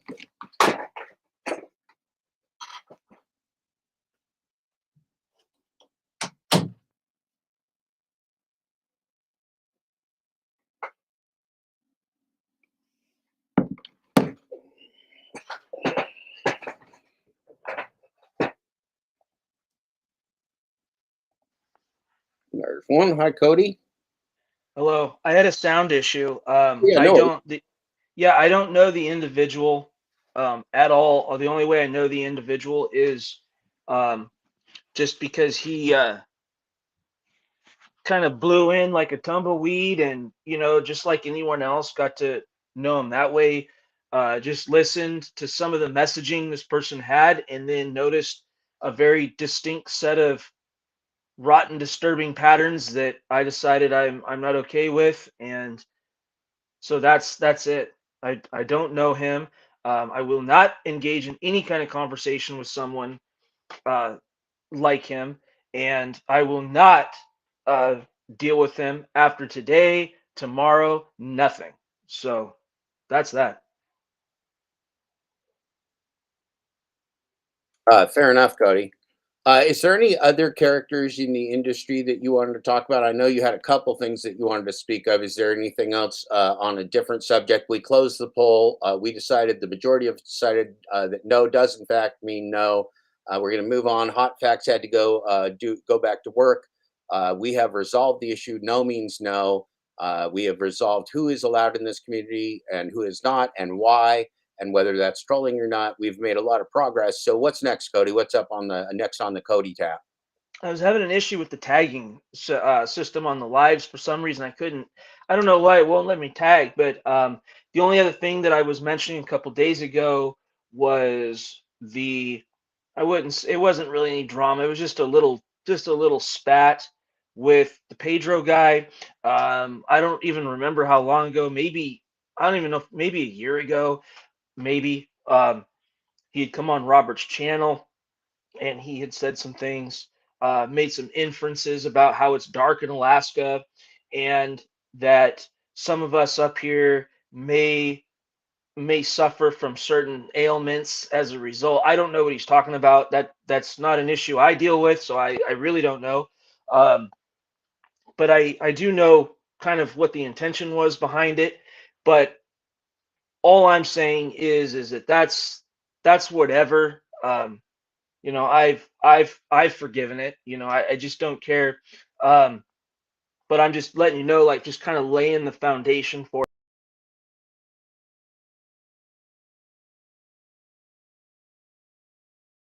We just lost your audio. We just lost your audio, Cody.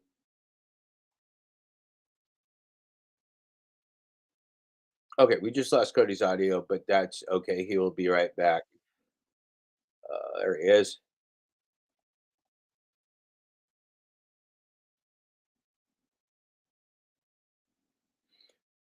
So yeah, so breaking news: the Glitch Dash channel is down at this time.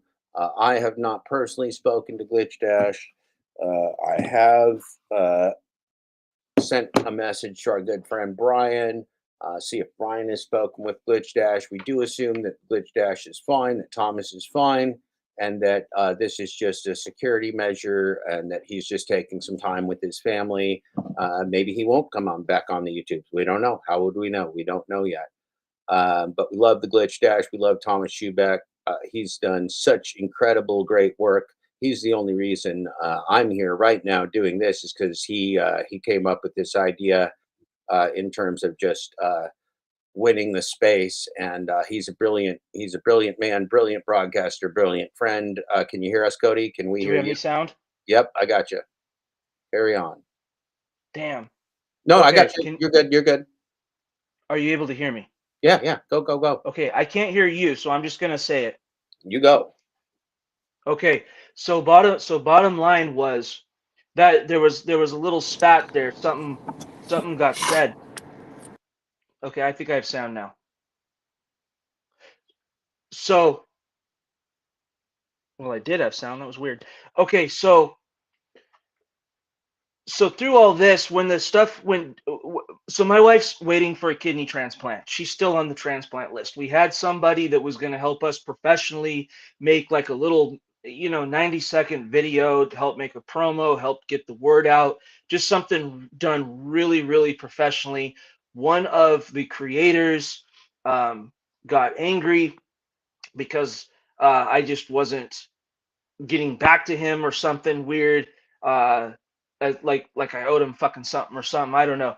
But anyway, so he went to another channel, started doing one of these, saying some things, calling me a bunch of names, and then made it where that individual no longer wanted to help my wife. He completely backed out of the deal, and that is still true today. He did later send a follow-up email apologizing. He actually said he still wasn't clear about what the issue was or what was wrong. And to be clear, it really wasn't his business anyway. It had nothing to even do with him. But this individual, this vindictive SOB, decided to go and do what he did. All right, so that's kind of the foundation with all this. So because Pedro is part of this realm, at the time, I just from other little things that had kind of popped up, I mistakenly believed that he was probably part of it. Not like directly part of it. He just kind of affiliated with them. And so what happened was I kind of mistakenly kind of lumped him in with all of that. So I had projected a lot of that anger kind of toward him and things that I had kind of said, and it was wrong. And I mean, it was wrong. I shouldn't have done it, because at the end of the day, he was not part of that. I just kind of did this whole guilty by association thing with him. And that's what happened. So, so I do apologize for that. Sometimes it takes me a minute to come out and say it, but I do apologize for that. There's really not much more to it than that. If he wants to accept my apology, that would be great. If he doesn't want to accept my apology, well, that'll be fine too. But I just want to convey that that I did not make the best decision at the time, because I was angry because of what this content creator had done to my wife, and it just infuriated me. And I just, at the time, I just made a bad decision when I lumped him in with that. That's all. That's really about it. So quick question, and then we're going to go to And I have no Kiefer. sound, so I'm going to go. No, I can hear you. Oh, okay. All right, Cody. Bye, Cody.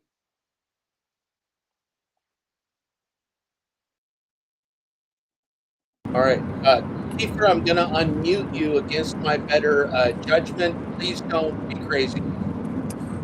Crazy. Yeah, please. If you look, Kiefer, if you get crazy, I'm going to have to mute you again.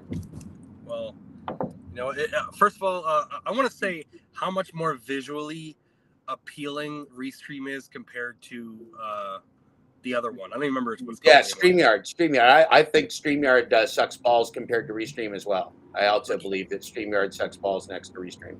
Even just when you're on it, not just like when you're watching. When you're watching, I don't notice that much of a difference. But when you're on it, like, this looks 10 times better.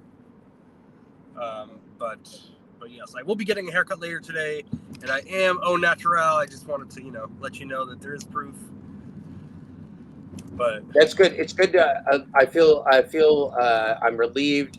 I know it was a satire video, but seeing you with putty in your hair really upset me, Kevin. When you went putty, we watched the satire video. When you went putty, I felt disillusioned. As you're my hair idol, you're my 69 out of 69 on a rating scale of 1 to Kevin. Yeah. On a rating scale of 1 to Kevin, you're my 69. So the fact that you used putty really had me shaken up. But then when I realized at the very end that it was satire, when I realized at all the way at the end of the video that it was satire, I almost wet myself. I was so fucking relieved that you hadn't gone back to the putty. Yeah. Well, those orders were real though. I did get them, and I didn't decline anything. It was like 7 orders in a row that I got, and then I was done. It was a great shift. Let's say that. It seems like with that kind of cash flow in the gig app, multi-apping game, that you could probably have yourself a mansion within the year.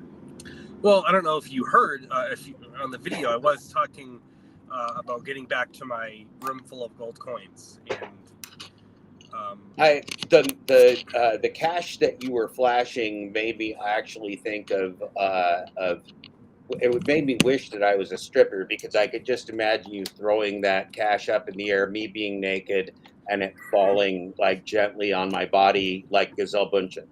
I don't bring dollars to the strip club. I bring $50. So yeah, well, so there's a famous they strip leave more club. of a mark. There's a famous strip club here in Portland that I have only been to once, full dash closure. I had to go there. I was forced. I didn't want to do it, and I did not inhale. For civil rights, obviously. It was for civil rights. It is actually it is the strip club where the sex workers union started. So it was for civil rights. Kevin, thank you for bringing that up. Kiefer, I'm sorry. Kegel, depending on how you're feeling.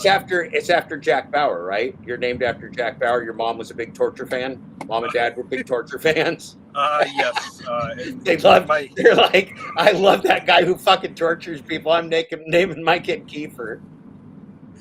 I love that show. That show's so messed up. My ex-wife loved that show. I'm like, you just like watching people get tortured every fucking week? I don't get it, man. This guy just tortures everybody. And then they tell him the truth while he's torturing them too, which is amazing. He's the best torturer. He's the most effective torturer in the history of torturing. Some would say he's the best. Many would say that, actually. Damn it, Jack Bauer, who was on Always Sunny. They named the cat Jack Bauer. Yes. Remember, they named the cat Jack Bauer. The cat was indestructible, and it was a black cat named Jack Bauer. God damn it, Jack Bauer, you son of a bitch. He was the junkyard cat. They wanted a junkyard cat, but it was the dog. But they got a junkyard cat. Yeah, and they got that sweet police car. Yeah, it was sweet. Anyway, so that's all awesome. Your hair looks great. Glad you went natural. And we were super glad that you were just joking about the hair putty during the whole time when you were getting rich. Now, Kevin, yes. It's Gig Thud and Chud, right? It's Gig Chug and Lug. Gig Chug and Lug. Okay. Do you Gig Rub and Tug. That's what it is. Gig Rub and Tug. Do you focus? So I've got a policy, no tits, no tips. Yeah. No tits, no tips. A firm policy on no tits, no tips. Where do you come in on the no tits, no tips on the Gig Chug and Thrub? It's basically $100 tips or nothing.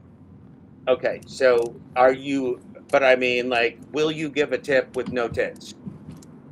Sometimes. You will. You're open to that. Sometimes. It depends. You know, you can't. 1 second. I got a notification for Amazon Flex. Yeah, will you take that notification? It's good to know that you are more discerning than Pedro. Pedro would call all of those beautiful women, everybody, all the beautiful men like Hector, everyone showing their nipples. Pedro would say, no tits, no tips. You seem flexible. You seem like maybe you see humanity in tits that Pedro doesn't, and that you're not going to call them miserable clowns just because of the tits. Well, here's the thing. One second, let me park here right now. So, and it's on the first floor, so that's good. Okay, well, it's good. Look, this is what tits and tricks are about, Kevin. It's about professional delivery and torture. When Jack Bauer's involved, torture's always on the table. You make that delivery, Jack Bauer. You make that delivery, Kiefer. We'll be here waiting for you when you come back. We'll be here waiting for you. All right. Okay, so we're gonna mute Kiefer for a minute. We're gonna mute Kiefer for a minute. Named after Kiefer Sutherland, star of Jack Bauer. Loves the torture, loves the Skittles. Best hair in the game. Better than Matt, currently playing Mike while Mike's in retirement. Even better than Mark in the Closet, the unused Mike of the Wonder Twins, Matt, Mike, and Mark, of the Your Driver Mike empire. Remember, on Your Driver Mike, you can get everything you need for the gig economy. If you don't shave like I don't shave, you can get yourself shaving cream for sensitive skin. You also got your salt of the earth for the dad dash in your life. Salt of the earth, the dad dash in your life, and Kroger. Tell Kroger what you're doing so that they can sell all of your information to all of the corporations on the planet and make billions of dollars off of you. Remember, get your iodized dad dash brand, Kroger salt, at Kroger. Let the corporate world know your choice in salt. Let the world know your choice in feminine products. Let Kroger know your choice in medications. Let Kroger know your choice in frozen pizzas and frozen shrimp and fish fillets and frozen catfish.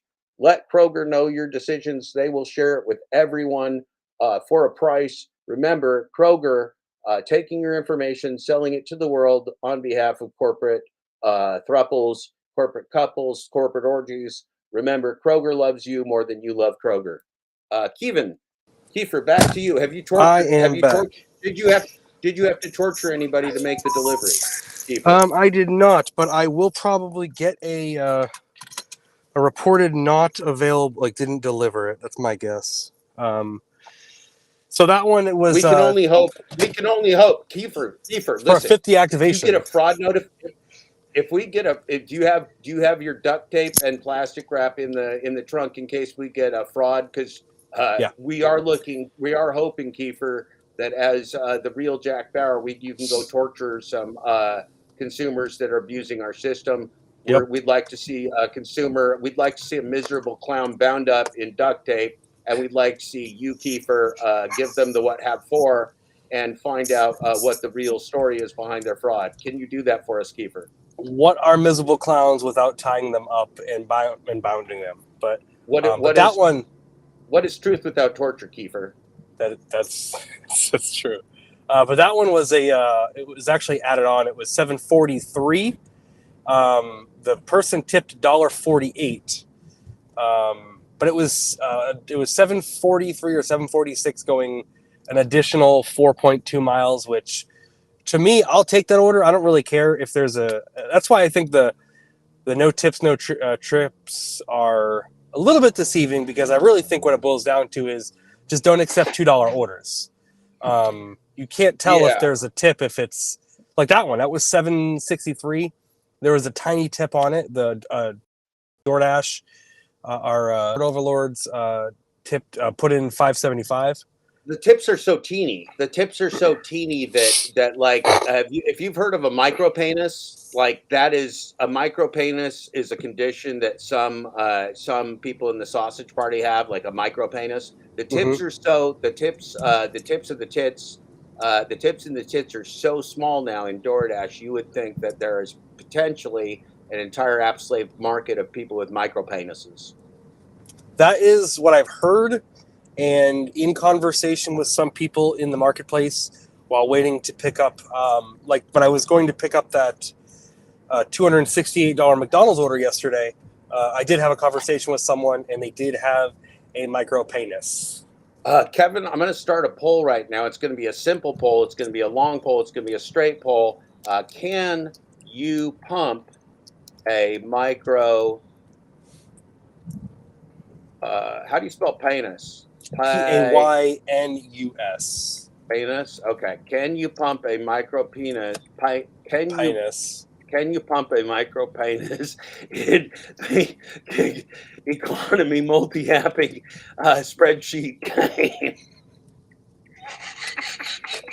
Listen, these spreadsheets, they work. Man, they work.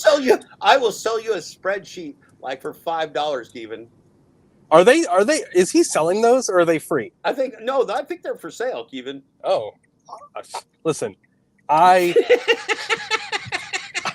don't know why I haven't spent my hard-earned, my rock hard, my very strong rock hard money on it. Dang it, Bobby. Can you pump a micro penis in the gig economy global with spreadsheets? Global domination spreadsheets. I don't have my spreadsheets game. Okay, so I gotta put on my glasses, because if I blow this fucking poll, I'm gonna be upset, Kiefer. Don't blow your wad. Don't get whacked off right now. We can't screw this up. Okay, let's share the screen, Kiefer. This is gonna be good. I think this is almost gonna go live. Okay. Can you pump a micro penis in the gig economy global domination spreadsheets game? Yeah, and so the answer yes, no. Should we go to third option? Too small. Fourth option, where is Mark? Too small to find, like, and then slash, like, can't find it. Oh, wait. Okay, and then fourth option. Yeah. New cult leader, that black chick who kills dudes. Okay. Can we go with more hot blonde killers, please? PLZ. Okay. I got it for you, Kevin. I got it for the sausage party. Okay, here we're gonna start the poll. It is a four-part, four choices. Can you pump a micro penis in the gig economy, global domination, spreadsheet game? Yes, you can. No, you can't. Too small to find / can't find it. We got to make sure we cover both the bases. It could either be too small to find or you just can't find it. You don't know where to look, Kevin. It could be that you don't know where to look. It could be that it's too small, but we got them both covered in the third option there. And then for you, Keevan, because we like torture, can we go with more hot blonde killers, please, for Kiefer and the sausage party? The important questions are always being asked on this channel. Yeah, we got to get to the important questions with priority. It's all about priorities, Kiefer. Can you see the poll on Restream or no? Yeah. I think I can turn it on. I meant to do that, Kiefer. Oh, okay. I just forgot. I just can't vote. I had it. No, you can't vote. If I could vote for you, can somebody vote for Kiefer? Can somebody vote for Kiefer? Anybody got an extra vote in your pocket? You can vote for Kiefer. Kiefer, let me see if I can get on here. And should get on my. We do have breaking news, Kiefer, that a little birdie told me that Thomas Glitch-Schubeck is a well and live and thriving and diving, being red-chaired, red-haired, saving his pubes, growing the most beautiful pubes that will ever be available in the gig economy for sale. Thomas Schubeck is well, happy, on vacation in the Caribbean with the best people. Don't worry about the Glitch-Thomas Schubeck. He is just fine. He'll return. Don't worry. Somebody will be back. Don't worry. Just don't worry. We all love him. He knows we love him. God bless that Thomas Schubeck. God bless that Thomas Schubeck. We all love that Thomas Schubeck. Yep. I voted. Perfect. Excellent. Go vote 3 more times. Kiefer got his vote in. Yep. Get your condom accounts. Get your sock accounts. Call your mother-in-law. If your kids are online, for God's sakes, don't let them come on this stream. Please don't let your kids vote. Even if your kids can vote, please don't let them on my stream. I'm a dad. I'm not here to talk to the youngsters. I'm here to talk to the adult children. I'm the dad of adult children. I don't deal with the youngsters anymore. I am old. That is Tommy. For that. Yeah.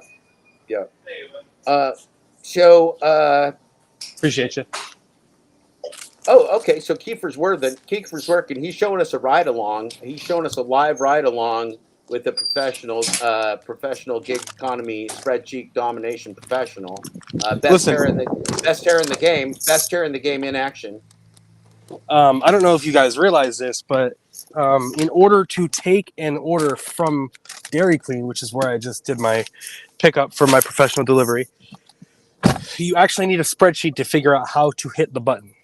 Yeah. So Kevin, so how do you code? What kind of macros do you use to decide whether or not to accept a fraudulent order from any of the gig apps that you use? When you decide to accept fraudulent orders, what kind of calculations do you run through? I just make sure that I get paid as little as possible. Right, because you're doing this for the fun and flexibility, right? Well, yeah, because I with my 468 YouTube subscribers, I make $4 million a month, so I don't really need this. Well, Kevin, Kiefer, if you can put your ankles behind your ears, I put a picture of that actually on YouTube one time. The key to the spreadsheet gig apping multi-app domination is when you get the flexibility to be able to put your ankles behind your ears without any pain and just keep them there. Put in that corporate butt plug. You already got your DoorDash tapeworm inside. You get yourself the closed system. You get your testicular overpay. That's really the only position you're going to be comfortable in if you got the severe testicular overpay or the early onset testicular overpay, like a John Billings, for example. Please stop. Yeah, you go. Please stop. Please stop. And so you got the testicular overpay. So you got to stay in this flexible position with your ankles behind your ears. But it's not a problem, Kevin, because we come here, Kiefer, to be flexible. So how do you feel about the flexibility, and is it better compensation than money? Is it better compensation than money? Well, that's what Explain. Tony Chu says. Tony Chu says we get into this for the flexibility. He does the money's really secondary, Kiefer. Yeah, I mean, look, Tony Chu would not represent the 25. I mean, I know we make $25 an hour in most markets, but every market. Kiefer, it's really about the flexibility. We really get into this because we like having our ankles behind our ears. It feels good. Well, you know what? On the days that I get no orders, I do remember when I was at a job that did not allow me to do yoga. So the fact that I get to do yoga now, he is not wrong. I am a lot more flexible than I used to be. So, yeah. So Kiefer, one of the problems, one of the reasons I heard there's a guy named Asking for Sluts that runs around the interwebs telling people I failed at the global gig economy because my master's in business from Duke didn't allow me how to learn properly to accept fraudulent orders from artificial intelligence.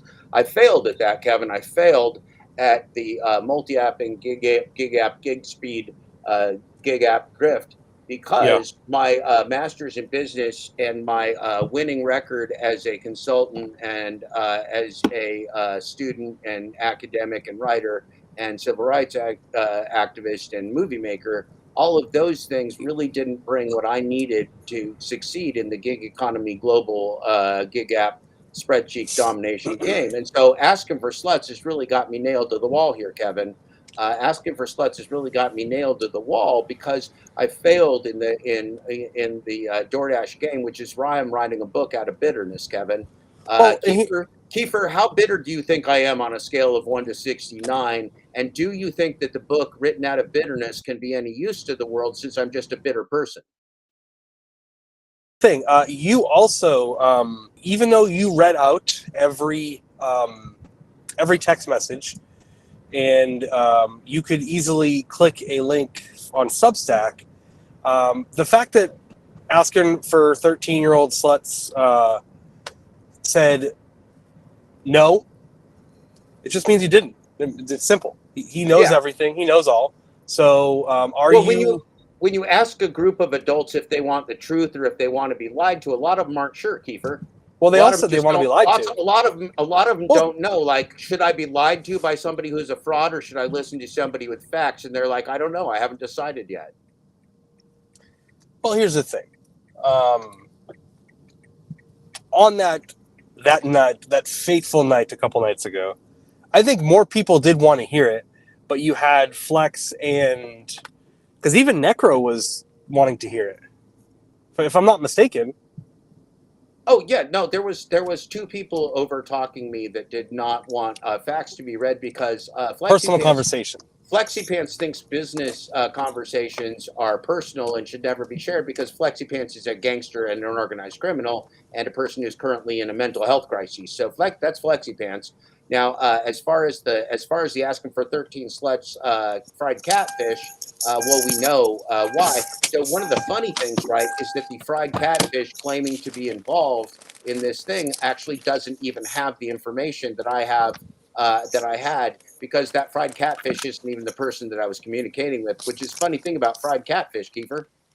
Yeah, well, and the funny thing is when he went on his live, I don't know if it was the same day or the next morning, he's still like I don't think I've ever seen him not on a green screen or not show his face because even on his quote unquote live, it was still on a green screen. I'm like, how are you going to do a live on a green screen? It's real strange, Kiefer, and he shows old dog shit videos, and he's got 515 saved up. And I look back on my spreadsheet, Kiefer, the spreadsheet that he said didn't exist, with the team that he said didn't exist that contacted him, which he said didn't happen, and then all the conversations and texts we said that he didn't that we had that he said didn't happen. Yeah. It seems like this guy doesn't even either is not connected to the former personality known as Asking for Sluts, or is a bad note taker, or has brain damage, or maybe paid off to lie or something. But this one doesn't. This version of the fried catfish doesn't seem as smart as the old version of the fried catfish, Kiefer. I didn't hear the rambling that you normally hear in your text messages. Because when somebody rambles like out loud, they ramble in text message as well. Yeah, the current catfish that they ask him for sluts is a rambling, gambling, blithering idiot. He was born a rambling man. That should be the song of the one of the songs later. Yeah, I'm willing to do that, Kiefer. I'm willing to do that, Kiefer. I won't sing it, but I will let I'll- you sing it. Okay, I'll look that up while you talk. Lord, I was born a rambling man. Or was a gambling man? I don't know. Gambling, doing the best I can. Well, we'll figure it out, Kiefer. I might do the gambler again too. I love me some Kenny Rogers. So anyway, Kiefer, one of the weird things about this feller is like there's no recognition that he was outed as like everything he's ever said is a lie, and like nobody seems to mention it on the other side. They're just like, oh, everything this guy ever said is exposed as a lie, and him as a fraud, and as like some combination of people with no institutional memory that a normal individual would have, and like nobody on the other side seems to care. Kiefer, why is that? Why is that? Why is that? Well, like I said yesterday on Robert's Live, like we had so many instances during these last 3 years that it was very obvious that what they were telling us was not the truth. Extremely obvious. And people still refuse to see the truth because it's easier to not see truth. It's easier to hide your head in the sand, which I don't know if you know this, ostriches actually don't do. The whole thing was a sew shop? The ostriches don't act as a sew shop. Yeah, basically what happened was when, I don't know how long ago it was, but somebody either, they saw them from a distance and they had their head down eating something. And that person thought the ostrich head was in the sand, but it's a myth. Well, so this is like well, the feller that like named this America or something, like as a map maker or whatever, or Columbus, who thought he was in India or whatever. Yeah, you know, it's just kind of like, well, whatever. We'll just write our own happy ending. Well, we all love happy endings. We do love happy endings. You know, we do love happy endings. That's all I'm going to say. Bob Seger, night moves. It's funny how the night moves, Mary Poppins. You just don't seem to have as much to lose. I'm thinking about how the night moves with Dawn's rolling in, Mary Poppins. That's what I think about as the night moves. So Kiefer, the chat is asking, are you glitching your balls off right now? Why are you getting so many fucking orders, and why do we hate you so much right now, even though your hair looks great? Are you glitching your balls off, first of all? Do you have testicular overpay? What the fuck is wrong with you, and why does your hair look so good? Thank you, Mary Poppins. Those questions are all submitted by Mary Poppins. Thank you. Okay, well, Mary Poppins, no, I am not. In Columbus, we actually we're actually in a really good zone, but it's 1:30 in the afternoon. So, is that why you make it rain, Kevin? Does it rain in Columbus because you are dominating the gig app game? Yeah. Are you the man who makes it rain in Columbus? I do, and I just picked up a 6+, so which means 635. Okay, but 6+ is in fact more than 6, is it not, Kevin? It definitely is. What is the plus sign? So technically, if you could put like a number on the plus sign, what would the number be, Kiefer?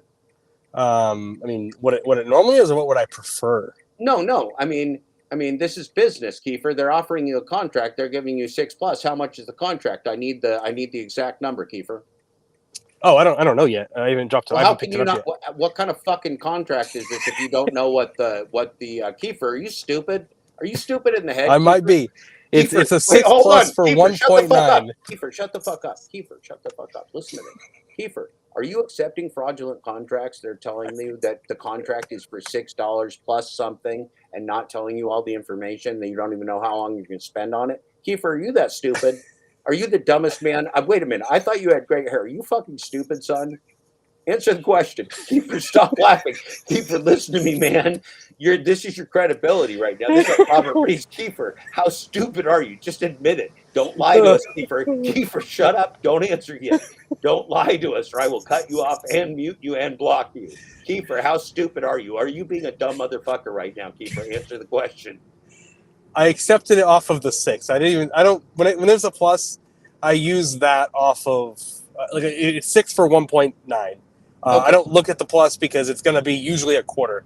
But Kiefer, if you were in a math class like the sociology of calculus, and somebody gave you a multivariable contract with no answers in the sociology of calculus, would you accept that contract, or would you fail the class, Kiefer? Would you accept the contract, or would you fail the class, Kiefer? I would probably fail the class. Okay, so you would fail the class. So Kiefer's a slow learner, which is great. That's why Kiefer's in our community. That's why he's a DT. He knows not to DTTP, but he's not that bright. Kiefer's still working. Kiefer is still working in the global gig economy. So I do want to answer some questions in the chat because this time I can actually see them. Okay, all right. I'm going to answer. Let's give. Kiefer, since I've been so unkind to you and your character, I'm going to let you speak unfettered for a while I do a glitch beat. Yes, I'm gonna answer Mr. Brian because he does have the best accent in the entire gig economy game. I'm gonna answer his question first. Brian, what was your question again? What is the most you made in 1 week? Now, my best week. I'm gonna preface it with saying this: DoorDash had never been my main. For me, Shipt or Instacart over a while was my best. When I was doing Shipt, my best week was about 1,800, and that was a few months ago. Reason being, when I got here, I collected a bunch of preferred customers, and I got really lucky on some preferred. 1 second. Hello. How are you? Good. I got a DoorDash for Tabitha. Who are you picking up, buddy? Tabitha. Hey, guys, sweetie. Thank Have you. a good one. You too.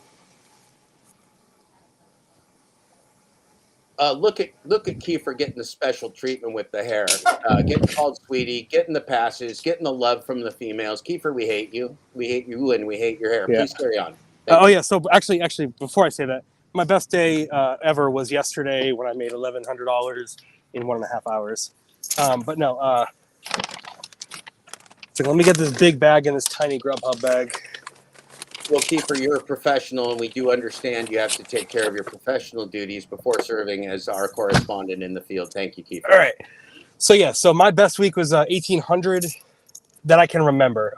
I'm sure during the pandemic they were higher because during the pandemic I was just doing alcohol orders on DoorDash, but I don't really count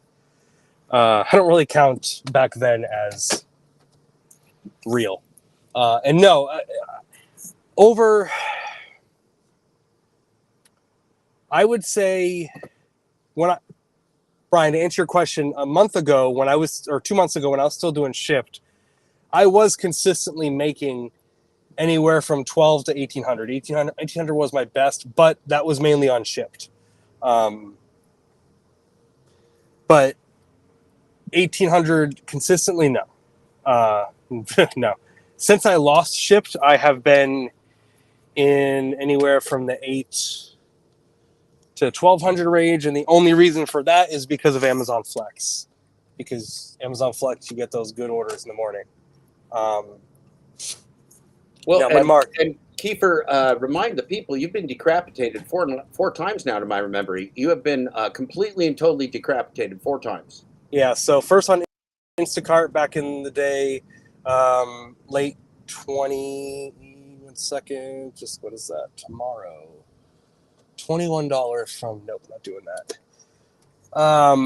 Brian, it's a lot of hours. I'm not one of those that are gonna say I made $1,800 in 40 hours. I don't think that's legitimately possible. I worked my thought process was you can make as much money as you want, but you do have to put the hours into it. I would usually work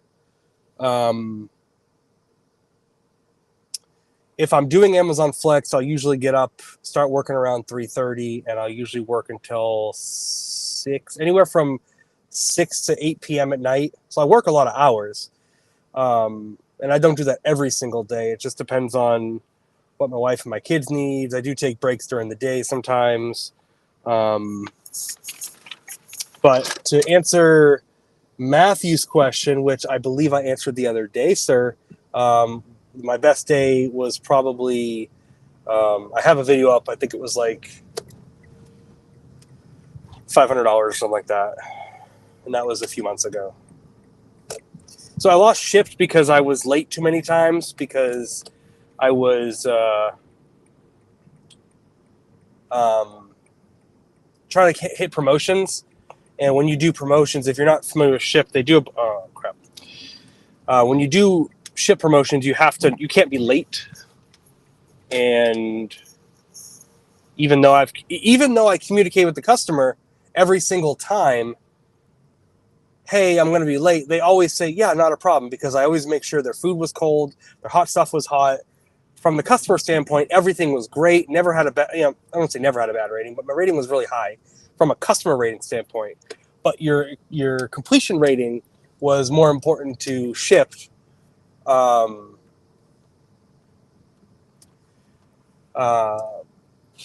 second. Where am I parking? Well, I'm here, Kevin. I had a great glitch P. Did not have any issues. I'm sure you'll be glad to know. Good to see that you're continuing to show the people your professionalism.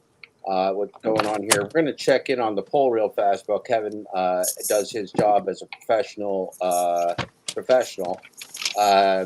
And so we're going to look here. We're going to share the screen. Looky here on our poll. Can you pump a micro penis in the gig economy global domination spreadsheets game? That is our question of the moment, the most important poll of your lifetime at the moment, right now, in this present moment. 22% of you say that yes, you can pump a micro penis in the gig economy global domination spreadsheets game. 0% of you say that it can't happen. 0% of you are sure that a micro penis can't be pumped. 39% of you feel that it is some combination of either being too small to find, or you simply just don't know where to look. You can't find it. It could either be too small, or you just don't know quite where to look on the individual that's packing the micro penis. And then finally, the favorite of the sausage party, the favorite of Kiefer, the favorite of Kevin. He didn't have to torture anybody to get it, but he would if he had to. Can we go with more hot blonde killers, please? That's the favorite of Kevin and the sausage party. That's a poll update. 22 minutes ago, 18 votes. This is a great poll. It's a hard poll. It's a strong poll. Don't forget to get your hands on the poll. Do your part with the poll. Thank you, Kiefer. Thank you, poll. I chose not to take the elevator. Oh, Kiefer's making executive decisions. Kiefer is choosing a path of least resistance. He says no elevators. Kiefer, why'd you choose not to go with the elevator? Well, I figured in honor of Glitch Dash, he always runs to his deliveries. Okay. So Kiefer, I would do the same. Kiefer, when you're thinking of the strategy of elevator versus no elevator, do you think of your sexual productivity? Are you thinking that more stairs will equal better orgasms in the Kiefer household? Correct. Okay, good. I also go with that theory, and much like you, I know you are a father. Hello, Tabitha. I know you are. Have a great one. Thank you. Family man. Kiefer using the name Kevin for his customers to keep his anonymity because he is a global star, son of Kiefer Sutherland, named after Kiefer Sutherland, the best hair in the business, love child of Kiefer Sutherland. Kiefer, it's been great to have that experience of watching you deliver professionally as a Kevin. Now, Kiefer, we were going back to the fact of, are you stupid or not? How much did you get paid for that, Kiefer? Oh, let me drop it off. I'll tell you in a second. Oh, Kiefer still doesn't know. Kiefer doesn't need to know how much he's getting paid per contract because Kiefer is a really bad businessman. Kiefer's a terrible fucking businessman. I don't have my spreadsheet. He doesn't have any spreadsheets, and he gets involved in fraudulent business games. But that's okay. Kiefer's doing the best he can. He's not the dumbest guy on the block. He's not the smartest guy on the block. He's just our guy on the block. He's our $7. Okay, So $6 went up $1. Okay, so Kiefer, that is, if I do the math quickly in my head, that's a 16.6% increase over the initial offer. So that plus sign, if we were to give that plus sign of value, that plus sign was $1. If we were to imagine that DoorDash wasn't lying to you and admitting that you're stupid all the time, they would have just said $7. But Kiefer, since you are a winner, since you're one of the winners and that plus sign equals $1, tell the people how good you feel right now, Kiefer. Do you feel like a winner? You know, I feel like I just won the Olympics. You did. 16%, I did. 16% overpay right there, Kiefer. Listen, as long as it's not testicular overpay, we're good. Well, look, you get enough overpay, you don't know where it's going to go. But I mean, overpay feels great, right? I mean, you must feel like you just won at the casino, Kiefer. Actually, I do feel like that. I just wish there was a channel that could help me learn how to get better at things with casinos. Well, there are gambling channels, and those gambling channels, if you really dedicate your time to them, Kiefer, you can help them make money on the side. So you can be part of their success. You can join their gig app spreadsheet gambling game. Why am I doing this then? I don't know. Kiefer, there's other better scams on the internet. This is the least profitable scam on the internet. You're not being very bright right now, but Kiefer, we forgive you for that. Now, Kiefer, now let's talk about your winnings. Now, see if like tomorrow, if tomorrow you get one of those $6 plus orders and it says like $7.16 when you're done, you get 16 more cents than the $1 that you got today. How excited will you be tomorrow, Kiefer? I would probably have to go find someone to celebrate with. Have you and by celebrate, I don't mean torture. Have you considered? Make that clear. Have you considered going to the Hannibal's and Pedro gang stalking show and seeing if you can get in on the Depends corporate sponsorship throuple? Well, I was thinking about. I already headed over to Eli for coaching. That didn't work out, so I'm open to all options. We'll just say that. For God's sakes, Kiefer, I am not joking right now. I hope you're not being stalked. That's all I'm saying, Kiefer. I hope that no means no, and you're just being left alone, Kiefer. You're allowed. You can choose your adult relationship, Kiefer. No means no, and we respect you. No always means no, unless it means yes. Right, but that's only if you're a psychopath, Kiefer. We're not doing your torture. I know that in your alternate role as Jack Bauer, you torture people and no means yes, but that's not how it really works. Remember, that's just a character. That's just a character. Jack Bauer. Torture doesn't really work, Kiefer. Did you know that torturing not even almost, torture never gets accurate results? Anybody being tortured will just tell you anything to make you stop torture. It doesn't actually get you anything. Did you know that? I have heard that stat at some point. Oh, hey, wait a minute.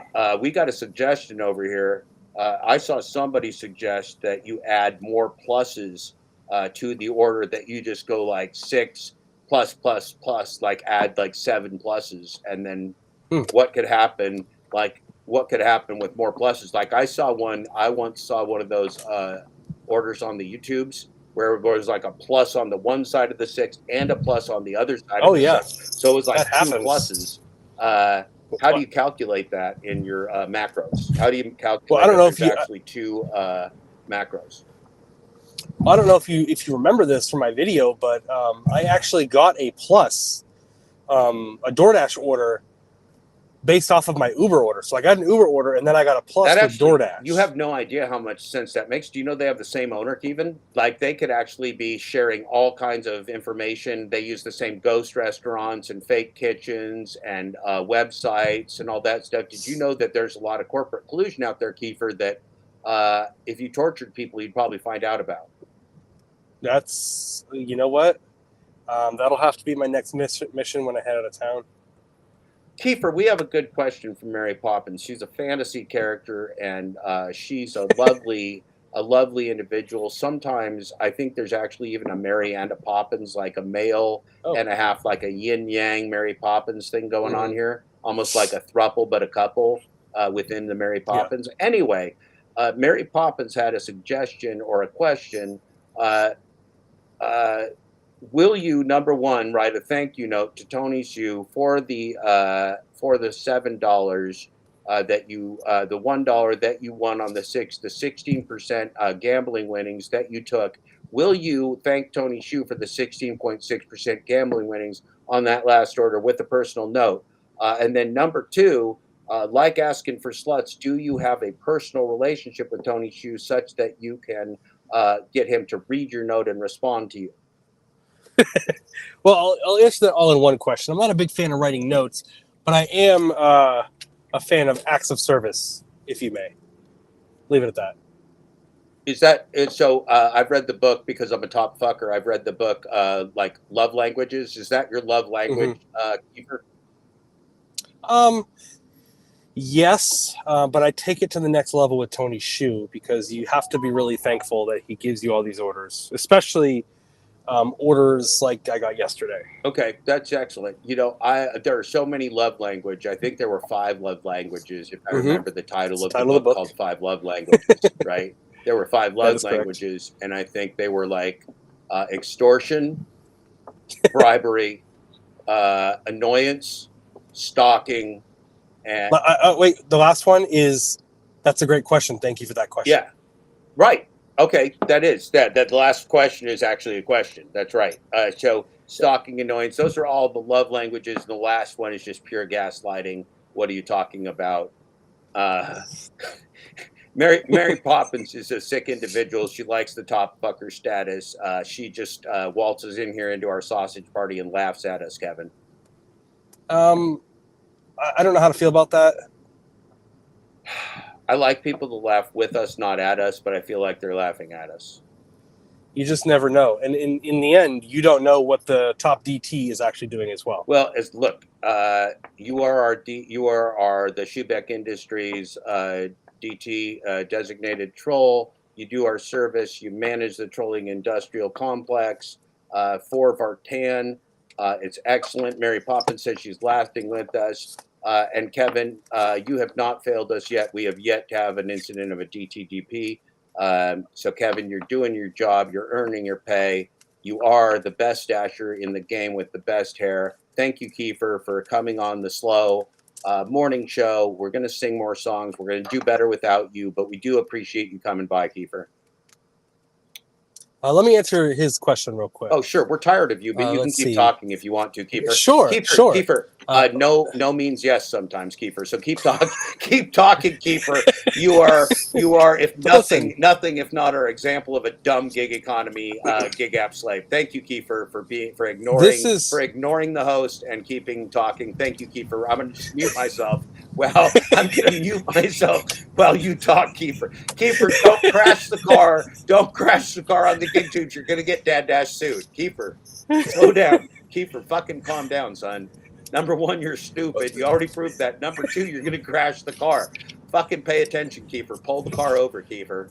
All right, I'm pulling over now. I got another order. Jesus Christ, Kiefer. But, don't scare your Dad Dash. Don't scare your Dad Dash. You're a young man.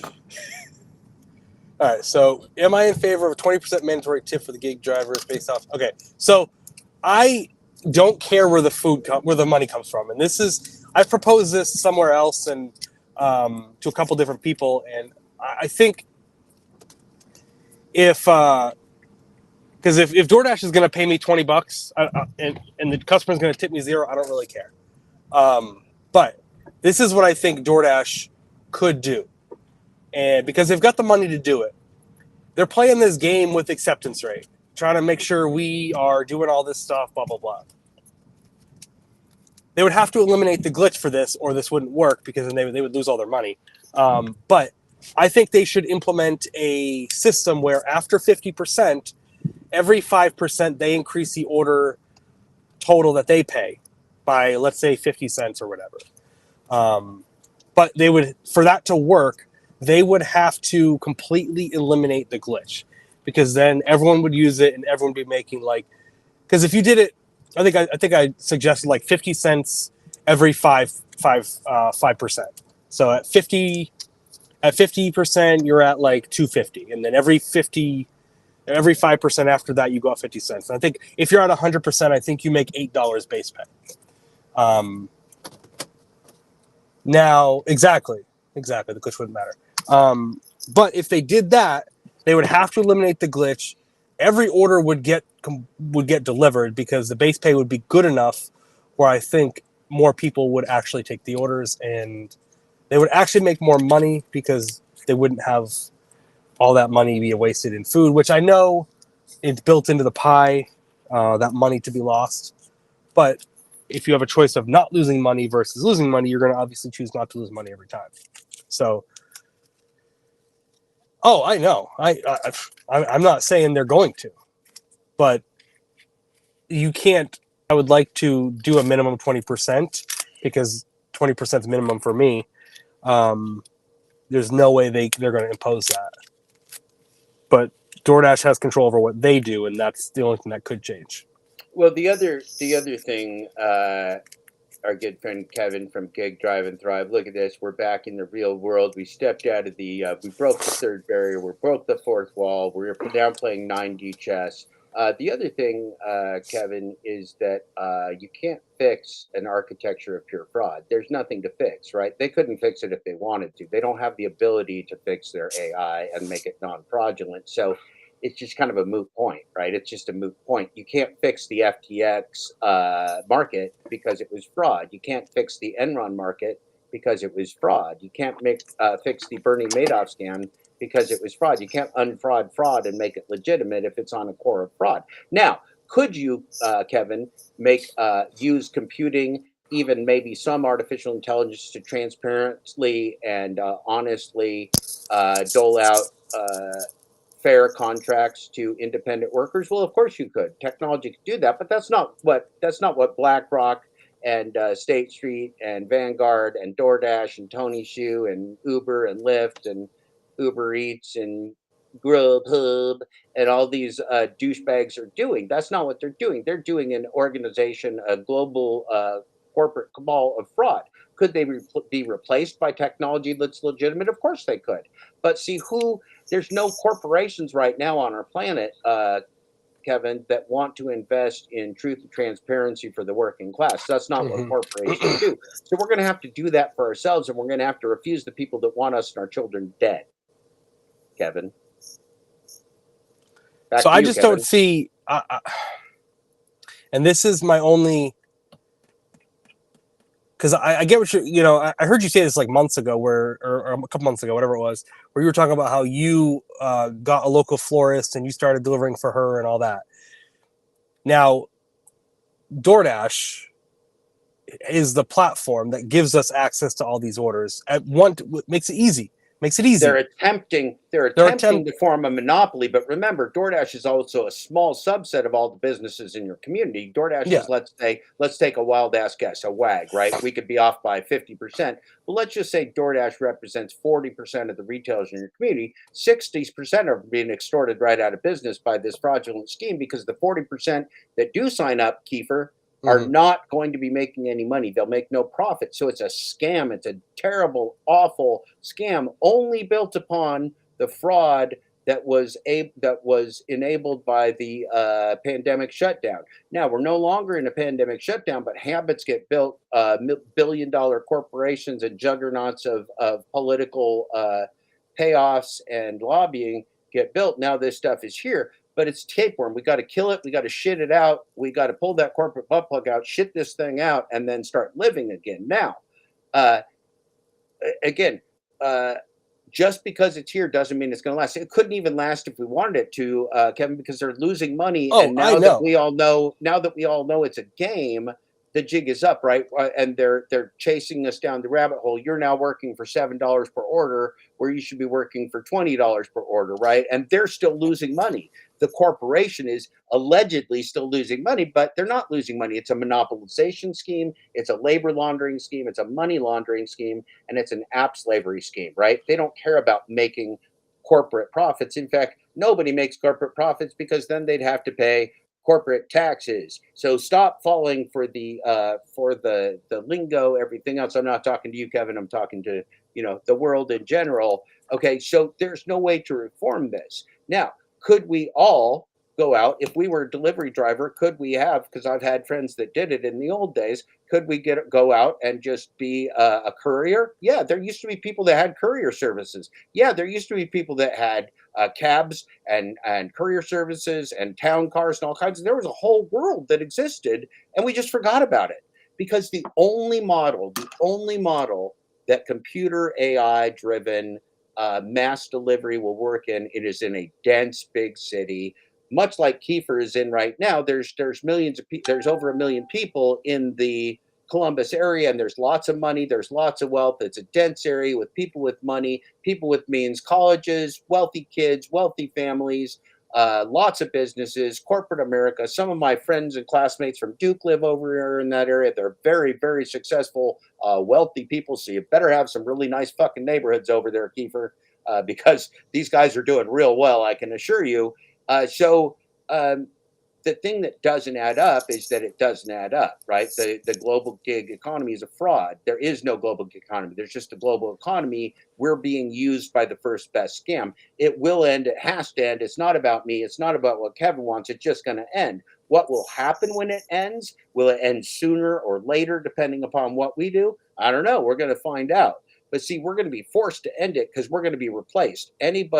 Kevin's been decapitated 4 times, and you can see he's not completely stupid. He looks stupid. He doesn't always look the brightest. He doesn't always act the brightest, but he's not that stupid relative to like your actual average DoorDash driver. So if this guy's been decapitated 4 times, any computer system that can hire you can decapitate you. Do you want your kids hired and decapitated by computer systems for the rest of their life, Kiefer? Because they're going to be living in tents if you do.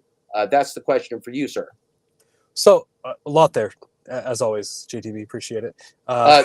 There's a lot to unpack. We're going to give you 30 seconds to answer before I mute you. Hold on, I need to mute you, sir. Okay, you're muted. Go ahead. Yeah. Perfect. So a couple things. One, I know this isn't forever. This just even when you take the BS from the companies away, just technology itself and AI, like everything is moving towards that direction. So I've always said, like, if this is your long-term plan, then you need to do something else. You need to figure something else out, because it's not long-term. For me, this is what works best for me right now till I get to my actual goals. Because I make enough in enough time that I can still do the stuff I need. The problem I have... Just one quick point, Kevin. You know who is not working for corporate AI? Anybody that has money and resources. Oh, I know. I know. Everybody in the world. You ask anybody with money and resources and a house and nice cars and vacations and vacation homes and beach homes and mountain cabins. If they want to work for corporate AI, they're going to go, fuck no, you're crazy. But they want us to do it, Kiefer. They want us to do it, Kevin. Listen, they want our children to do it. They want us to be the new class of app slaves. Oh, I know. I completely get what you're saying. The only problem with I don't think everyone is as intuitive as you are, where you can go to every single business and say, hey, let me do this for you. Not everyone thinks like that. Very few people think like that. So DoorDash, whatever platform you want to talk about, it's not just DoorDash, it's every platform. For the right now, that's why I do it. But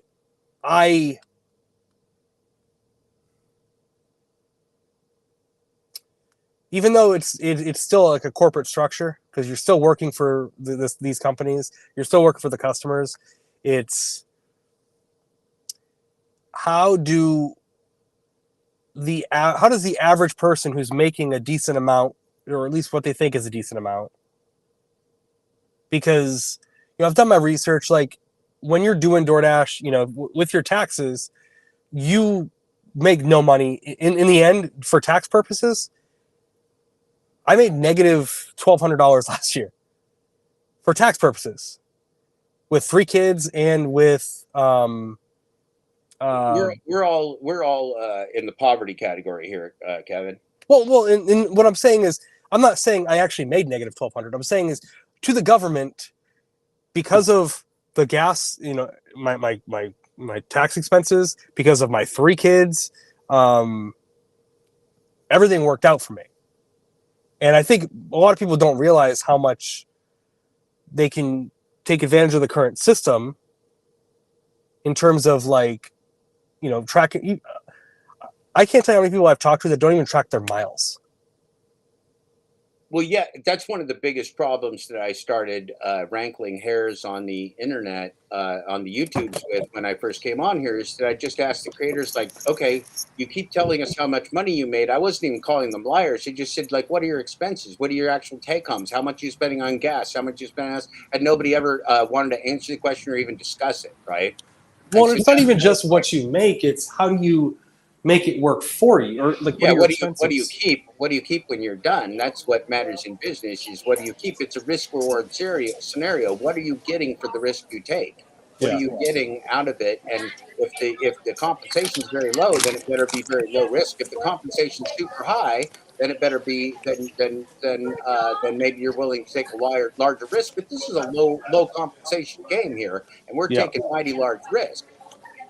So that's a real problem in the calculation of business value is that the risk reward ratio just doesn't pay off. Thank you. In the long run, most people are going to lose, right? And so that's one issue is that most people are going to lose. The second problem is that as long as this parasite is in the system, none of us can recover and get better. It's only headed one direction, and that's headed down.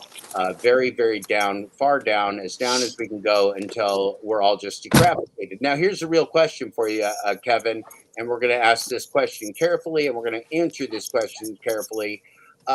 We have people in the audience. There are content creators out there who talk about having to use, for example, a spouse's DoorDash account or a spouse's Uber Eats account, or can I deliver for my wife? Robert Reese rides around with his wife, and I know they're very careful that when she makes a delivery on her account, they send her to the door. When he does it, he goes to the door. They take turns doing that.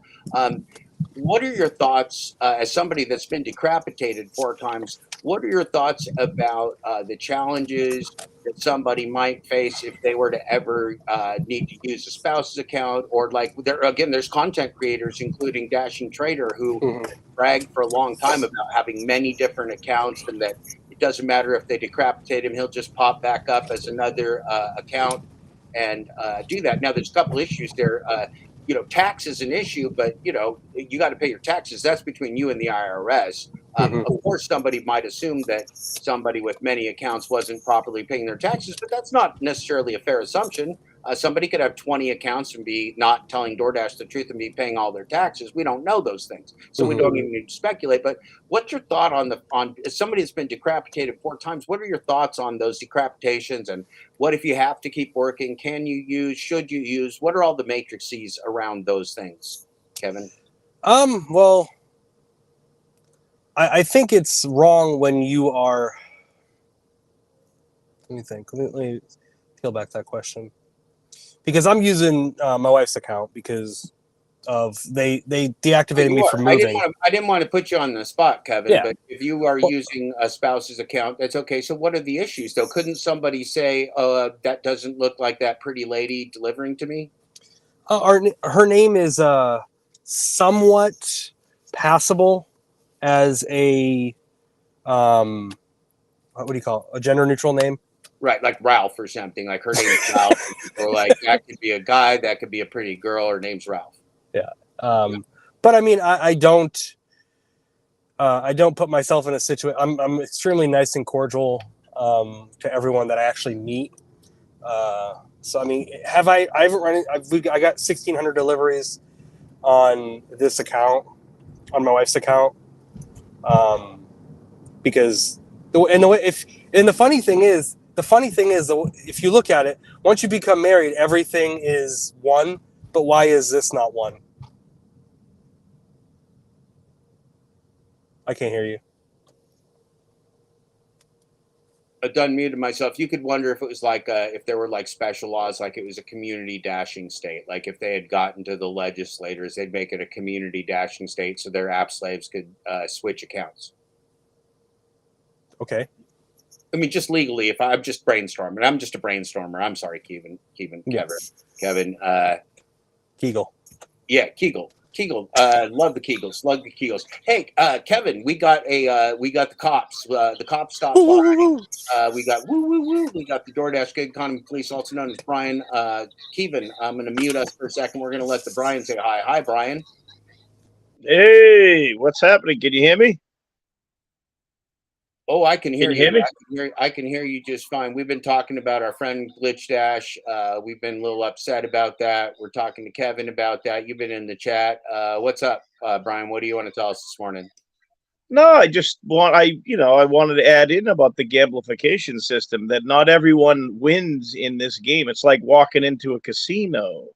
When you walk into a casino, yeah, there's certain people that win, but 99% of them lose. It's basically exactly what you said, because it's all run by AI. So how can everyone win when there's too many drivers on the road at one time? That's right. I mean, if you have, yeah, So go ahead. the pie is just being divided up more and more and more ways. And remember, all of the gig apps control the supply and demand for drivers at all times. So they're always controlling exactly how much you're allowed to make. Exactly. That's right. Nothing is random. Nothing is organic. And remember, they're only covering a small percentage of your market's retailers. So everybody that's left out of that, all your friends' businesses, the local businesses left out of the gig app grind, are being extorted by AI, because what they want is they want everybody to crumble and fall and be forced to do business with DoorDash, be forced to be part of this monopoly. That's what they're going for. So again, we're losing our economy, we're losing our children's future, we're losing our consciousness, we're losing our personal autonomy. It's a complete and total shit show, human nightmare. Don't do it. Don't fall for it. Don't be like Kevin. Don't make $7 for a delivery. Brian, did you know that Kevin won $1? He got a plus six offer, and he got a 16.6% winning. He won $1 in the DoorDash gambling game this morning. Would you like to congratulate Kevin? Brian? Congratulations, Kiefer. You are now a multimillionaire, and you deserve that dollar, don't you? I deserve it. He's on his like way. The whole thing. He's the on whole his way thing to about domination in the gig app. He's on the way to domination in the gig economy spreadsheet game.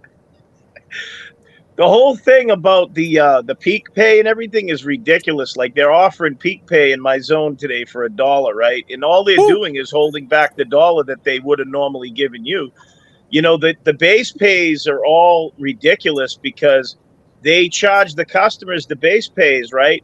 But then they'll only pay out, in most cases, if you check it. I've been doing a lot of research on it, plus, driving in my own market. But what they do is they'll give you the full tip amount, but what they'll do is separate the tip and show it as a $3.75, and then let's say it's $20 tip, $3.75, and then they'll put in $16.75 or whatever it is to add up, and they say, oh, this is the base pay that you got and the customer's tip, when in fact they're not even giving you a base pay in some cases, especially on like the large order program. It's all designed to just keep extracting the money away from because the customer's paying for everything, but the merchant is too. So any time you have a middleman, they could just pull any amount of that money that they want for themselves, including stealing almost all of the tip or half the tip. I've caught them many times doing that. Back to you. Yeah, there are no rules, there are no laws, there are no ways to audit corporate AI. There's no way to have it explained. There's no way, and so this is the game, right? This is the ultimate plausible deniability, that if the federal authorities or regulators were to go to DoorDash or Uber or whatever and say, spill the beans about how your AI works, they'd go, oh, we don't know, we can't tell you, and they'd be telling the truth.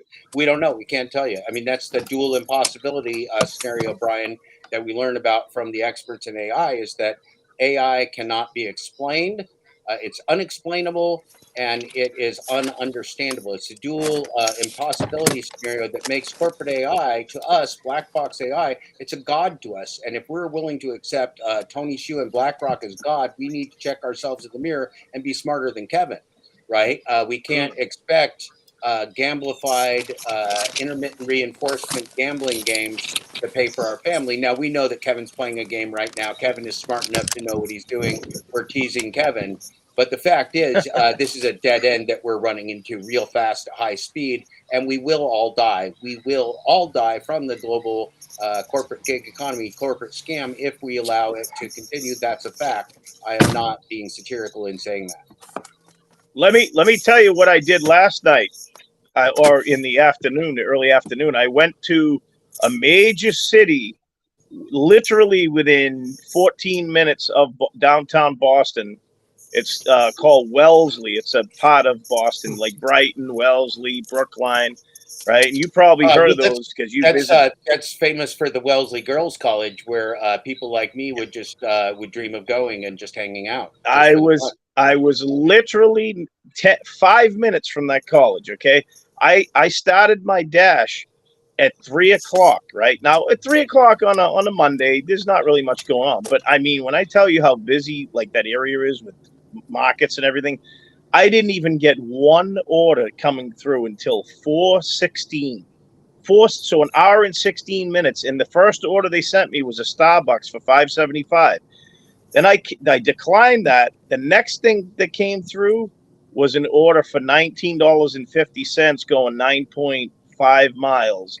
Okay, and what I've noticed and it was a catering order, but it wasn't really. It was a large order, right? They consider that large order, right? I mean, it's decent, but not only if you're going 2 miles down the street. Well, the point of it is, I haven't seen any extra tips on any of these large orders that they used to. They used to, like, they'd show you $19.50, but they'd pay you like $36. Now it's exactly what it says it is. And, Torp mentioned that in a couple of times in the videos that he did in the past from Kentucky, that he said in his market, he noticed that we're not giving any extra money on any of these. So I'm seeing that in my market now. It is what it pays on the screen is what it is.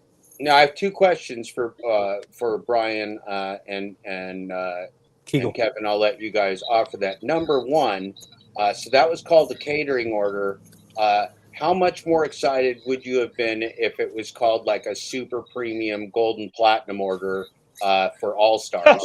If it was a super premium platinum order for All Stars, would you or would you have not felt more highly compensated? Number one, because I know calling it a catering order makes it exciting, but I personally, if I was doing the marketing behind this scam, I would call it the super premium golden platinum order for All Stars. That would be my name because I'm a marketing genius. I'm better at it than they are. It's just a fact. It's not. I'm not slamming them. I'm just better at the game than they are. So I would call it a super premium golden order for All Stars. Would you or would you not like that better than a catering order, Brian?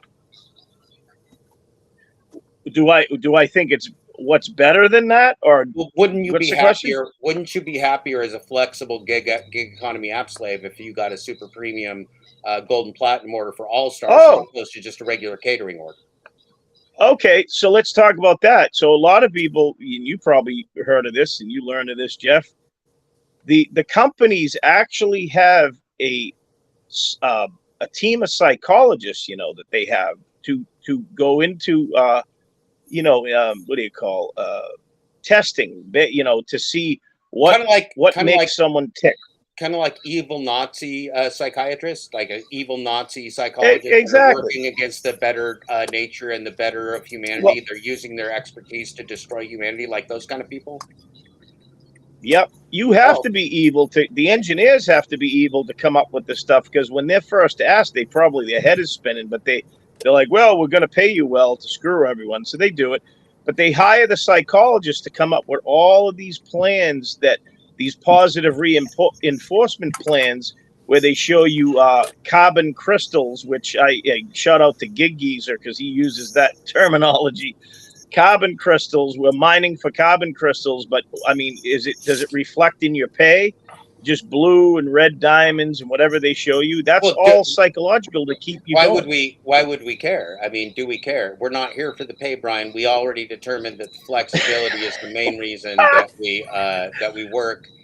Flexibility. Tony Shu has reiterated it over and over and over that we're here for the WeWork program. Don't forget the WeWork. The WeWork program, the WeWork flexibility program, flexibility for all. We really seek flexibility. If we make money with the flexibility, as long as we're having fun, we're having a good time, Brian. So that's how did you like? Yeah, go ahead. How did you like that Tony Hsu said in the interview with Harry Campbell that basically they used to tell us, oh, there's 2-3 million drivers on, right? And he comes out and says, oh no, we have 13 million drivers on. That's only what they want to tell you, Well, but see, there's way more than 13. This is the beauty about the entire gig economy, corporate cabal, and AI scam featuring black box artificial intelligence. The plausible deniability is unprecedented, Brian. This is a corporate psychopath's wet dream come true. This is a unicorn. This is a unicorn banging orgy, and unicorns don't exist, as we know. It's the most exciting thing to happen to corporate America since investment banking, Brian. It is absolutely, I shit you not, the most exciting thing. It has surpassed investment banking as the it job for top business school scumfucks. That's what it is. If you're a top business school scumfuck, if you go to Stanford, you want to grow up to be a top level scumfuck. You want to go to prison. You want to be like Sam Bankman-Fried. You want to run train on people in poverty. This is what you want to do. You want to go into the global gig economy, AI corporate scam, Brian. This is your dream. I'm gonna go apply. Going to apply. Let's go. Hey, Kiefer, I want to just say thank you for being on the side of the drivers, trying to help. No problem. Because really, if we don't try to stop this thing, first of all, in my opinion, it's gone way far long enough. But if a lot of us just stood up and said, hell no, we're not taking this anymore, who's going to deliver the orders, right? Mm-hmm. So, right. But there's a lot of people. Just because we're doing it today and getting to know it from the inside doesn't mean we're not going to cut it off at the knees tomorrow, because remember, it will decapitate us. So we're going to decapitate it first. We didn't say when. Kevin's playing ball. We got a man on the inside. We got the best hair in the game on the inside of the game. But we didn't say, we could just slap our fingers at a community, cut that sucker off at the knees. That's one dead fucking unicorn, brother. That's one fucking unicorn. You just shit that sucker out. You shit out that unicorn tapeworm. Doesn't even matter if it's got a horn on it. It's going to flow out of there like nothing. You pull out that corporate butt plug, you're going to feel freer than you've ever felt before. No testicular overpay, no early onset testicular overpay. You don't have to walk around going, please stop, please stop, please stop. Jeff, all those things are going to be better. Jeff, there's a lot of fear, uncertainty, and death, right? Like you say. Oh yeah, that's a corporate marketing staple. DoorDash is super good at that. Have you heard the glitch is fixed? It's called fear, uncertainty, and doubt. Have you heard we're going to decapitate you if you use the glitch? That's fear, uncertainty, and doubt. Have you heard that we're going to find where I live and wake up my one-eyed wonder weasel and scare it? That's fear, uncertainty, and doubt. They're just trying to set dashing traitor, Professor Black Wetleg, Professor Wet Blackleg. Professor Wetleg was in there last night trolling the glitch dash. This Professor Wetleg, who calls himself the dashing traitor, and this dashing traitor's in there just mocking people, laughing at him, everything, because he doesn't care about the truth. He's just like this weird sociopath. It's really weird, Brian. He's definitely a traitor, but he isn't a day trader. He's a traitor to the human race to sell out for all of these payoffs and corporate AI, which is going to eat him up too in the end. Well, it's really more of this disgusting community bullying. Like, this guy won't let people figure out for themselves what the truth is. He's got to come in and intimidate people because he's a big swinging testicular overpay lord. He's a big testicular overpay Sith Lord. So, knock yourself out, dashing traitor. You're a dickbag, Professor Wetleg. Anyway, stop in my chat, Professor Wetleg. Maybe we'll have you up on the screen. Except you don't want to talk to me, Professor Wetleg. It wouldn't be any fun. Professor Wetleg. So, Brian, what else is going on today? What do you got on tap? I know you have been working you've been glitching and working your balls off. How are your balls, Brian? Are they low? Are you keeping them free of testicular pain? And how are you going to spend your Tuesday through Tuesday? Well, I went out at 7 o'clock this morning to dash, and I worked till 11. And how much money do you think I made in those hours in my market? How many hours? 7 to 11. 4 hours then? Okay. Yeah. It's okay. So it's because it could be 4 or 16. It's not a trick question, right? This is straight up 4 hours. Okay. I'm a sociology of calculus guy. I'm very specific about my plus signs. If I have a plus sign, I need to know if it's like plus 12 or plus 0. That's just I'm all itchy that way. Kevin doesn't care. Kevin doesn't care. You just give him a plus sign. He's like, if it's 0, if it's 12, I don't care. Doesn't matter. Yep. I'm just happy to see a plus sign. I like plus signs. And plus signs are good, Brian. They mean more. Plus is more. Did you know, Brian, it's an absolute fact that 1 penny is more than 0? It's an absolute Yes. How fact. much do you think I made? Okay, I forgot your question because I was focused on the calculus. How much do you think I made? In 4 hours, see, now I'm cheating because I don't know what you made yesterday, but I know how well you've been doing or how not well you've been doing. I'm going to say that you made $50, Brian. I made $28. That's pathetic, Brian. You're worse Yeah. than Kiefer. You're worse than Kiefer at this. Got $36 in. Wow. Well, the thing is that Tuesdays and Mondays and Tuesdays are typically slow, but a year and a half ago or 2 years ago, I used to make between 7 and 1:30. I could make $125, $135. Never made more than that. But like, it's just crazy to see dramatically how 2/3 of that money has gone downhill for so many reasons. I mean, you have like the gig economy. It's not a gig economy. It's an economy, like you said, Jeff, that they're just middlemen in. And what that means, when we say it's an economy, means that things are replacements. It's not a new entrant, right? Rideshare didn't invent the car. A rideshare is just a cab under a different business model. That's why we mean by it's a regular economy, because everything's a replacement for something else. If you go pick up somebody's food and deliver it to their house, you're a replacement for them picking up their own fucking food and taking it home or eating in the restaurant. You're a replacement. See, it's not a new economy. They didn't invent anything. It's just a parasite, Brian. That's right. So the thing is that so there's lots of factors that go into it, but one of them is the oversaturation.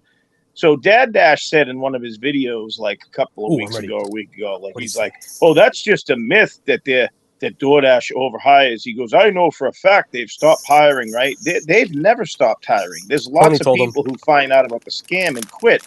It's a revolving door that never stops. But they know that most people are going to wake up to the nightmare of it, so they keep continuing to hire, and then they only put out enough money for the people just to barely survive. Because if they didn't, then the jig would really be up. Like, they have to keep the scam going ever so lightly just to keep the drivers on the bunny chasing the rabbit. And once in a while he might just get a little nibble, to take care of himself. But other than that, it's a screw job. You know what I mean? It's just and I have bye-bye in here. Let me show you bye-bye real quick. Let me show you bye-bye, because you showed Odin. Yeah, right? Don't be scared. Bye-bye is only a cat. He's not a chupacabra. He's just a cat. Hello, Bye-bye. Hi, Bye-bye. You're looking good, Bye-bye. Odin says hello, send you the piece. Kevin, how do you feel about cats? I feel like I'm an outlier in the community. Not a huge fan of cats. Excellent. You guys wouldn't believe how old he is if I told you. How old is he, Brian? My cat's 18. How old is your cat? 25. That is one old cat, Brian. That is one wise cat. I bet you that cat is like smarter than Kevin. Probably. So, Jeff, question for you. Cat. So, the corporations are all, corporations are corporations. If they're not going to let anything happen to the AI with DoorDash and all these companies, because if that happens, that's going to happen to every single company. They're not going to let it because if one or let's say us, let's just say all of us, everything happens and AI shuts down and DoorDash is whatever. Mm-hmm. These other companies or the people that work for those companies, they're going to say, "Wait, we can do that." And then it's going to be a domino effect. These companies aren't going to let this happen. Well, no. They're not in control, Kevin. They're less in control than ever. They had more control over us when we were employees because they had a reason for us to be attached to their existence. You see, so the reason we don't have any common interests with them in the gig economy. The only thing in the gig economy that a corporation wants to do, they always wanted to maximize profit, but at least we were their partners in maximizing profit. Now, when they want to maximize profit, we're the human fuel that they burn. You understand the difference? Uh-huh. And so we can't be the human fuel they burn. Now, you're talking about two different things. Uh, Artificial intelligence is not artificial intelligence, is not artificial intelligence. Okay, there's artificial intelligence that is black box artificial intelligence that is corporate AI created exclusively to exploit humans. That's the kind of artificial intelligence that currently is developed for the gig economy. That is not the only kind of artificial intelligence. You could employ technology and artificial intelligence to have a transparent and truthful contracting gig business, Kevin. So we're not eliminating the possibility that technology and artificial intelligence would be part of our future, but there's a very simple test that we use in the real world too, which is truth and transparency. If it's fraud in the real world, if I say, "Hey Kevin, I want you to do a job for me. I'm going to give you $20," and you go, "Fine, Jeff," and I say, "Perfect. The job's in Southern California. Grab your plane tickets and go, Kevin." And you go, "Wait a minute, I can't go to California and trim a tree for you, Jeff, for $20. I go, "Well, that's not my problem, Kevin. You signed the contract." That's the gig economy. We can't let this happen, right? Because there is no end, there is no accountability, they have the ultimate plausible deniability. They not only don't employ us, they don't even know us, Kevin. They can decapitate us. We can decapitate them. They don't know us. We're just human widgets here to fulfill their corporate destiny. Now, that's bad. That's death of the human race. That's this kind of AI that we got now. Could there be other kinds of AI that serve humanity? Yes, it's possible. Here's the problem.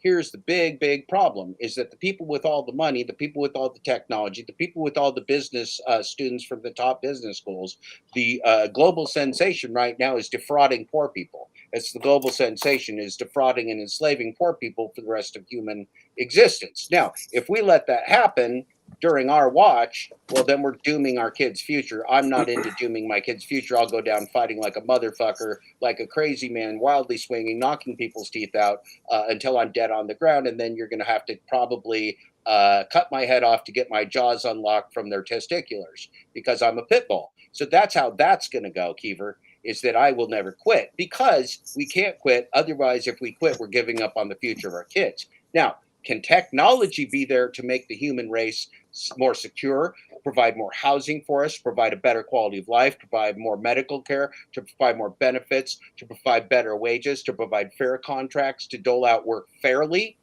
Well, sure, that's fucking possible. Who's going to fund it? Not me, not you, not Brian, because we ain't got no money. Now, could a people-centered group of people come together and build that? Yeah, but it's really hard to beat people with billions of dollars and all the regulators and governments of 27 nations in their pocket. Real hard to beat those people. So our leverage, this is the end of the story. I'm giving away the book, Kevin. I'm giving away the whole fucking book to you right here. You don't have to buy it anymore. The end of the story is the only way we save ourselves is to refuse to participate in the kind of AI that will kill our children. We just say, we're not going to do that. If you want to bring us good AI that's transparent and truthful, that's fine. But see, they're going to fail the test. DoorDash can't use their black box AI to be truthful and transparent to you. It doesn't work that way. They can't fix it. They're not capable of it. That means DoorDash is going to die whether we want them to or not. They're just going to die. They're a dinosaur. They came in, they shit up the earth, they did their thing, they made the meteors fall on them. It's all their fault. They were here to die. That's what they were here for. They exploited us. They ate us. They chewed us up. They spit us out. But now the meteor has to come and they have to go away. And if we want to have a human race, we're going to have to develop beyond the dinosaurs. So these AI, these are the first best dinosaurs. These are the smartest business schools students in the world in the Stanford Startup Garage class with billionaires wanting to finance them through the Y Combinator and startup training to do a global AI scam. And they got away with it, man. They had a pandemic. They hit the fucking corporate lottery. It's all wonderful. They hit unicorns and ponies and kitty cats and puppy dogs and trains, and they're going to run train on humanity for a decade now. But the scam's going to end, Kevin, because they can't ever come clean. And it's not that the regulator and the governments are going to save us, it's that we're going to save ourselves because we're just going to refuse to do that. And we have to make that. And some of our fellow humans will sell themselves into slavery, just like the old great movie Soylent Green, if you haven't seen it. Some people sell themselves to be food because they just can't take Earth anymore. It's just too depressing. It sucks too bad. You can't get any strawberry jelly. You can't get laid by black hookers. You can't get anything good anymore. You can't get any of the good stuff. And so Charlton Heston's old buddy goes, I can't get laid. I get no strawberry jelly. I'm just going to go check out. And so he just volunteers to go check out and become food. So you can check out and become food if you want, Kevin. It's not going to leave a very good future for your kids if you're just a cracker, though. See, if you're just a cracker at the Cracker Barrel, a green cracker, and people all eating Kevin crackers, that doesn't leave much future for your kids that you squirted out there, Kevin. So we gotta nut up here. We gotta nut up. We gotta get over the testicular overpay. We gotta nut up, be men and women of character, and say we're not going to sell the future of the human race into slavery for $5 Happy Meal deliveries. We just got to be smarter than that. And I'm not saying we got to be smarter than it right now today, but we got to work the fuck up to it. That's the answer, Kevin. I just ruined the whole book. Thank you for ruining my entire project. I'm going to turn off my camera now and leave. You and Brian go ahead and take it. I'm retired. Thank you, Kevin. It's been great knowing you. Well, Brian, let me ask you this question, and JTB can go back and answer this if he wants. Do you have faith in the people to want to do that when we witness what we just witnessed during this scamdemic? Do you I don't have as much faith apparently as JTB does in people, because so many people, and you know this, especially in your state, fell for all this crap. They're not willing to stand up to not right wearing. Now on the screen, Flexi Pants right now on the screen is showing you to be a fool, Kevin. Ha ha ha! You trying to pull a global book scam of yours, Kevin? I'm going predatory capitalist on your ass like almost soon. So please, while you're answering, please know that Mr. Flex has already outed me for my global book scam. Well, you did try to sell it to me for $79.99 the other day, 3 separate times privately. So that comes with a hug, Kevin. That comes with a hug and a commemorative picture. Don't lie to the people, Kevin. Okay, you're right. You're right. But yeah, Brian, do you think there's any possibility? In theory, everything sounds great, but so many people, I think the majority of people wanted to be slaves during this pandemic, scamdemic, whatever you want to call it. Have they learned enough to even want to save themselves? Can't hear you.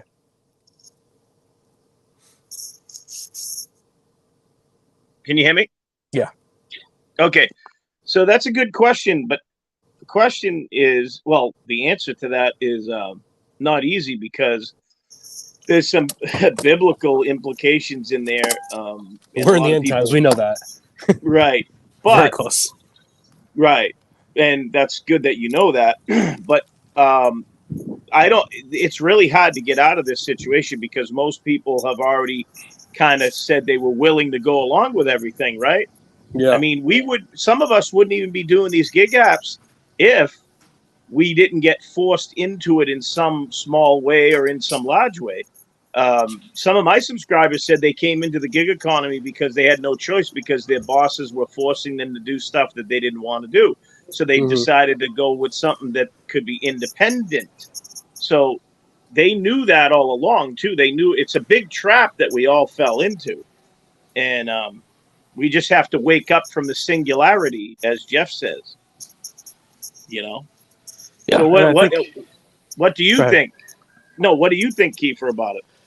I don't think there's that many smart people in the world, unfortunately. Nope, you're right. There's a very good, there's still people wearing masks. Come on, dude. In my area alone, there's at least 20% of these people are willingly putting it on because they're listening to the media like stupid fools. There's study after study after study after study from the beginning of all this. Yep. That said they were useless. Yep, you're and right. They just went along with it. So if people can't read from that aspect, I have very little faith in anything, in people, and really.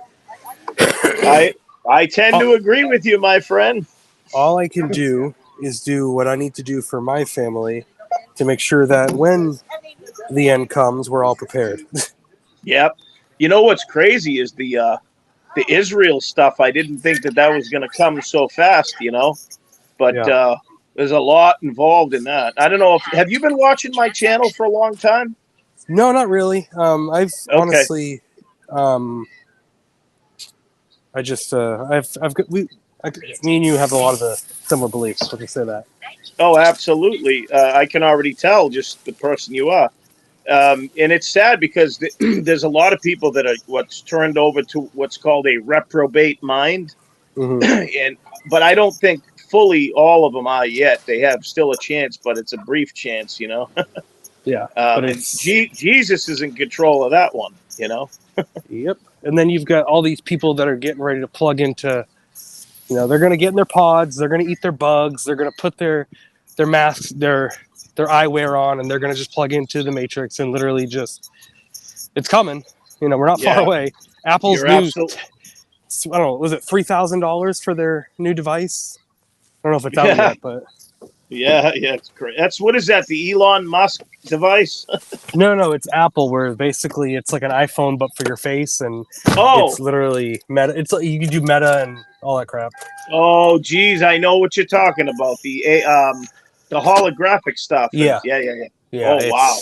Like, and it's if you think about it, like when you're a kid, you're like, that's kind of like what we dreamed of before we kind of really knew anything. Oh yeah, it's gonna be great. We can. Yep. We're not gonna have to do anything. And then when you start to actually think about it, wait a minute, we're not gonna have to do anything. We're not gonna have a human experience. If with all this CBDC stuff, like if you go to buy a gun, they're gonna stop you. Or if you go to buy something they don't like, they're gonna stop you. Yep. Like this whole social credit score BS, like it's all coming, and people are so ignorant or just willfully. I don't know. Is it stupidity? Is it ignorance? Is they don't have to think about it if the world ends and then whatever? Well, Kiefer,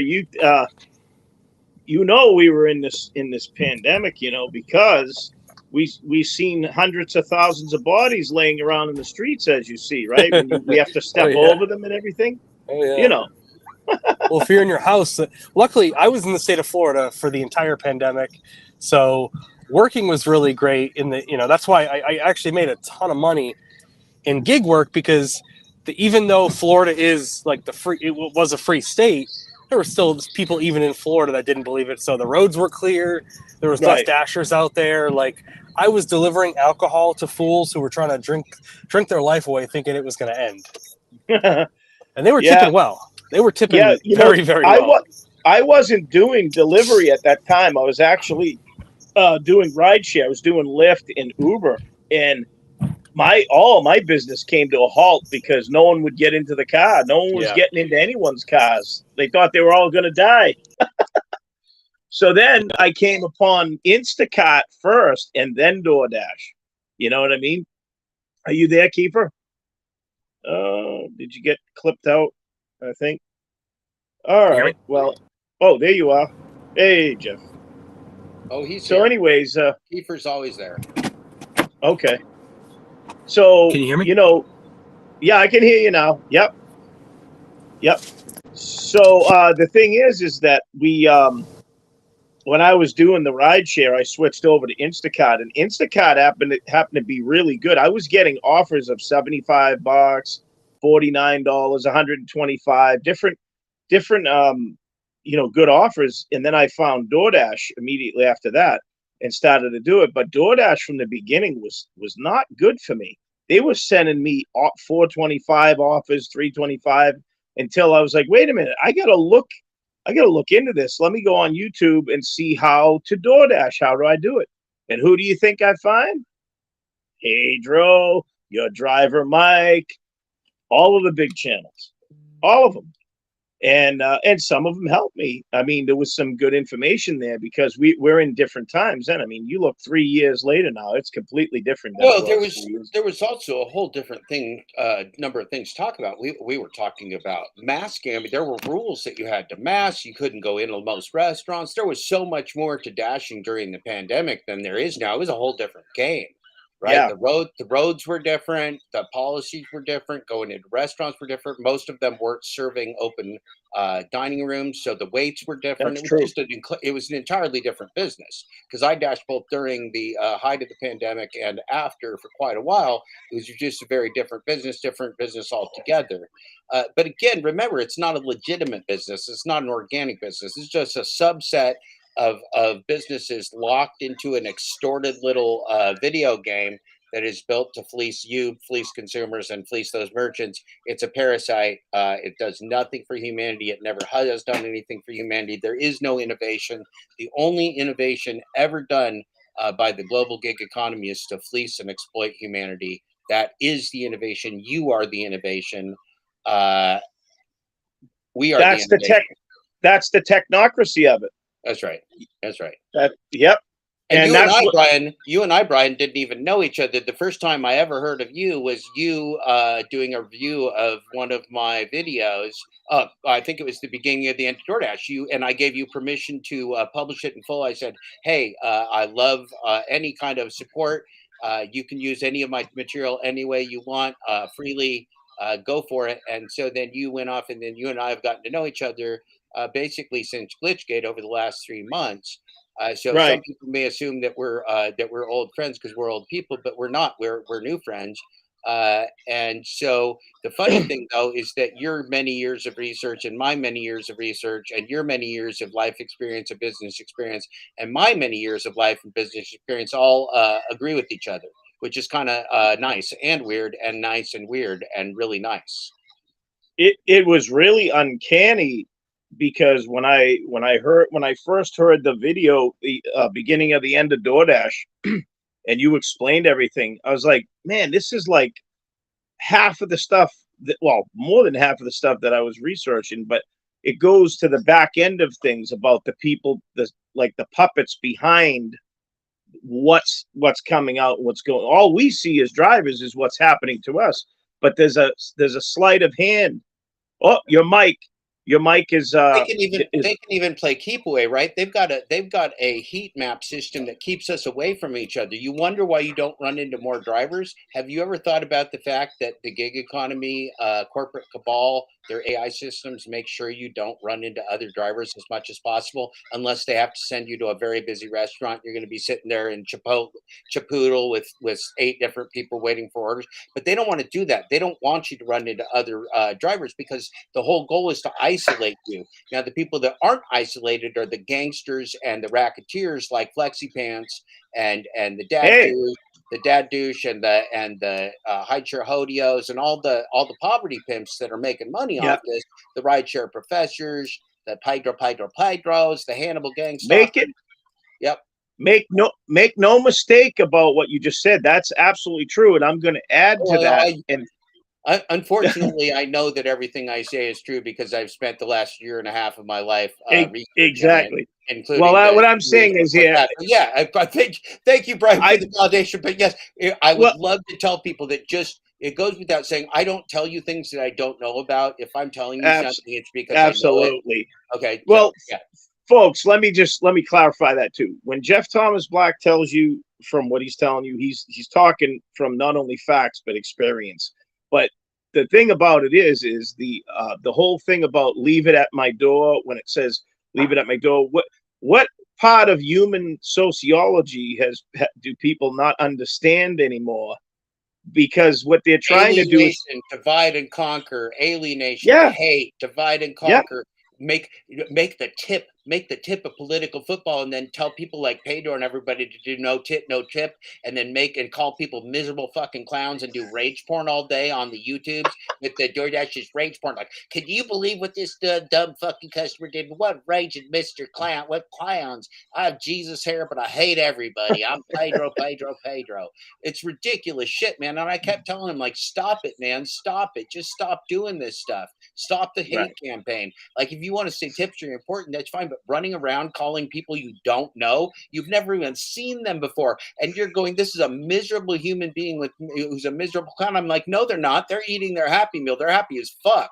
You're a miserable clown. They're happy as fuck eating their food you just brought them, you dumbass hot dog delivery app slave king of media, Pedro. DoorDash, Glitchy Pants, Poopy Pants, Depend Santiago, the Mr. Bet on You, Mr. Double Down, the Lion King Santiago. They're not the miserable clowns, Pedro. You have always been the miserable clown. You're still the miserable clown. And when you're doing that, we know that it's rubber and glue, and that anything you say bounces off them and sticks on you, Pedro, you child. You insolent little child, Pedro, stop hating people. Your hatred, your haterade, you are the haterade of the gig economy along with your little gangster friend, dashing trader, Professor Blackleg, Professor Wetleg, dashing trader, dashing liar. These kind of folks are the dipshits that perpetuate this horrible system and sell out their fellow human being, Brian. I don't like them. I don't like them at all. They really rankle my hairs, Brian. You know, I never thought that I would be like doing videos on on people who were, you know, helping fleecing the America with the, you know, the drivers. But the fact of the matter is, it's not just YouTube. You know, there's TikTok and all of these other social media video channels that do stuff like that too. I just never branched out into them. I stuck with YouTube, but like over on TikTok, there's a whole bunch of gig content creators over there that are lying to people too in the shorts that they do. The TikTok, Megan Reisman got the offer of like, hey, you want to come to our TikTok creator party? Yeah, TikTok. TikTok's less political. They don't have anybody to stand up against TikTok. We're just a bunch of nosy ninnies and nosy Nancys over here in the URIB space. On TikTok, there's no resistance. On Facebook, there's no resistance. They monitor all those groups. On the Reddit, no resistance. They monitor all those groups. The only free speech place, there's two free speech places. One, Twitter, which hardly any gig tubers are on because it's about writing and everything. It's where people like me hang out and they write stuff and read stuff and everything. That's not the gig economy space. The gig economy space is YouTube, and it's dominated by gangster dipshits who hate humanity. Like the Pedro and Professor Wetleg. And see, here's the problem. If you trust cult leaders that hate humanity, you're going to end up worse off than you started. If you trust cult leaders that hate humanity, you're going to join the wrong church. You're going to worship the wrong Jesus hair. You're going to worship the wrong people, and you're going to end up much worse off than you started, Brian. That's just a fact that I'm going to throw out there for you to commentate upon.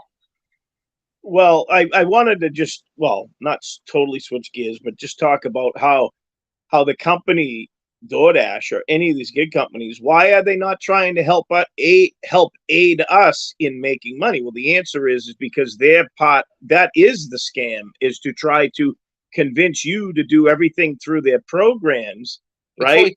We call those poverty pimps, Brian. We call them poverty pimps. So like Zach drives money trains, Kim drives sad money trains, Professor Pedro, the rideshare guy, cash payday loans, payday cash loans, cash advances on gig work. See, those are all people. Yeah, this is how low.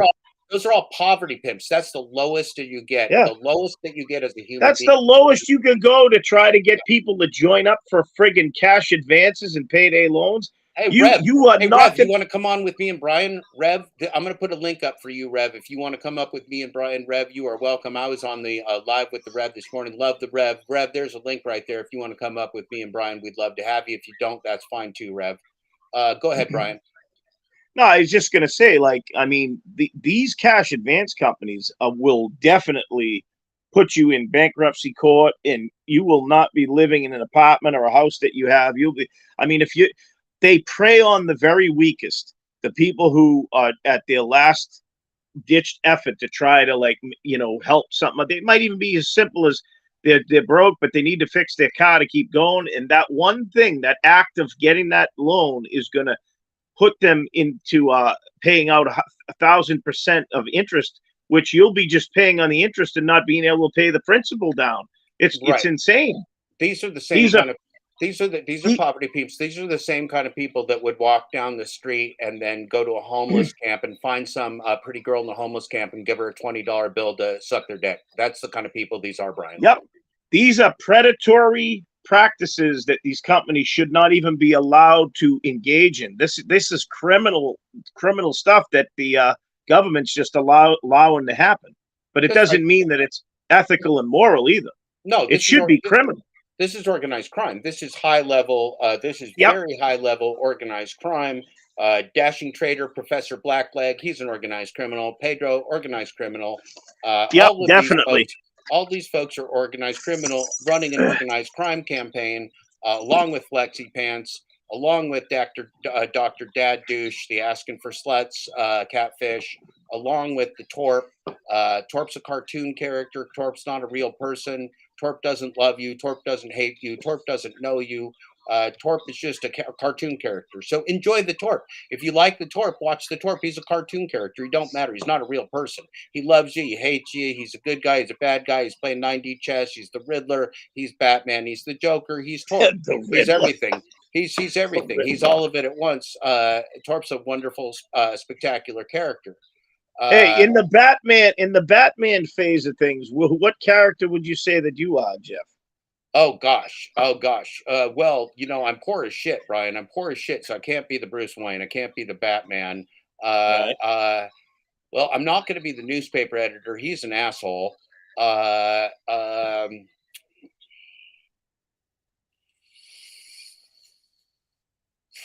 Who's not evil, Brian? Who do we have that's not evil? Can I be like the Bobby? Robin. Can I be Bobby? Yeah. Robin's not my style. I'm a bad follower. I'm a terrible follower, Brian. I'm a terrible follower. I'm nothing but problems. Nothing but problems. Can I do like the newspaper kid? The kid who works in the newspaper who idolizes Clark Kent.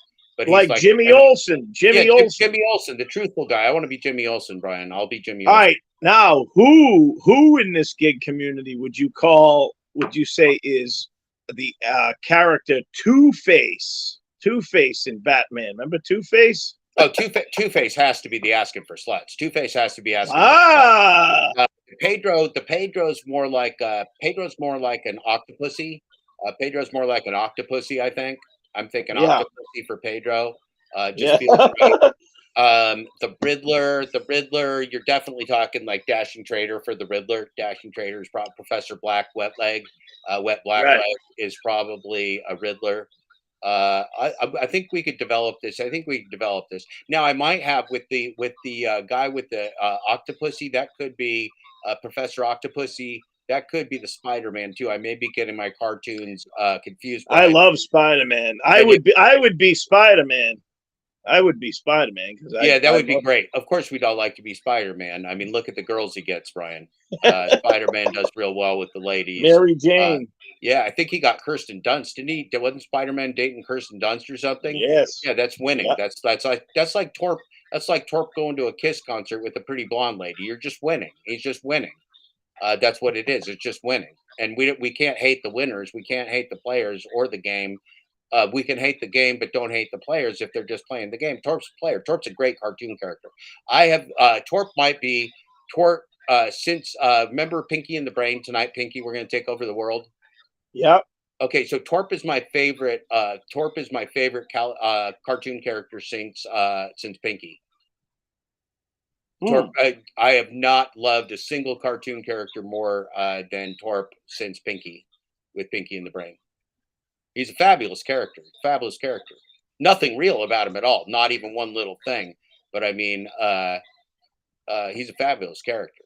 He looked great in the Kiss concert. He looked superb with the silver. I was a huge Kiss fan myself. Well, you got to be part of the Kiss army. Were you? No. I Kiss was okay, but I was much more a Jethro Tull, Beatles. I did myself some Bee Gees, got some real romantic Bee Gees, man. I could Oh, make, I'm a big Bee Gees fan. look, man, I could drop your panties on the floor with the Bee Gees, Brian. Don't even try me on. Now, Mr. Flexi Pants says, no, it's Jeff. He kind of looks like the Penguin. So Flexi Pants is entering with the fact that I should be a penguin. What do you think, Brian? Would I be the Penguin? I don't feel like a villain yet. I don't feel like a villain. No. The Penguin, I would be willing to smoke consistently if I can go from the tobacco products to the wacky tobacco. I'm willing to do that part. I will take the role. I don't feel it's me though, Flex. I feel like it's bad casting. You're a bad guesser, Flex. You're just always a bad guesser. I don't know why that is. Looks like we got a update from the gig, Chud and Thud. He's getting a haircut. And he says, Gig Chud and Thud is getting a haircut. He says, Flex, why are you so sad? That's a good question, Flexi Pants. We let you because we don't not like you, Flex. We don't not like you. We could love you. We may love you. We care about you, Flex, but you're a very confused individual. I'm still here. I believe you.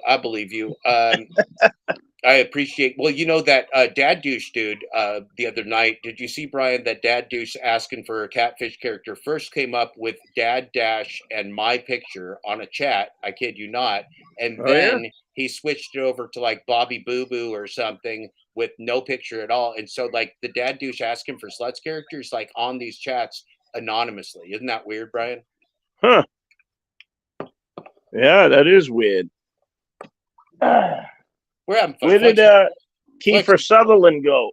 Kiefer's he's getting a haircut. He had he ran he ran out of hair putty. He's going natural, and so he had to get his haircut. I got to do a live stream one of these days on my channel. I have never done one on my channel. Well, I've gone on everyone else's channel. That's right. You could have me on as guest, Brian. Absolutely. I'll find. I have to. I have to have you on. Find time in my calendar. Hey, Brian, let's have a quick update. Quick Glitch Dash update from 2 of the 3, from 3 of the 2. Brian and me are the 2. Glitch Dash is a 3. Glitch Dash is a +1. He's a plus sign, +1. He's the 3. Glitch Dash is on vacation. Glitch Dash is on vacation. He's doing well. He's sunning himself. He's tanning that beautiful white, milky, soft skin. He is goldenizing the pubes for the Glitch Dash Golden Pube Sale. Yes. He's getting everything ready. The Glitch Dash is well. He is happy. He's with his family. He is sunning his golden pubes in preparation for the holiday pube sale. That's just an update. Interestingly enough, is that he needed to take a break with his wife, so they actually went down to where you were going, where Aunt Charlotte was in Palm Beach. West Palm Beach. Yep. We love the West Palm Beach, Florida. Aunt Charlotte, me, Michael Thomas, Black Richards hang out. We do Mai Tais by the pool. It's great. And yeah, we heard Flexi Pants, you drive safe. Flex, drive safe on that order. We mean it. Keep your head on that swivel, Flexi Pants, and you be well today. Thank you for stopping in, Flex. We do like it when you're happy. We do like it when you're well. Have a great day, Flex. We'll see you soon. That was progress, man. I fucking feel warm inside, Brian. I want to say kumbaya right now. The Flexi Pants is happy. I want Flex to be happy, damn it. I'm just a dad. I'm not judging you, man. I am picking people that I like more than others. I like everybody. I just want you to be happy, Flex. Just be happy. It's okay. Yes. It's okay. Hey, Odin is great. I love your cat, Odin. He's a funny guy. He's a real funny guy. He works me real hard. He combed my hair real hard while I was sleeping this morning. There's a reason I got up at 5:30 is that Odin was digging his claws into my scalp much harder than was necessary. It was. I actually screamed. I think in the middle of the night, I screamed like Odin, like stop it, because he was clawing my scalp, Brian. Hey, is the Rev coming up here? It doesn't look like it. Doesn't look like it. No. Is anyone Gig Drive and Thud, Gig Thud and Chud is asking the legitimate business question. We do have a break-in for a legitimate gig economy business question. Is anyone having a DoorDash issue right now? DoorDash has been having a lot of fucking downtime. Oh yeah, there was a nationwide outage. So Kevin is reporting right now from the hair update that he's having a DoorDash issue. Is anyone else? Go ahead and comment in the chat if you're having a DoorDash issue. Let Kevin know that it's not just him. Brian, do you have Yeah. a resource? Where do you go? What's your resource, Brian, for figuring out if there's a DoorDash outage? I used to look at a couple different outage You go sites. to Down Detector. Can you put Down. a link in the chat? Would you do that for us? I don't. Or let's see. Tell me what it is, and I'll Google file. It's downdetector.com. Okay, I see downdetector.com. Okay, so down. And then you put in the search. You put in the search I'm gonna bar. bring this up. Hold on, Brian. We're gonna do this real time because we're a news show. We're no hot facts, but we're not trash either. Hold on, we're gonna do this live. Down detector. Share the screen. We got down detector. I'm gonna click on it. Yeah. So we go to the screen. It says real problem, and now it's monitoring. So let's do a search. Should I just put DoorDash in there? Yeah. Just put DoorDash and it'll tell you if there's been outages. We're going to be watching this live, Brian. This is very exciting. This is artificial intelligence coming up. Oh, look, it says right now, DoorDash user reports indicate no current problems at DoorDash. Okay. And it says, I have a problem with DoorDash, so you can report it. And so, Kevin, I'm willing to report for you on your behalf, Kevin. It says DoorDash is down on the down detector. Where is it? Where does it say DoorDash outages? Oh, is this an outage right here? This is a graph. Yeah, that graph is the outage within the past 24 hours. Okay, so it looks like we got a peak outage point right now. It looks like Brian, that DoorDash is dog shit and that their graph just follows usage, and basically they just are a dog shit app that can't handle volume. That's what it looks like to me from this graph, Brian. Yes, sir. Am I interpreting that graph properly? Is it just a dog shit app that is dog shit? Well, I mean, look at this, Brian. This is fascinating. I like this. So let's see. Let's take a guess. So from the most reported problems, let's figure out what DoorDash priorities could be. Let's read the tea leaves right here. Let's read the tea leaves live, Brian, just like we're writing a book. Let's read some live tea leaves. Can you see the screen I'm sharing, Brian? Yeah. Yep. Okay, so most reported problems. Now let's see. The website where DoorDash makes their money has 5% downtime. So their engine for making money, Brian, has 5% downtime. Now the app, or 5% of the reported problems. Now the app itself, the food app where the consumers pay them lots of money to order food. Now that has 70% of the reported problems. Now coming in, Brian, with a whopping 78%, that's 2% away from 80. That's one more than 77, one less than 79, also known as 78. The Dasher app has 78% of the most reported problems. Why do you think that is, Brian? Why would the Dasher app have the most reported problems, Brian? Well, that's because the Dashers are really having a problem with it, and they're saying, "Hey, we got to let them know about it," and they don't like what's going on. I mean, it happened to me the other night. I got shut.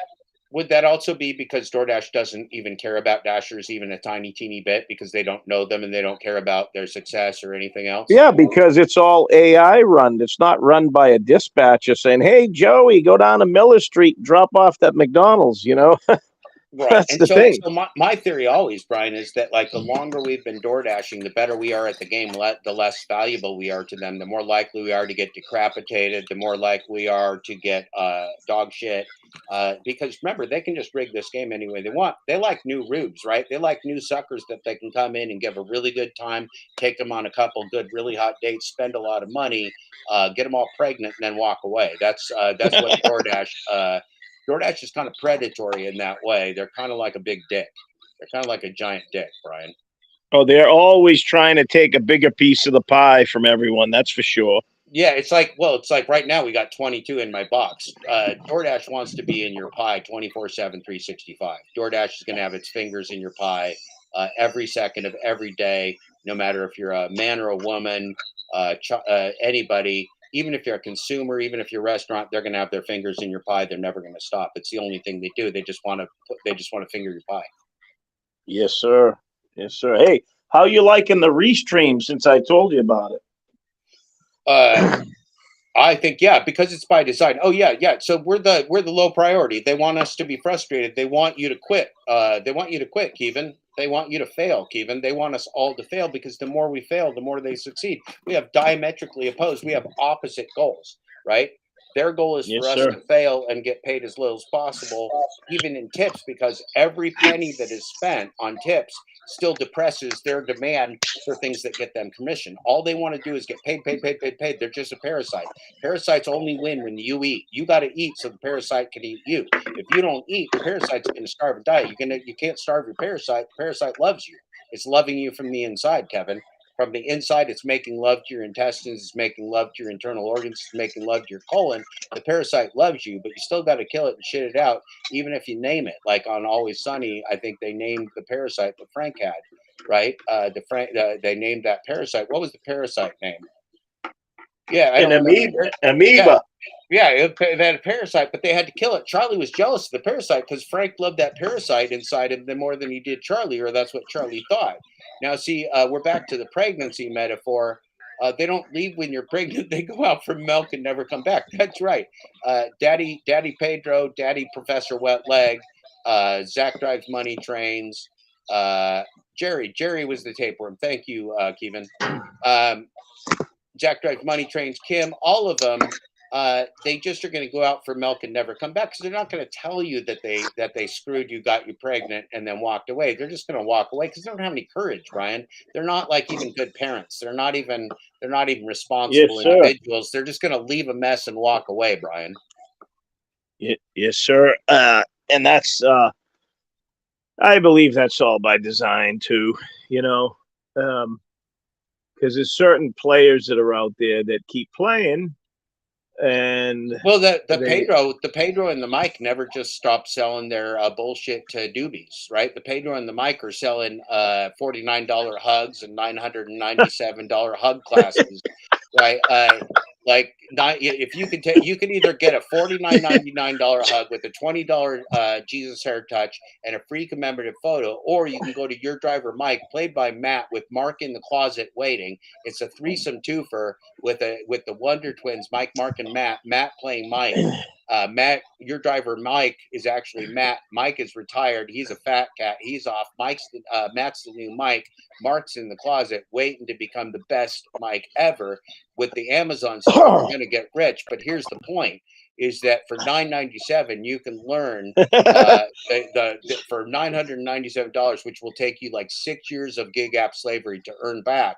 But after the 7th year, you're going to get a return on your investment for the $997 hugging course, because they will hug the fuck out of you. Matt,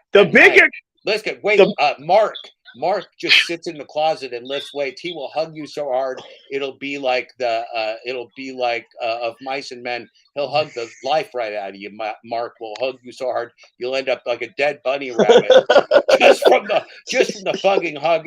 So I know books don't exist, but there's a book that Steinbeck wrote called Of Mice and Men. It's not a real book. Don't really read it. You can't see it. But there's this guy that would like hug the life out of you. That's Mark. If Mark of Your Driver Mike ever gets to be the Mike and hugs you, he will hug you like a bunny rabbit dead. What do you Jeff, think, Brian?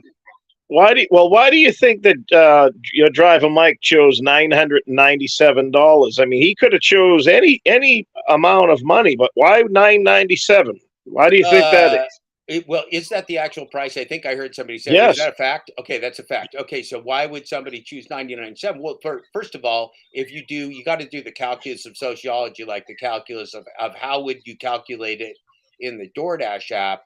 It would be like 9 plus, and then you would scroll down, and it would be like 9 because the plus was 0, and then if you scrolled down, it would be like a -2. So if you scrolled down, there'd be a 7. So I think it's probably some kind of an algorithm like that. That's my guess. It's a multi-level marketing scam, is what it is. And what it is designed. And I'm just guessing because I've seen lots of multi-level marketing. And what did they do? Is you click on the thing for $997 and it says, "Wait, there's more.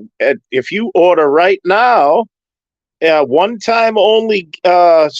Price, we'll give it to you for $599, right? So you think, great. Okay, that is a bargain. That's a good deal. That is a good deal. So wait a minute. Is there any hair game advice in there? Is hair game part of the curriculum? Yes, more putty and more clay and more super glue. The choice of choosy hair is vanilla mousse, Brian. Vanilla mousse. Choosy hair chooses vanilla mousse. Choosy hair. We are sponsored by the vanilla mousse. What happened to Glitch Dash's channel? So we'll just have a quick update for our friend St. Louis Gag. Glitch Dash is on vacation in the Palm Beach area with his family, sunning his testiculars, getting his golden red pubes ready for the holiday sale. Glitch Dash is fine. He's just sunning his pubes, getting them ready for the holiday Glitch Dash pube sale. Thank you for asking, St. Louis Gig. He's well and happy and sunning his pubes. No testicular overpay. His testiculars are spectacular. He's probably getting laid extensively by that lovely lady he's married to. He's living the good life. Do not worry about our good friend Glitch Dash. What do we got here? You've not answered my question. Who's going to take up permanent or temporary residency in your closet soon? Tommy said he'd come back and visit the closet if I ever wanted him to. So Tommy could visit. The teenage girls left. The adult over 18 teenagers, they bugged out. The pregnant one and the Hey, other one. Jeff. Yeah. You want to run that Sam Lee clip, the one off of my channel? I ran it this morning, but we'll run it again. Just run it one more time through. That's all. So, at the request of our good friend Brian, we're going to run the latest investigation of the DoorDash gig economy police. It's dramatic. It's excellent. It's true. It's disturbing. It's everything that you expect from the global gig economy space. And so here we will be. It's going to be called. We're going to share it. We're going to share it here. We're going to go share screen, YouTube, that one. This is us. This is what we're doing right here. Now, Brian's channel is called the DoorDash, and watch what happens. This is great. Now, DoorDash. Look at that. Just pops right up. DoorDash Gig Economy Police. It's amazing. Wonderful channel. Everyone should get over there and subscribe. It's called the DoorDash Gig Economy Police. It's also called Help Gig Workers. I'm gonna put that in the chat here. It says help gig workers, probably because Brian is devious and sneaky. It's 9D Chess. He's actually here to help gig workers, much to my dismay. Here is a scumbag, scumfuck, piece of shit coming up live here for you. Thank you, Brian. This is the DoorDash Gig Economy Police. We're going to make it big. We're going to make me small. We're going to watch this now live. Here we go. DoorDash Gig Economy Police with a bunch of dirtbag, shitbag, scumfucks. Definitely around here in Grand Rapids, there's some places I know that some wild shit goes on at night.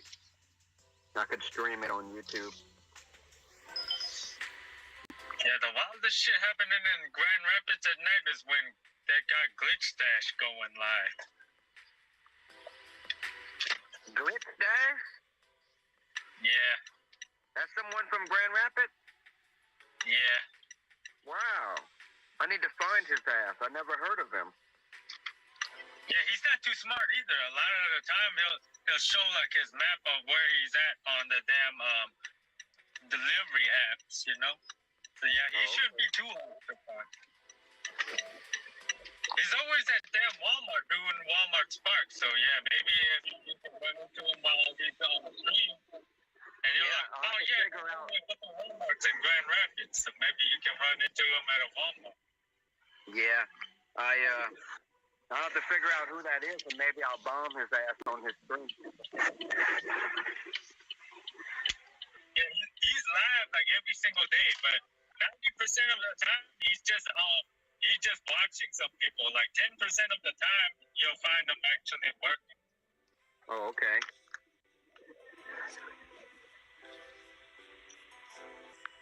Damn, the sun is out. You can't even see the damn green light.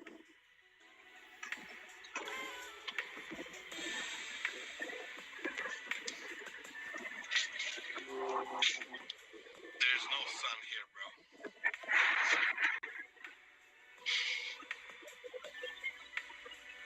That's why we out. We vampires.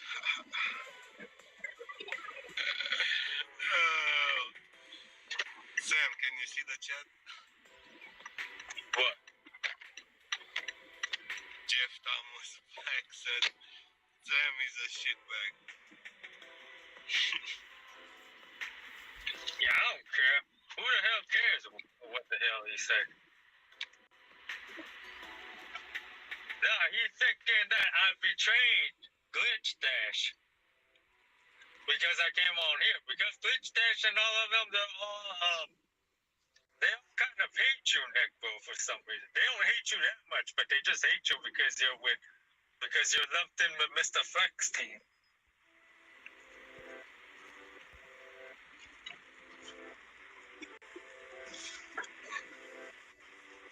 But I'd rather be here than damn Glitch Dash channel because they ain't know too many people on Glitch Dash channel like me anyway, so. The only reason why I like being on Glitch Dash channel because I can even say whatever I want. A lot of the time, he fucking put me in timeout for a day for saying some shit. I'll be right back and to drop off this medication. Fuck shit.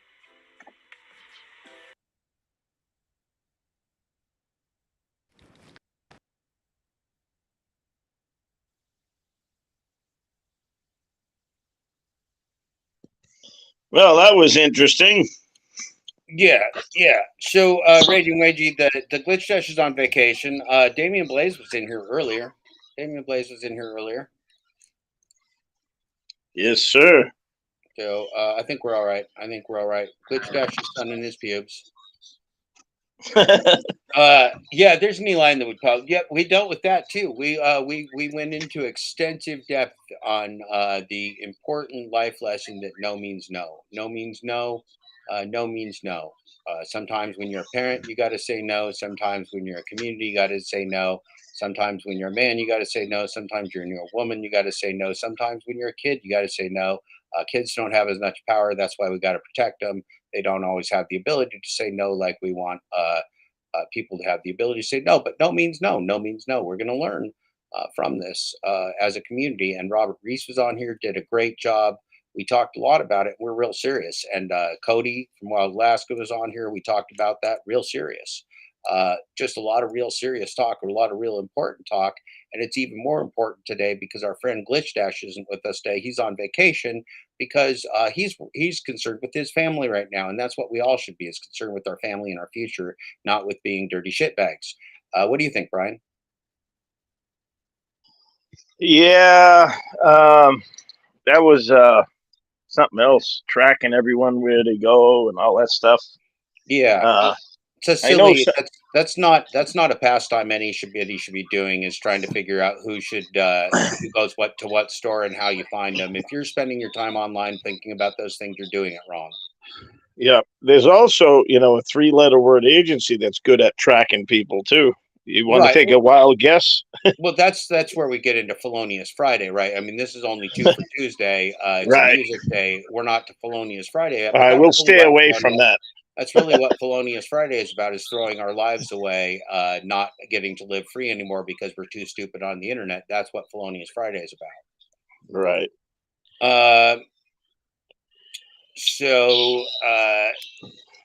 Yeah. What else you got going on, Brian? Are you going to take a couple days off too, or you got some work coming up? What's going to go on with you? I'm going to look for a karaoke song because I'm going to sing everybody a nice song. Then I'm going to go take a nap. And we're going to sing. Yeah, that's what I need is a nap. Yeah, we've been working too hard. So why don't you say goodbye to everybody? I'm going to look for a karaoke song. I will. I just wanted to say that was a cool karaoke version you did of that one from what was his name? Johnny Cash. Yeah, that one, because that was from the. That was from the Dawn. Great song. That was from the Dawn of the Dead movie. Did you ever see that? No, I did not. With Ving Rhames. Not my genre. I'm not a. Okay. Never done a horror film. If you ever get a chance to see it, you got to see it because that song will blow your mind in that movie. But anyways, thanks for being with us all here. Thanks for having me in here, Jeff. Oh man, wouldn't be anywhere else. And when I realized that Glitch Dash was taking the day off today because of the disturbing developments of the last few days. It just obviously I just felt like I needed to jump in here, and then people are Yeah. waiting for people that are waiting for the Jeff off, the Jeff Black off, the Blackjack Jeff Black off, the Blackjack. When's that happening? That's going to happen soon. I was chatting with Uber Jeep Arizona Jeff this morning, and we're going to find a time in the next few days. He's working real hard right now. They got a couple hot things going on there in the community where he's doing a lot of driving. But he and I are going to do a live. It's going to be the Jeffageddon. It's going to be the Armageddon. It's going to be the Glitchageddon. It's going to be the Glitch Popcalypse. It's going to be Jeff Squared. I'm really excited about it. I'm really excited. Dad Squared. Jeff Squared. Dad Squared. It's going to be like a WWE SmackDown Throwdown cage match. Nobody's going to want to miss it. Awesome. Well, anyways, again, thanks for having me here, and make sure everyone you click the like button for Jeff, hit the subscription button, the notification bell if you're new here. No, you can't. I'll probably get my channel's probably going to be deleted by stalkers like asking for sluts, Brian. But I'll come back stronger next time. Come over to Substack and check out Jeff's book, by the way, Full Dash Closure audiobook and podcast. You definitely need to see that, folks. All right. With that said, I'm out of here, Jeff. We'll catch you later. All and right. I will see you on the next one. Thanks, Brian. We'll see you, buddy. Take care. Bye. All right. Bye. Well, that was Brian. We had Brian, we had Kevin, we had Kevin, we had Cody, we had Robert Reese. This has been literally a community cavalcade of wonderful times and amazing events. What song am I going to do before we leave? What song am I going to do? We had some decent suggestions earlier in the show. Oh, Bob Seger. Oh, look, I think we got to do, I haven't done this one for a while, but this will be fun. You'll like this. So I know that I probably told you this story before, but being a dad dash, I just get to repeat my stories. I did security, backstage security for the actual Kenny Rogers in a concert with Lee Greenwood, who sang the Proud to Be an American song, which is a song I hate. And Sawyer Brown, who is a band that played then, and then Kenny Rogers, the gambler himself. I did security for that concert and was backstage and saw the Ramblin' Gamblin' actual gambler himself. Quite amazing. Let's see here. Share a screen. We're going to share the screen. This is dedicated, of course, to all our friends. All our friends who are degenerate gamblers in this gamblified, forced gambling gig economy. We are all here together being forced gamblified, being fleeced, being run train on by the corporate gig economy. What do we have going on down here? Seeker Ship of Fools. We'll work on that. Here we go. We're going to do the Gambler, dedicated to the asking for 13 sluts, asking for 13 virgins, asking for trouble. Stephen Askin, the catfish, the fried catfish of the gig economy, producing dog shit that nobody wants to watch. Kenny Rogers, the Gambler.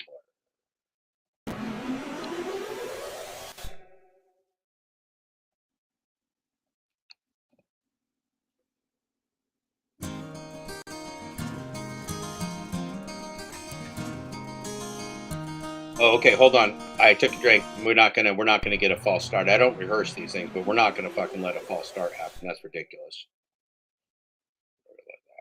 Got to get the volume right. Okay, here we go.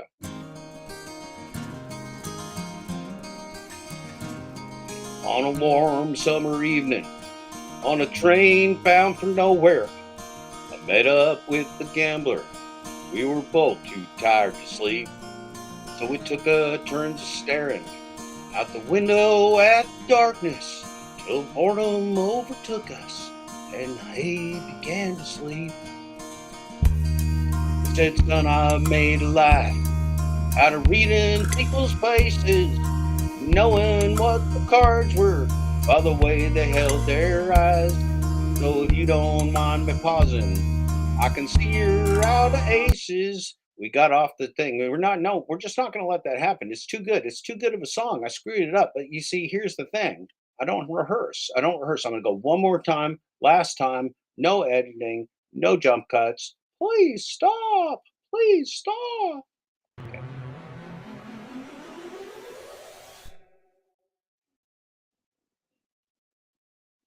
Okay, this is the time. This is the final run through. This is a one take. On a warm summer evening, on a train bound for nowhere, I met up with the gambler. We were both too tired to sleep, so we took turns of staring out the window at the darkness till boredom overtook us, and he began to speak. Out of reading people's faces and knowing what the cars were by the way they held their eyes. Oh, if you don't mind me saying, I can see you're out of aces for a taste of your whiskey. I'll give you some advice. So I handed him my bottle and he drank down my last swallow, and he pumped up a cigarette and he asked for a light, and the night like this quiet. This place lost all expression. Said if you're gonna play the game, boy, you gotta learn to play it right. You gotta know when to hold 'em, know when to fold 'em, know when to walk away, know when to come. You never count your money while you're sitting on the Pedro. There'll be time enough for counting when the Pedro's done.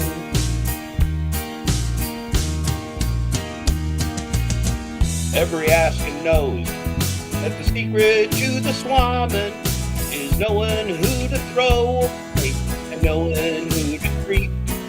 'Cause every hand's a winner and every Steve's a loser, and the best that he can hope for is to die in his sleep.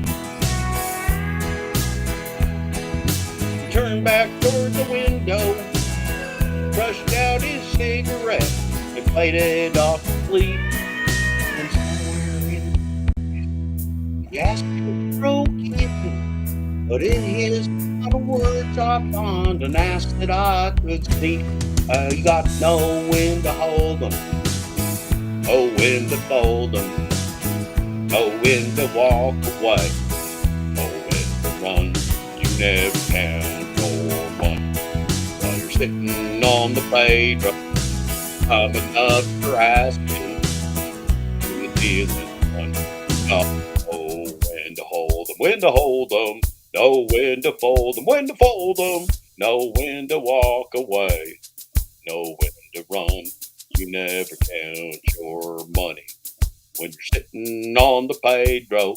There'll be time enough for asking when the dealing's done. You got to know when to hold 'em, know when to fold 'em, know when to walk away, know when to run. You never count your money when you're sitting on the Pedro.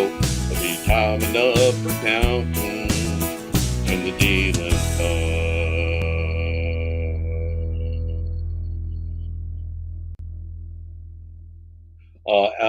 Glitch Test is on vacation. Glitch Test is on vacation. He's enjoying the wonderful confines of Palm Beach, West Palm Beach, Florida. We're gonna say goodbye to everybody. It's been a wonderful time. Thank you all for coming. It's been the Dad Dash Glitchgate Glitch Dash tribute and Glitchgate support and Tuesday special re-education camp. We're gonna go to the Mr. Rogers. We're gonna go to the Mr. Rogers. We're gonna go right to the Mr. Rogers. It's been a great neighborhood. You're great neighbors. I love you. You love me. We love each other like a family, like Barney. Remember, be nice to your fellow driver. Don't be a scumfuck. Don't tell people that you're going to come fuck with their lives. Be a good neighbor. Be a good neighbor.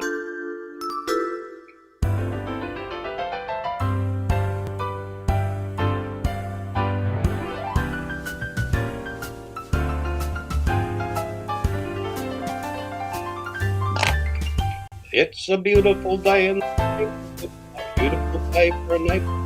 Would you be mine? It's a neighborly day in this beauty wood. A neighborly day for a beauty. Would you be mine? Could you be mine? I have always wanted to have a neighbor just like you. I've always wanted to live in a neighborhood with you. So let's make the most of this beautiful day. Wonderful day. Would you be mine? Would you be mine? Won't you be my neighbor? Won't you please? Won't you please? Please, won't you be my neighbor? Thank you, neighbors. Thank you for all the time. Thank you, Cody, Brian, Robert, everyone in the whole world. Kevin, Gig Drive and Thrive. Bye, everybody. Have a great day. Doors. We're all